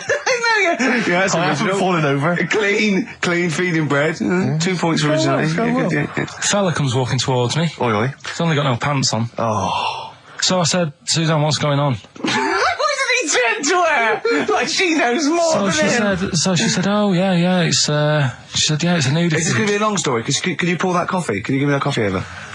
Sorry, this is really bad. Because he's poured... Thank you. Just amuse yourselves while we sort the coffee. Thank you very much. Dave, do you want I'll have a cup of coffee, Karl. Thanks, yeah, cheers. Cold. Right, good. Okay. So... Great. Thank you. So she said, yeah, it's a nudist beach. So I said, well, why, what? I said, we're all it's all mixed up. Normally on a nudist beach, it's a nudist beach and you don't go wandering on there when you get your clothes on and that. So it annoyed me a bit, because there wasn't any signs. So this fella's getting closer. Well, the knob out was a sign. Yeah. Right, so he's getting closer. And he walked past me. It was an old fella. And he walked past and he had a hat on and a little pipe. And a big rucksack on his back. Right, so he got me thinking... Not strictly naked. I'm walking along and I'm thinking... Right, why do people want to do this? So straight away, I wasn't on holiday anymore, because most of the time when I'm on holiday, I don't think about anything. Right? Your mind's a blank. I just switch off. Right? But all of a sudden, this has got in my head now, and I turn around to look at him, and... Check out his arse. And this bag, right, I swear, it was massive, right? What? You had a massive bag? The bag. His rucksack? His rucksack. Oh, right, okay. When he said there was an old couple coming towards me, I said, what was lower, the bloke's bollocks or the woman's tits? And he said, well, that was another point, she might as well have worn knickers. Because that's what he said to me. So you saw the bag. So it annoyed me, yeah, because the whole idea in it. This is what I think. I mean, I might be wrong, right? Might be wrong. Chances are You never have been. You never have been before. Being nudist, right? What's it all about? So I'll tell you on that point, Carl. Let's play a tune. Let's come back and we'll discuss. What are we going to play? We'll discuss that very issue. We've got some ideas. We did chat about this last week, Carl, in your absence. All right. Well, we'll play the choral. Okay, It's a good one. This. Yeah. Coral, Dreaming of You, on XFM 104.9. I'm Ricky Gervais, with me Steve Merchant and Karl Pilkington. If you just joined us, Carl is walking down the beach, and a man has just passed him with his knob out. Yeah, his testicles out and his huge bag, apparently. Right. Now, we'll sum this up, quick, because we did talk about it last week. You did call me and tell me some of these things, and we sort of mentioned it last week, but you just want to say just give us your thoughts on nudity. Well, what I don't understand is, right, nudity, I thought it was all about, sort of being free. Yeah. Natural, letting the breeze, blow around you and that. That's all I can think is of like the bonus of doing it. But you can get that by just having a pair of shorts on, right? Because I'm not one for getting my kit off. It's just something a bit weird about it, isn't it? Normally, if I go for a walk on the beach, I'll put a shirt on. Sure. But leave it unbuttoned. Yeah. Oh, right, yeah, tease the ladies, sure. Do you know what I mean? Yeah. But it just feels a bit weird. So it's best to cover your back anyway, because the sun and all good that. advice, yeah. But when I saw him, and I thought, well, right, is he doing it to sort of be free and be comfy and all that? And then I thought, but he's carrying a big bag, right? I've got a pair of shorts on, and I'm not looking at him thinking, I bet he's really comfy. Do you know what I mean? I wasn't going, I can't wait to get home and get my shorts off. They're really annoying me, these. So, and that's just it. I don't get what it's all about. Yeah. Sure. Yeah. Sure. Well, okay. Well, my advice to you is don't go to nudist beaches again. Well, I didn't go again. Got some new ideas for you. Go on. Well, they've all been blinders in the past. Go on. Did you do any competitions when I was away? I think we did, didn't we? Didn't we give away a DVD? Did we? Yeah, we did. Yeah, go on. Yeah, right. Go on. Anyway. Well, I thought some. This isn't like radio, is it? As we know it. This is just people talking. If the mic's on, it's luck. Yeah. If anyone's listening, I've no idea what they think of this show. It's not a show. Not in the traditional sense. No. Okay, then you're going to change with that, Karl. Because a show suggests a certain form of presentation. Yeah. A certain pride. And when we do present dare I say it, some planning. Yeah, and when we do, it's ruined by him pressing the wrong button. Yeah, but I've got some planning here. Go on then. Quizzes. What I did was, when I was on holiday, right, you said, come up with a new idea, right? So the best way of coming up with ideas is sort of thinking, sort of nicking a TV show name and then twisting it a bit. Yeah. So, or just rip off Simon Mayo's idea completely. That's good advice for anyone out there. I didn't. Yeah. If you're interested in ideas. See, Karl is presently running a course writing for TV. Yeah. And that's the lesson one, isn't it? Just rip something else off. Just do it and change the title slightly. Yeah. Well, go on. This one I haven't really got. I don't know what to do on the game, but I'm thinking strike it, Ricky. That's all you've got. That's what you've come up with. How long did that take? Through. What is that? I just thought it sounded a bit like Lucky. Forget that one then. Yeah, forget that one. Okay, yeah, well, no, good. No, we all have hits of this. Even Spielberg's, not all his films, can hit the. Go on. Right. No, okay, no, it's good. Go on. Yeah. Remember Big Brother? Yeah. Do I remember? Well, no, go on. Big Mother, right? You call in. If your mum's heavy, you win a CD. What do you mean? How can you prove that? All right, forget that. Right, ER. Here's one. Right, ER. Good one. No. Yeah. No. The Price is Right. Remember that? Yeah. Right. The Price is Ricky? No. The Rice is Right. And what I do, I read from an Indian menu and a Chinese menu. You tell me whether you have pilau or egg fried. He's a genius, isn't he? He really is a modern. That one. Go on then. Let's go into this one. Let's not cross this off right away. Go on then. What you read from what? Well, I'll get a couple of menus from like an Indian and a Chinese takeaway. Yeah. And I'll go like, chicken korma. Well, could I just suggest that as it's an Indian, it'll be pilau, and anything you read out that is... Yeah, but you don't know which one I'm reading from. What, the chicken korma's Indian, isn't it? Yeah, so you go pilau. But then Well, then you might as well say Indian or Chinese. No, because then the name wouldn't work. The rice is right. Okay, yeah, I forgot you was working for the title backwards, aren't you? Okay, yeah. Okay. I'm so confused. I don't know where I am or what day it is. A programme that they've been in on Channel 4, right? Can you cross that out? We're not doing The Rice Is Right I either. don't understand the Rice Is Right. No, go on. I'll tell you that later. We'll have a game in the office, right? A game that they've been in on Channel 4, but has got really big viewing figures. Well, obviously not. Right. Or they wouldn't be binning it. Go on. Do you know 15-1? Yeah. They're getting rid of that, right? Are they? I'm thinking 15 Taiwan. Get some items that are made in Taiwan, right? Get 15 items, and I say what they are, and then you go, oh, I bet it's the vase.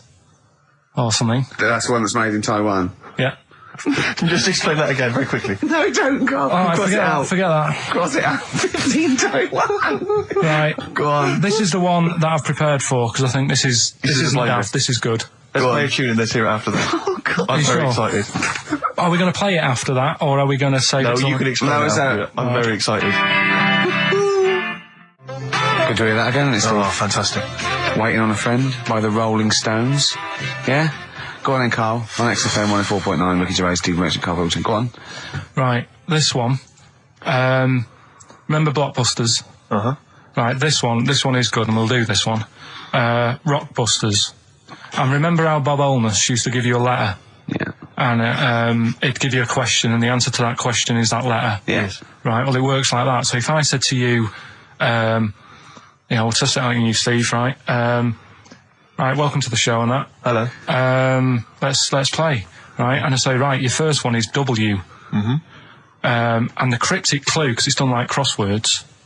Okay. So not quite like Blockbusters. Well, this young man prepared for his death. And it's a W, so the answer.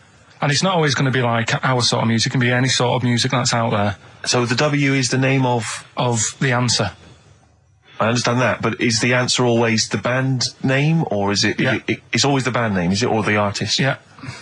And so would the W be the surname, or would you have both the initials if it was someone's name? Would Elvis Presley be EP? Don't get annoyed, no. Carl. These are questions that I knew would be asked. I know because he tested it on me. So you've got to tell them. We That's need the to know point. the rules. If it was Elvis, I'd probably do E. No. Give him the answer. Give him the Right, answer. did you hear the clue? No, give me the clue again then. So the letter is It W. is a cryptic clue, and It's the clue's W. fine. Listen, but, and the go on. clue is, this young man prepared for his death. This young man prepared for his death. Yeah. This young man prepared for his death. And it's a W. And it's his first name. That's what he needs Well, to see, know. that's the Yeah, but I don't... Well, shouldn't we have the initials?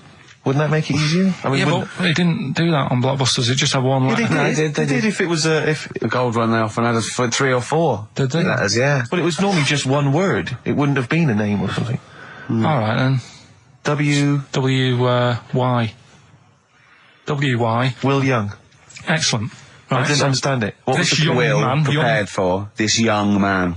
So he's sort of mixed, sort of cryptic. Yeah. But I mean, you know, that was a good effort. That's better than usual. No, it's that is better than It's not usual. bad, is it? So do you want to play? Let's play Rockbusters. Yeah, Rockbusters. How many of these have you got? No, because let's just clarify a couple of rules here, Carl. Let's just make sure we thought everything through, because I'm pretty certain when they get these things on TV, they at least have a go at them in the office first before they put them straight on there. I'm sure that's how it works. I'm sure Bob Wallace just didn't turn up the first day, and he goes, "Don't worry, we'll wing it. It'll be fine. Bring the students in. Let's have a go." I'm sure they did a bit of preparation. So let's just check. We've got every base covered. Yeah. Firstly, how many questions have they got? I'll to get tell you right? what. Let's do this off air then. Should we play a great tune? Well, yeah. Well, people need to call in, don't they? Because we're doing it, aren't we? Yeah. It'll be all right. And there's good stuff. I've got CDs, right? I've got some compilation stuff and a couple of videos and that. So that's what they're playing for. Call up now. 08700 800 1234. Get them on the air. Play the game. Brilliant. What's going on? I don't know. The adverts aren't working today, and I'll have to get an engineer in as well. Right, So don't play the adverts. I don't want to play them anyway. Don't play them. It's not our fault if it doesn't work. Why? Do you realise if we were like live, we'd be heckled off the stage? Right, don't play the adverts. We wouldn't survive in the real I'll world. sort that out. Right, get the people on the air now. Just No, Rick, calm down. Play a record then. Do something for Christ's sake. All right, Sam. Hello. Is it sounding all right today? It is. It's just about. All right. Cheers. Sounded worse. Right. Yeah. And so we've got Sam on the line. Who else have we got there? So we've got Tim as well, haven't we? Hi there. All right, Tim. Tim and Sam. Right, You sound quite similar, lads. Could one of you affect an accent or something? Which one's Tim? Yeah, it's me. Okay, which one's Sam? It's Sam. That's slightly deeper, Sam. And they're not against the clock anyway, are they? So it doesn't really matter. I suppose not. So I think Steve just wanted a bit of variety. Okay. You understand the rule, lads? Could you explain them to us? Right, play it. Okay. Hang on, wait. Well, let me explain, because I mean, life is too short. Now, Karl's going to read out, say 3 clues, yeah, and just shout your own name and answer it, or shout the answer. Shout your own name, then the answer if you know it. And it's the person who gets the most right. Okay. Is that all right? Yeah. So, here we go then. Okay then. So shouldn't it be the first to 3? Well, yeah, but then he hasn't got. I've got enough. It's fine. He's got enough clues for that. Right then, here we go. Welcome to the show. Oh God. Right. The first initials ST. Right. Is that right? ST. Well, I don't know. Oh, we don't know, do we? How do we know? Here we go. ST, and the cryptic clue is better than the average homeless person. Okay. Sorry, I think, is that a band? Yeah. Is it an old band? Yeah. I think that's one word. All right then. S. It's an old 70s band. Better than the average homeless person. Tim. Go on. Supertramp. Yes. Supertramp it is. Yeah. Well done. 1 point to I have you, no idea Tim. why that's right, by the way. You don't know. You don't understand why it's right. He's a super tramp. Oh, right. Better than the average homeless cryptic, person. yeah. Yeah, cryptic. Yeah. Okay, second one. Come on, Sam, you got it. That's actually quite good for Karl. Trust me, Tim. Take that as a good clue. Because, yeah, okay. We won't do this again. Wait, 1-0 to Right, here we Tim. go. Right. F. The letter is F. That's the next one we're moving on to. And the cryptic clue is, the little girl is hungry. What shall we do? The S or F? I've got it. F. Ready. Sam. Peter. Yes, 1-1. Feed her. He's pulled out of Feed her. Yeah. Feed her. Okay. Yeah. So that's 1 each. So this is the decider, isn't it? Wait a minute, ITV are on the phone. Well, you said first to 3, so no, it's not, is it? That's what I said. Just do the 3 clues and who gets the most. Okay, well, we can do that now. So, here we go. I love this. This is rubbish. Go on. So, here's the last one. The initials are AK, right? And the cryptic clue is exploding pet. Shout out your name if you know it. Last orders at the bar, please. Last orders at the bar. Exploding pet. AK. You're tuned to XFM 104.9, Karl Pilkington's quiz, Rockbusters. The format is still available. The highest bidder, please give us a call, or you can email ricky.gervais@xfm.co.uk. Is it a band or a singer? I'll give you a bit more of a clue. It's a pop band. Okay, we wouldn't. No, Tommy Kissem. Yes. Hey. Oh, this is amazing radio. So who was that won? That was Sam who won. So it's 2-1 to Sam. So he wins. What does he win, Karl? He wins some CDs and some videos. No, he's got obviously now, Sam, if you're ready, take the spot. You're going to do the gold run. Away you go, Karl. I haven't got any more. You're a fool. Right, stay on the line. We're giving both some presents. Play a record for. Rick, I'm going to shoot off. Not come.